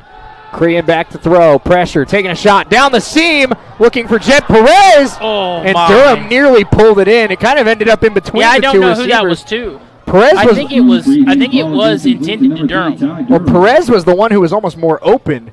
Durham nearly made an incredible sliding catch like he was back on the baseball field. Yeah, I think that was intended for Ty Durham, but almost a spectacular catch. And I like the idea there to take a shot down the field. I do too.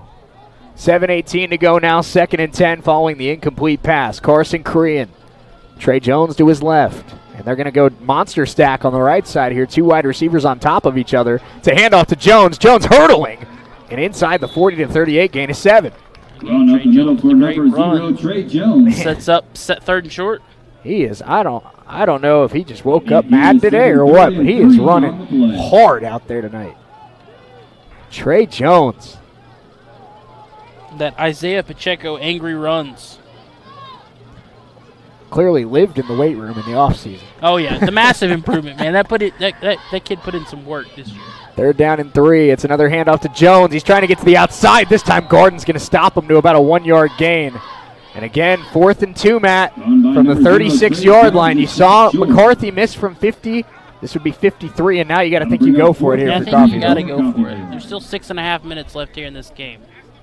Clock is ticking. Man, I almost, the way your defense is playing, you could pin them deep. I'm a go-for-it guy, but I'm almost tempted to kick the – I think I like this decision. That's what he's doing. I like this move by Coach Gobler. Your defense has been very good, and last time you pinned them deep, you forced the safety. I like this decision. Can Brady Braun pin him inside the 10 again?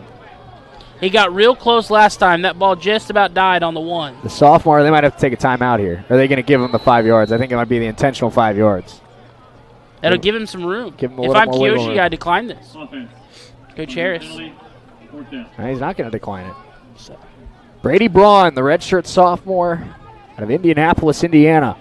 He's a punter for the Sooners. He's a punter for the Warhawks of Louisiana Monroe, and now he's a punter for the Ravens. And his first 4 punts in Coffeyville have been pretty dang good. Last full-time punter for the Red Ravens is now punting at Pitt.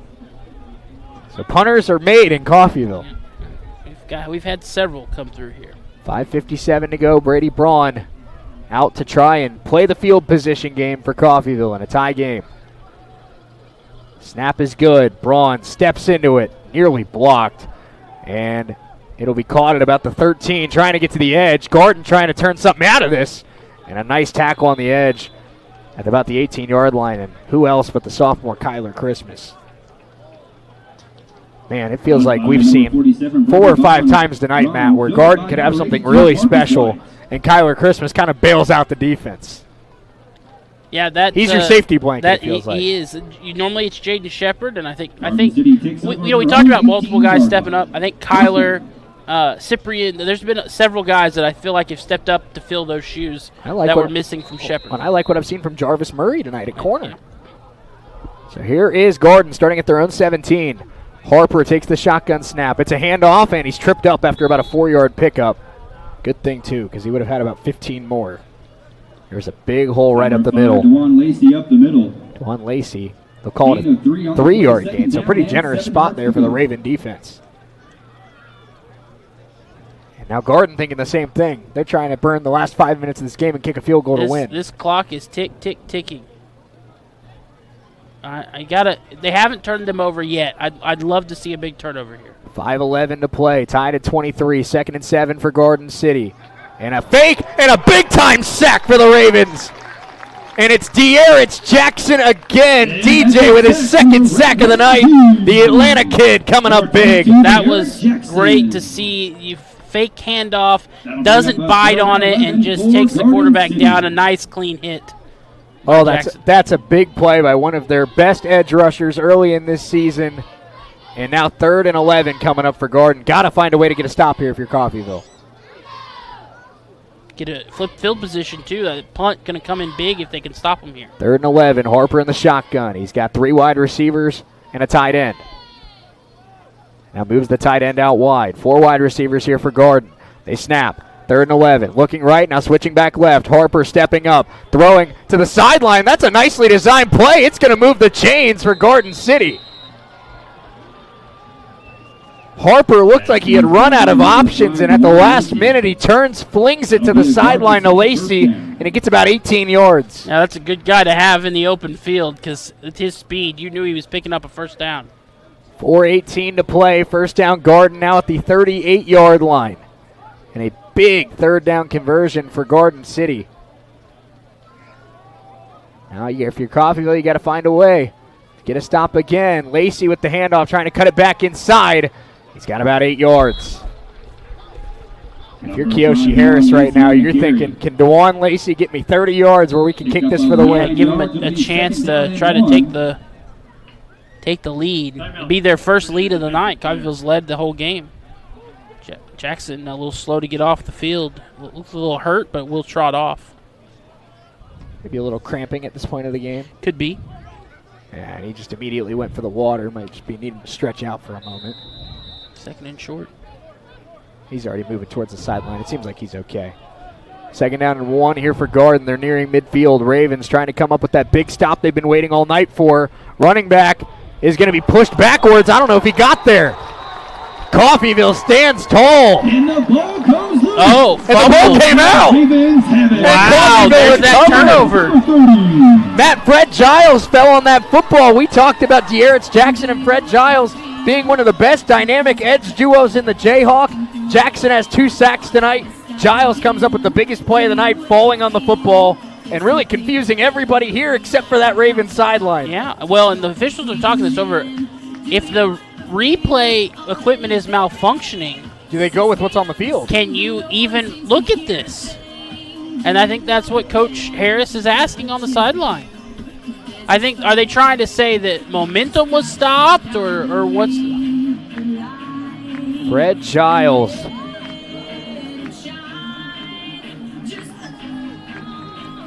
What's the discussion here? As of now, it is Coffeyville ball. Coffeyville ball. Fred Giles fell on the football. The star redshirt freshman defensive. They're ruling on the field was an inadvertent whistle with an immediate and clear recovery by the defense. Therefore, it is first down Coffeyville. First down All right, Coffeyville. there we go. The second, although inadvertent whistle of the night. Man. That's the clear recovery. We are one inadvertent whistle away from tying Jeremiah Moore, his helmet losses record. Helmet losses. In the most obscure Coffeyville stats of all time. Oh. Carson Crean and the Raven offense out there in Garden City territory at the 47. 3:49 to go, and now, Matt, you can go on a drive and win this football game right here. Yep, this is a big moment for Crean in his first game. We have been waiting for the big turnover. There it was. Can the Ravens capitalize and win this game and go to 3-0 and enter maybe the national top 15? Yeah, this is big. Coach Harris is upset. I'm sure he's not happy. Well, we'll see what, if anything, is said here. I guess what the discussion is Coach Harris thought momentum was stopped, but they're saying the running back voluntarily went backwards. That's when the Ravens ripped it out. Yeah, and he was. I mean, he was trying to make something happen, and that's when the Red Ravens took advantage. Giles recovered it. I didn't see who forced the fumble. I didn't see that. I never saw the ball on the ground. So I was just as shocked as I think other people. I can't promise anything, but we'll see if maybe Andrew Elrod can get a look at who forced that fumble. That was a huge play. Oh, my goodness. Kelly is in the backfield right now for the Ravens as we're waiting to officially set this chain. And here we go. Play clock is moving. First down Ravens, Garden City 47, 3:49 to go. Ravens force the turnover. Can they win the game right here? Jet Perez gets a screen pass, not going anywhere, and he's thrown to the turf. Loss of a yard. In on that play, number 13, Kyle Topinski, the linebacker. That was a linebacker tackle right there. That was a good open field tackle. That little screen play has worked well for Coffeyville. Did not work that time. They generously say no gain on the play, so second down and 10 for the Ravens. Clock is ticking, 3:18 to go. Carson Crean, his first collegiate start at Coffeyville, trying to lead the game-winning drive. Run up the middle, pushing forward for about a 5-yard pickup. And I believe, was that Kelly on the handoff? Sits up third and short. Didn't pick up quite as many as I thought he did. Looks like that was DeAndre Kelly. Run by number 4, DeAndre Kelly off the left-hand side. He gave him about 4 yards. Third down and 7 for Coffeyville. Third down and a short 7 or third down and a long 6, however you want to draw this up. We're going to go under 3 minutes to play. Big third down. Carson Crean in the shotgun. He's got 3 wide receivers to his left. Jet Perez at the bottom of the field. Crean trying to buy time, extending. Crean taking a shot down the field for Perez and out of bounds. Crean showing off that arm strength, though. That's impressive to see him on the run, just rifle that ball almost all the way down the field, about, 50 yards. And do you play field position again here? I think you have to. They're thinking about it. Carson wanted to stay out there, but now they're sending Brady Braun. I think you absolutely have to. I think if we have this situation one more time where it's fourth down here in maybe another minute or two, that's when you go for it. 4th and 2, you're going for it. 4th and 7, you're punting the ball. Well, yeah, right, exactly. Garden still has all 3 of their timeouts, and if you don't convert on this, Garden only needs to go about 25 yards to kick for the win. So Brady Braun will try to pin the Garden City Broncbusters. 2:50 to play. Delay a game, they're going to give the Ravens that 5 yards. That's been a strategy tonight when Braun's been out there. They're trying to give him that extra little bit of wiggle room. 5-yard penalty. I'm surprised Kiyoshi hasn't declined it yet.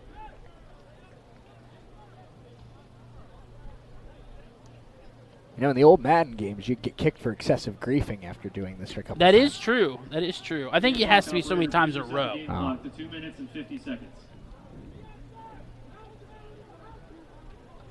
I just want to see him high step down the sideline again. I know, me too.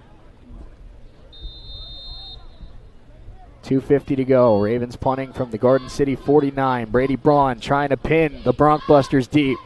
Got it off. It's a hanger, and it is going to bounce at the 15, straight up into the air, and the Ravens will down it at the 10-yard line. Well done by Brady Braun.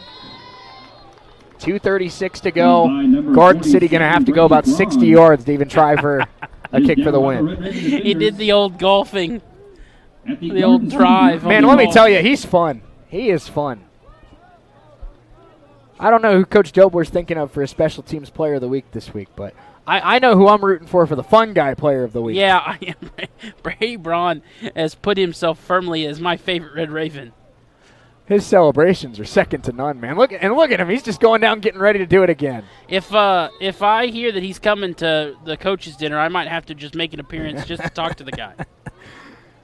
First down here for Garden. It's a run left. It's about a 6-yard gain. Couple Ravens in there on the tackle, and that was DeJuan Lacey. We'll have a Raven hobble to the sideline. Gain of 6 yards, 2nd and 4 for Garden City. That's a corner.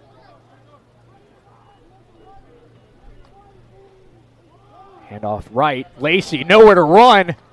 And he might have fought his way back to the line of scrimmage. And now every time, as that was De'Aaron Jackson in there for the tackle, Matt. And every time you see a running back with the ball now, you're looking to see that football in his hands.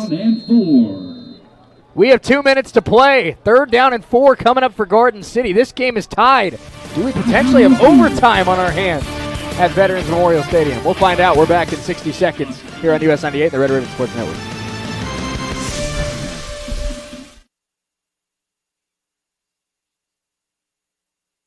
State Bank. Community State Bank online mortgage tool is easy to use. You can be approved in minutes. And Solutions North Bank lenders are always ready to answer any questions that you may have. Visit ourlocalbank.com on your computer or mobile device and get started today. Solutions North Bank. Member FDIC. Equal housing lender.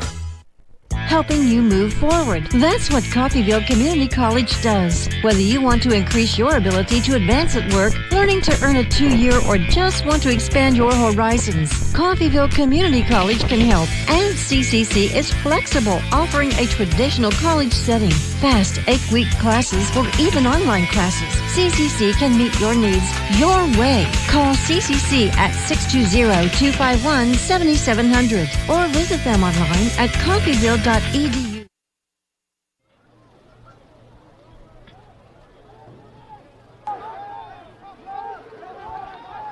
Huge 3rd down and 4 here for Garden City. 2 minutes to go. They're going to try to run it right, and the Ravens might have gotten a stop. 4th down coming up, and Coffeyville's defense stands tall. Stopped after a short gain. And Kiyoshi Harris has some. 4th and 2. We're going to have a timeout, Matt. Kiyoshi Harris has some guts. I don't know if he has enough guts to go for it on 4th and 2 from their own 17. I don't either. He might be thinking about it here, but I think eventually he's going to punt. Yeah, that would be the Dan Campbell of all calls. Man.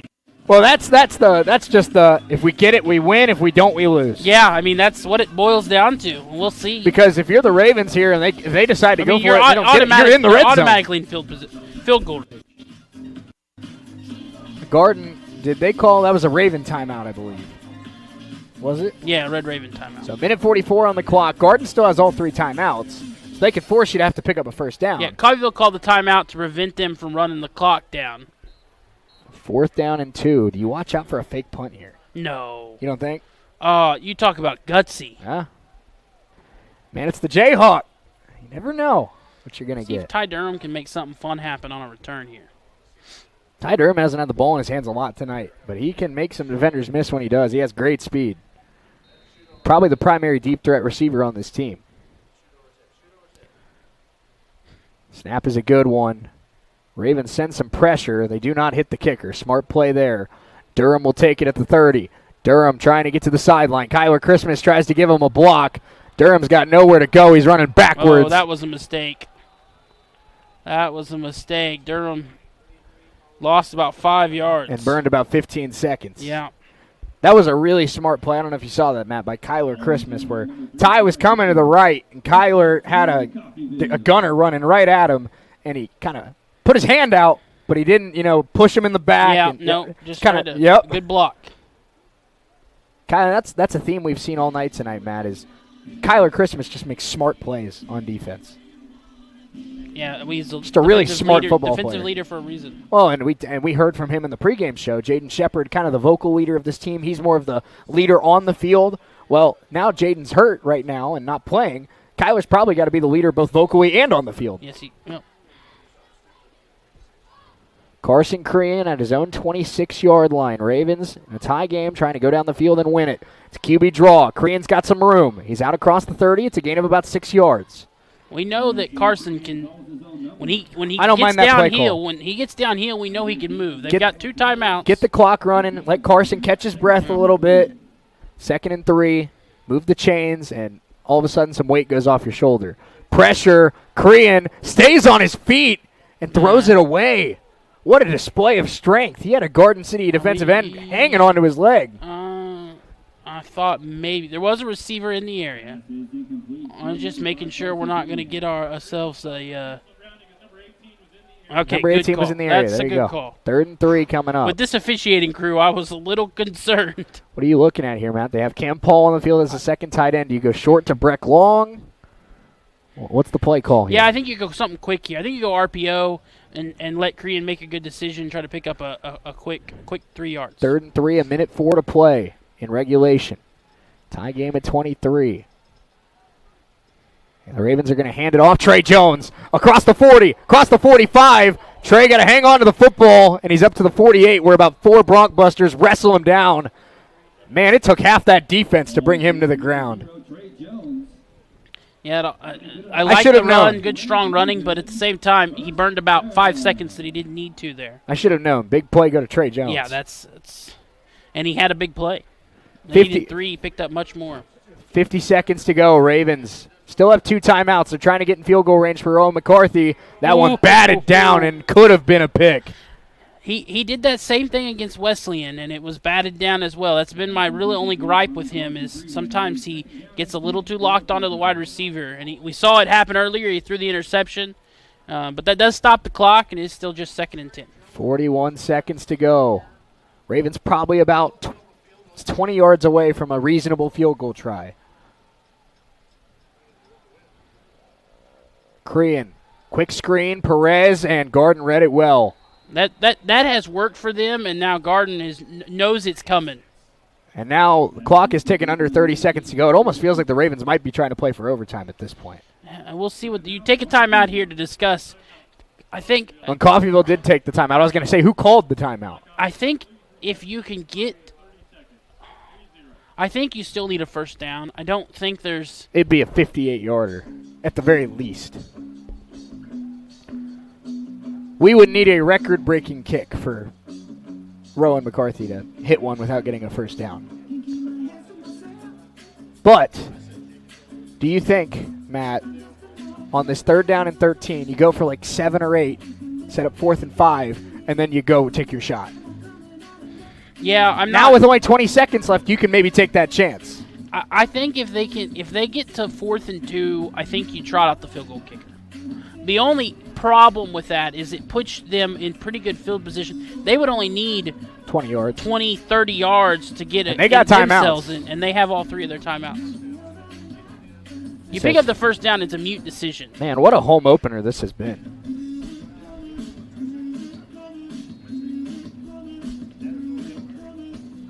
As we wait for both teams to get on the field, shout out to former Red Raven volleyball coach Dearden Kelly getting her first win at William Jewell tonight. No, straight sets. Good for her.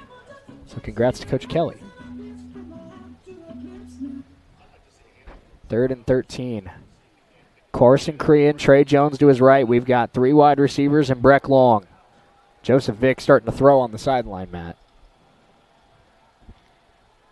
Crean back to throw, looking. Crean on a wheel route. Breck Long, did he get the foot down? Breck Long, what a catch. Breck Long with maybe the catch of the year.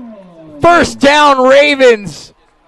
A perfect throw from Crean and a toe tap grab from Breck. What a play, Breck Long. What a throw by Carson Crean. First down, Ravens at the 39. 25 seconds to go. Crean in the shotgun. Here's the snap. Back to throw. Crean rolling left. Throw incomplete. Just some miscommunication there. Haywood, he thought Haywood was going to go outside. Haywood went up. Yeah. And Haywood. Ravens, they'll take the clock stopping. That's not the end of the world.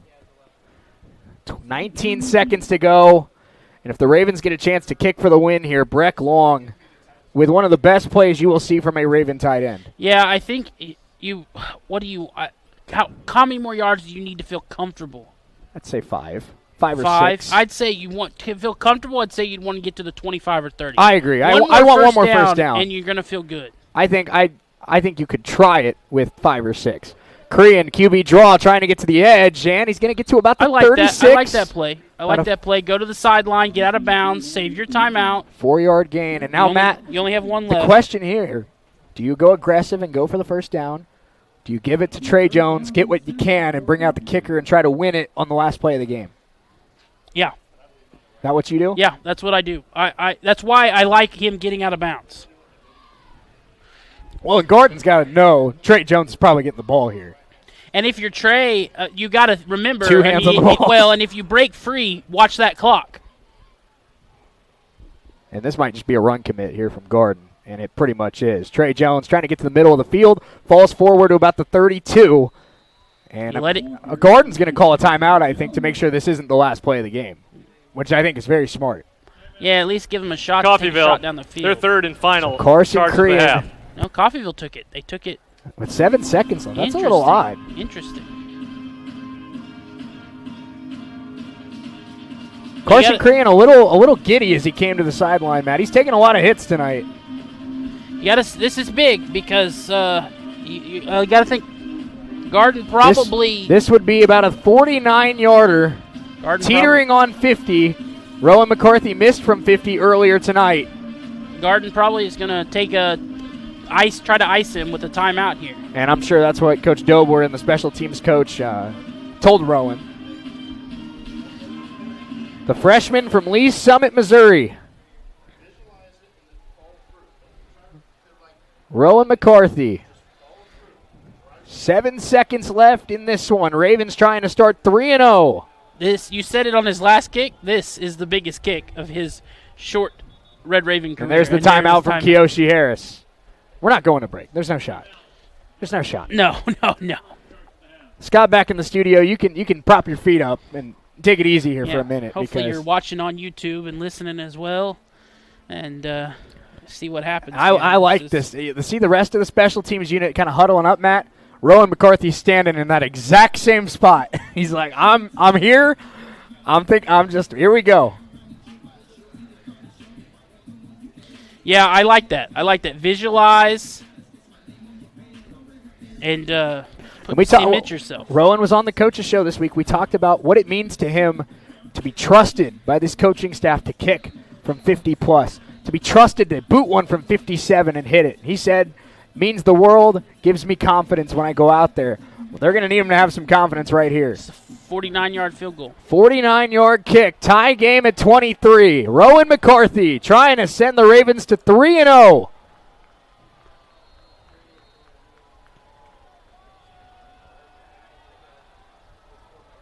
The snap. The hold. McCarthy. And it's going to be pushed left. Yanked it left. There's a flag out. There is a flag down. And if this is a roughing penalty or an offsides penalty, the Ravens will get another chance. And they made the motion that it was a roughing the kicker. The issue is Rowan is limping. Well, it looks okay now. He was limping. Oh, I'm sure if he gets. Are they going to give him another shot at this? 5-yard penalty. Oh my goodness! Results in a first down. On a night where Gardens made a lot of mistakes in terms of penalties, that one may truly end up costing them the game. That makes it a 34-yard field goal. But now, if you're Rowan McCarthy, you've seen 2 missed kicks tonight. Got to have a short memory, clear the head, put it through. Now, the second one doesn't count. That's what you got to remember. That's right. You missed one. It was from 50. Now you're kicking. Rowan McCarthy, the freshman from Lee Summit, Missouri. And another timeout from Kiyoshi Harris. Excuse me, never mind. You're not going to have a timeout. This for the win. Now the timeout comes in late. We've had so many ref whistle blows tonight. I can't tell what's what anymore. Their second charge who was just down there blowing the whistle for no reason? No idea. What's going on? Oh boy, here we go. This is a big one. This is a big one. And like you said, you just saw yourself miss 2 now that your second one didn't count. So you just got to think, 34 yards, I can do this in my sleep. Hits this kick every day in practice. And after, there's been a lot of mistakes tonight for both of these teams. It has been probably the sloppiest game of the year for the Red Ravens. But you're playing a nationally ranked team, and you're one play away from getting to 3-0 and most likely entering the national rankings coming up on Monday. Yeah, and you got to think, no one thought Coffeyville would be here because first-year head coach, picked to finish 5th in the conference, bad season last year, a lot of question marks, and...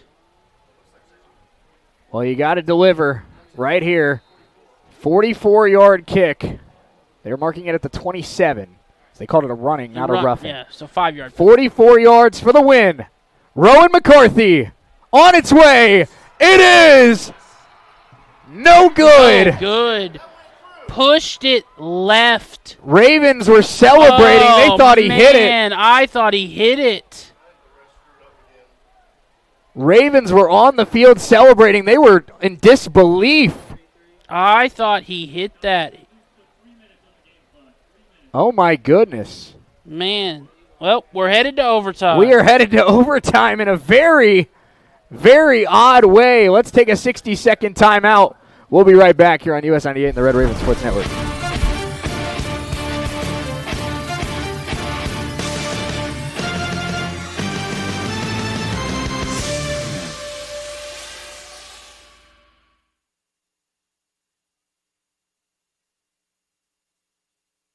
Vehicles. Shop the #1 Chevy dealership in Southeast Kansas, Roman Chevrolet, 2313 West Main in Independence, or visit us online at romanchevrolet.com. Chevrolet, together, let's drive.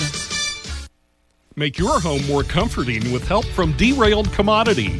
Update your flooring with the area's largest selection of in-stock carpet, luxury vinyl plank, tile, area rugs, and more in many styles, brands, and colors. New furniture always brightens a home. We have a great selection of furniture, including sofa sets, recliners, and mattresses. Economy to premium, in stock and ready to brighten your home. Shop now at your local Derailed Commodity Flooring and Furniture, Brazelton in Independence, Kansas, and Joplin and Butler, Missouri.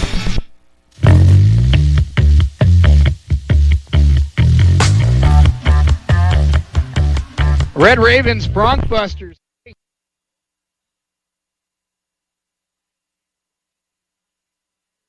He pushed the kick just wide of the goalpost, and we will have an extra period here tonight. And, of course, this is standard college football overtime rules. Start at the 25-yard line. Each team will get one possession. In second overtime, you got to go for 2. And if we go to third overtime, it's 2-point conversions back and forth until we have a winner. Garden City trying to hang on to their national ranking. Coffeyville trying to hang on to their 0 in the loss column.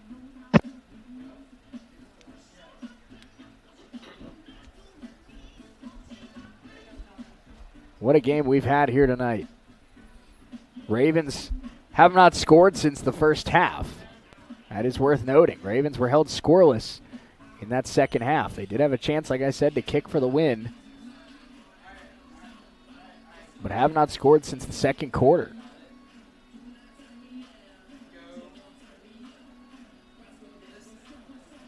And we'll see. It looks like we're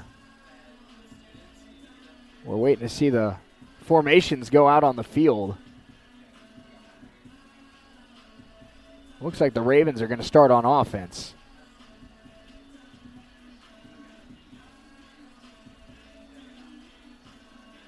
Rowan McCarthy, Brady Braun, the kicker and holder for Coffeyville. They're working down on the sideline.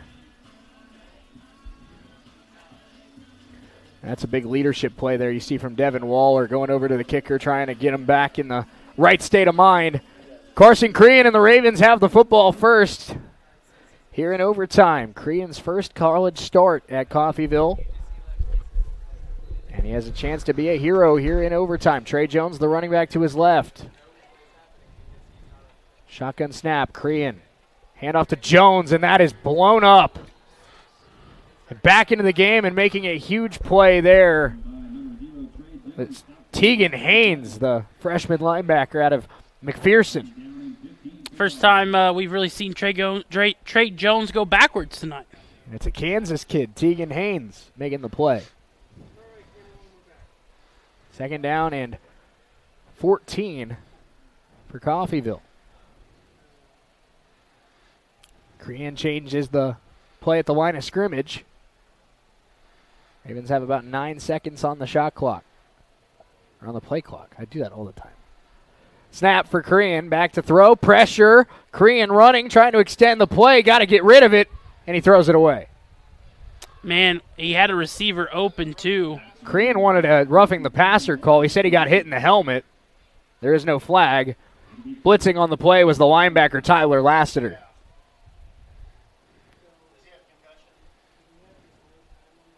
He stumbled when he got up, but I think that just may be more of from the hit. Like just hitting the ground than it necessarily was. Joseph Vick is warming up on the sideline if he's needed. 3rd down and long here for Coffeyville. Last time they were in this position, Breck Long made one of the best catches of the year. That is a miss. He was hit in the face. And clock was stopped. Yeah. Timeout Coffeyville. He got popped in the face. Been a rough night for the officials.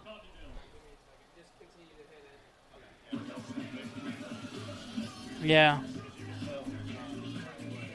Watch him get hit in the face. Oh. Yeah, he got hit in the face. If you're not on YouTube, I apologize for this, but he took a hard shot. And Carson still kind of. He didn't hit his head on the ground, but he definitely took a shot to the face. Well, and he's not. I don't know if he's limping, but he's kind of waddling around. He did seem wobbly. Yeah. Now you're asking if this what is happening. You're asking Vic to come off the bench cold and try to win this football game.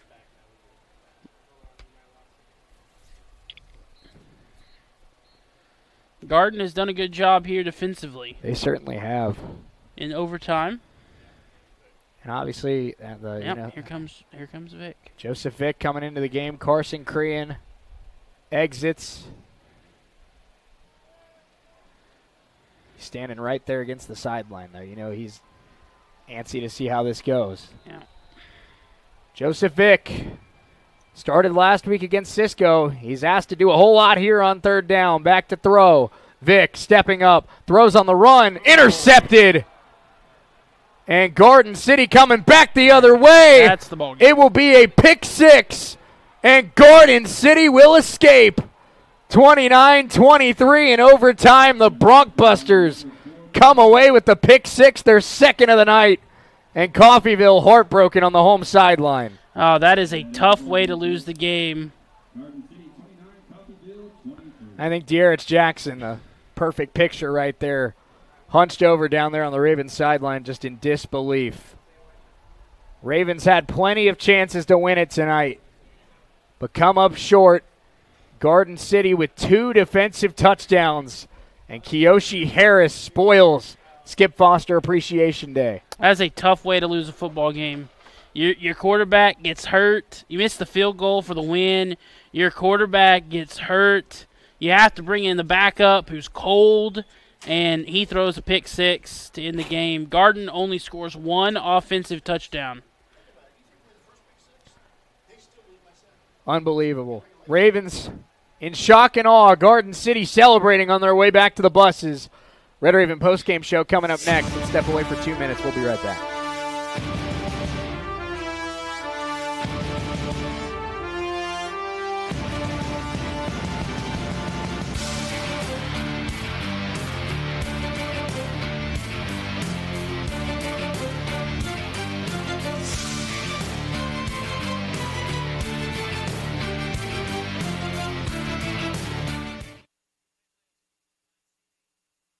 Perky's Used Cars. We're a mile and a half west of the Woodshed on State Line Road. Perky'sUsedCars.com.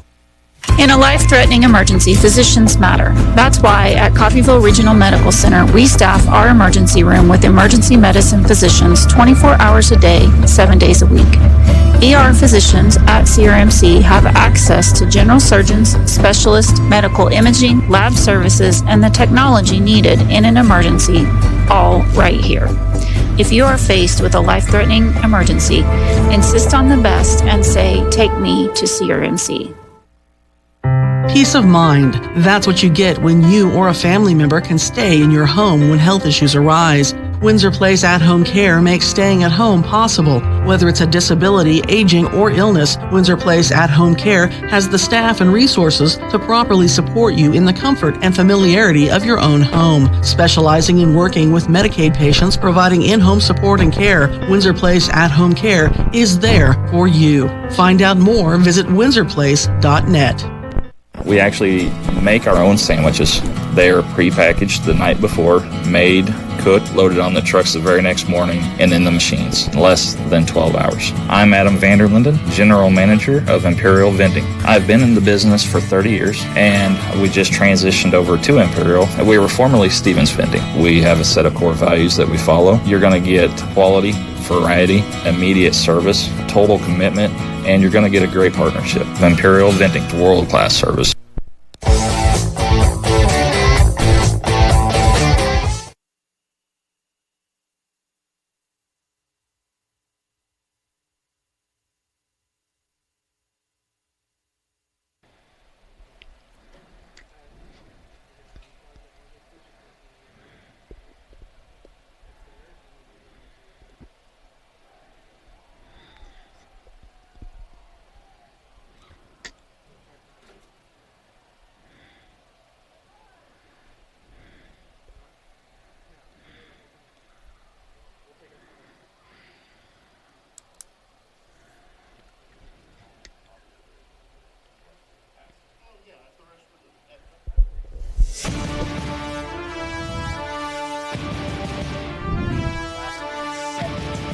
Oh my goodness.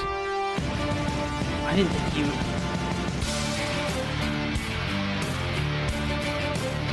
Game show here on US 98, the Red Raven Sports Network. Ravens fall in overtime, 29-23. Shane Neal, Matt Jordan alongside with me. And Matt, there's no loss is fun. No loss in a home opener is fun. But this one definitely a punch to the gut, knocks the wind out of you. Ravens for most of the first half looked like they were, again, locked in offensively, like they were going to, roll to 3-0. But credit to Garden. Ravens did not score after halftime.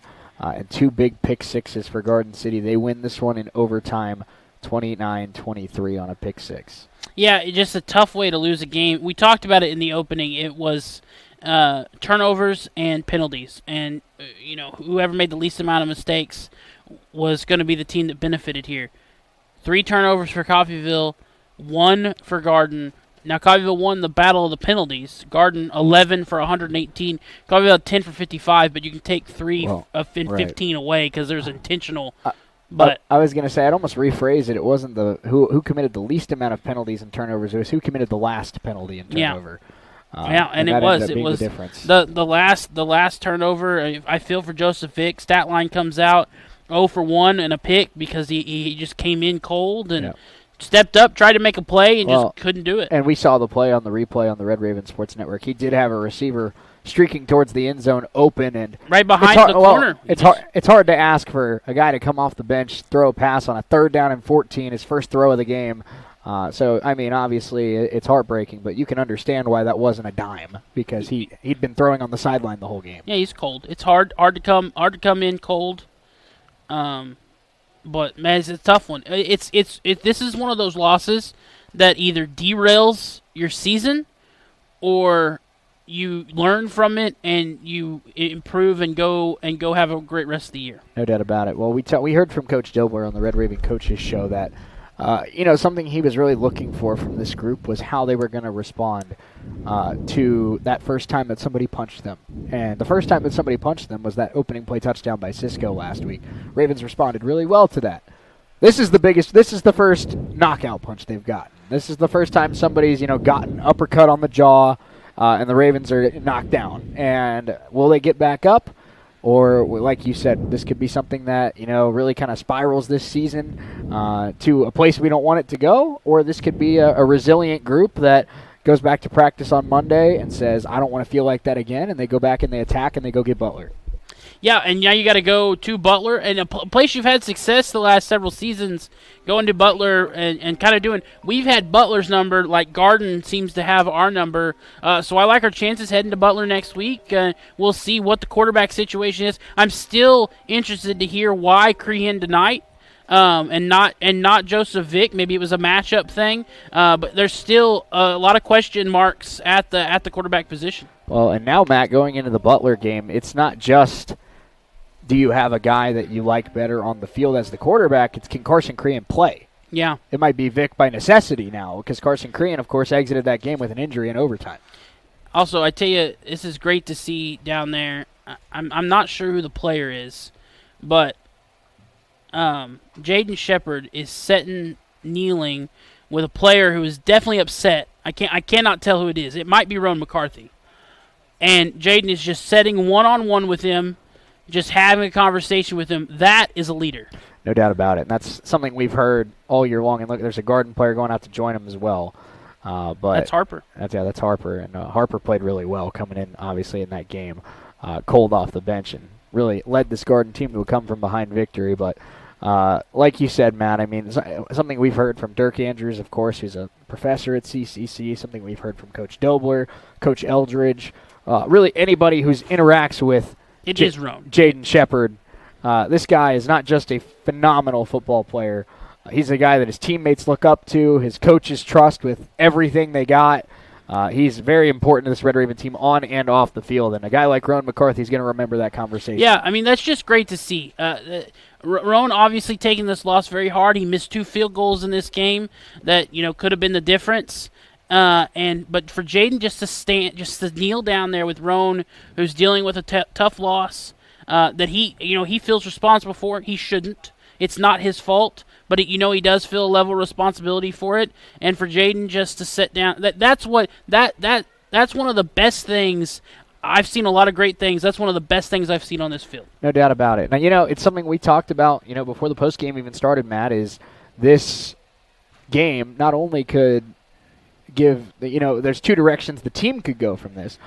A game like this, like you said, Rowan McCarthy should not feel the blame for this game. He was, there were plays that players all over this team could have made to win this game. But Rowan McCarthy missed a couple kicks that he probably felt like he should have hit.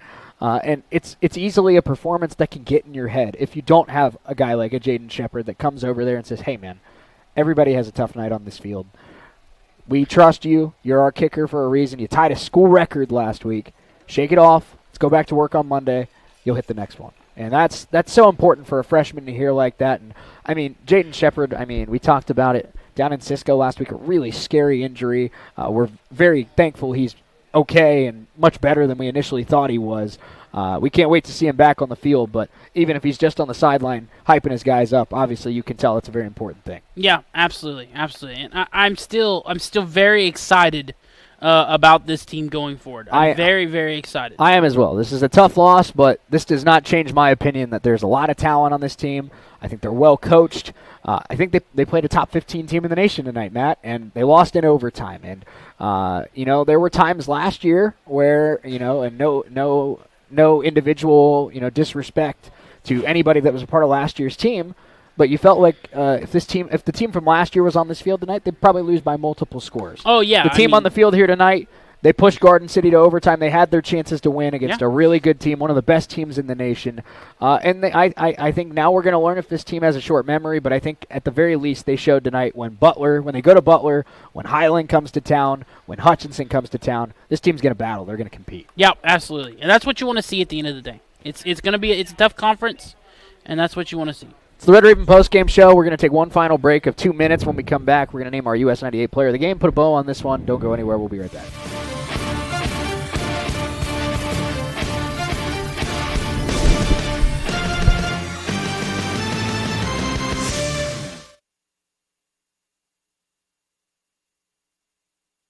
Needs. Call Solutions North Bank at 620-251-1313 or stop by our Coffeyville location at 1414 West 11th Street and speak to a new accounts representative today. It's the SNB way. Solutions North Bank. Member FDIC. When you need to rely on a nursing facility for the care of a loved one, wouldn't it be comforting to know that the owner is providing the care? Owner Stephanie Bean with Medical Lodges is proud to supply that tender care in Coffeyville. Skilled nursing services, rehabilitation, adult daycare, and much more are all offered. Visit medicallodges.com or stop by 2921 West 1st in Coffeyville and learn more. Medical Lodges Coffeyville, where they serve and enhance the lives of others with caring hands. Chevrolet Summer Drive event is in progress at Roman Chevrolet in Independence. Get a 2024 Chevy Silverado 1500 Crew Cab and get $57.50 back in rebates. That is 10% off MSRP. Roman Chevrolet has a huge selection of pre-owned vehicles. Shop the #1 Chevy dealership in Southeast Kansas, Roman Chevrolet 2313 West Main in Independence, or visit us online at romanchevrolet.com. Chevrolet, together, let's drive. Helping you move forward. That's what Coffeyville Community College does. Whether you want to increase your learning to earn a 2-year or just want to expand your horizons, Coffeyville Community College can help. And CCC is flexible, offering a traditional college setting, fast 8-week classes or even online classes. CCC can meet your needs your way. Call CCC at 620-251-7700 or visit them online at coffeyville.edu. We are Coffeyville Community College.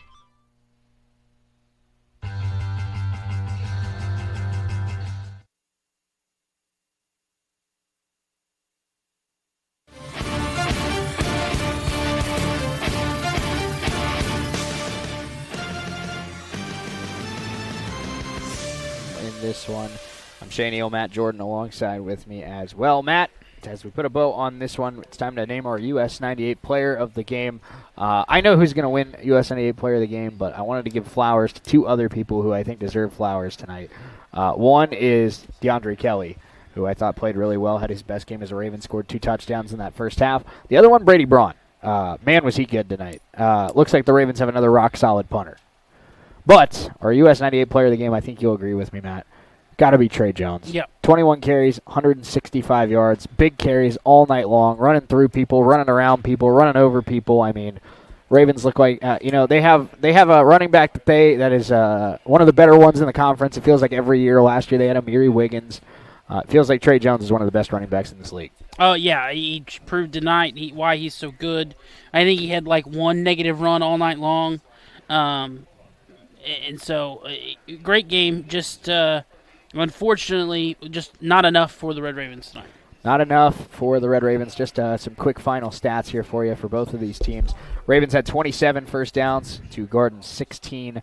Garden ran for 198 yards to Coffeyville's 224. Coffeyville 160 through the air. Garden City 97. Ravens with 384 yards of total offense to Garden City's 295. 2 pick sixes for Garden City. That proved to be the difference. Ravens and Garden City both averaged 43 yards per punt. 11 penalties for 118 yards for Garden City. 10 penalties for 55 for Coffeyville. Possession time, 33 minutes for the Ravens, 26 for the Bronxbusters. Matt, that kind of what makes this loss sting more than anything is the Ravens outplayed them. More rushing yards, more passing yards, more total offense, more first downs. Just in about every facet of a football game, the Ravens were the better team tonight. But that just goes to show you what you said, the cliche of football. Penalties and turnovers will kill you. Turnovers killed the Ravens tonight. They did. They definitely hurt Coffeyville. I mean, only one offensive touchdown for Garden tonight, 2 pick sixes. And then 2 missed field goals for Coffeyville. I mean, that's the difference in this game. No doubt about it. Ravens will be back in action next Saturday night against the Butler Grizzlies. You can catch that right here on US 98. Of course, again, 6:30 pregame, 7 o'clock kickoff. Ravens look to get back on track against a very solid Butler team that ran all over Independence today. So Ravens doesn't get any easier in this conference, Matt. You go from one national powerhouse to another. So Ravens will go into hostile territory. If you thought Garden and Coffeyville didn't like each other, Butler and Coffeyville. Oh, it's worse. Yeah, it is worse. That might be the biggest rivalry in the league. So it'll be a fun time next weekend. Ravens will look to get back on track. For Matt Jordan to my left, a big thanks to Scott Maples back in the studio. I'm Shane Neal saying so long from Veterans Memorial Stadium. Final score, Garden City 29, Coffeyville 23 in overtime. We'll talk to you next time. But now let's get back to the music here on US 98. Ravens fall in overtime We'll talk to you next time. Jeremiah Elrod.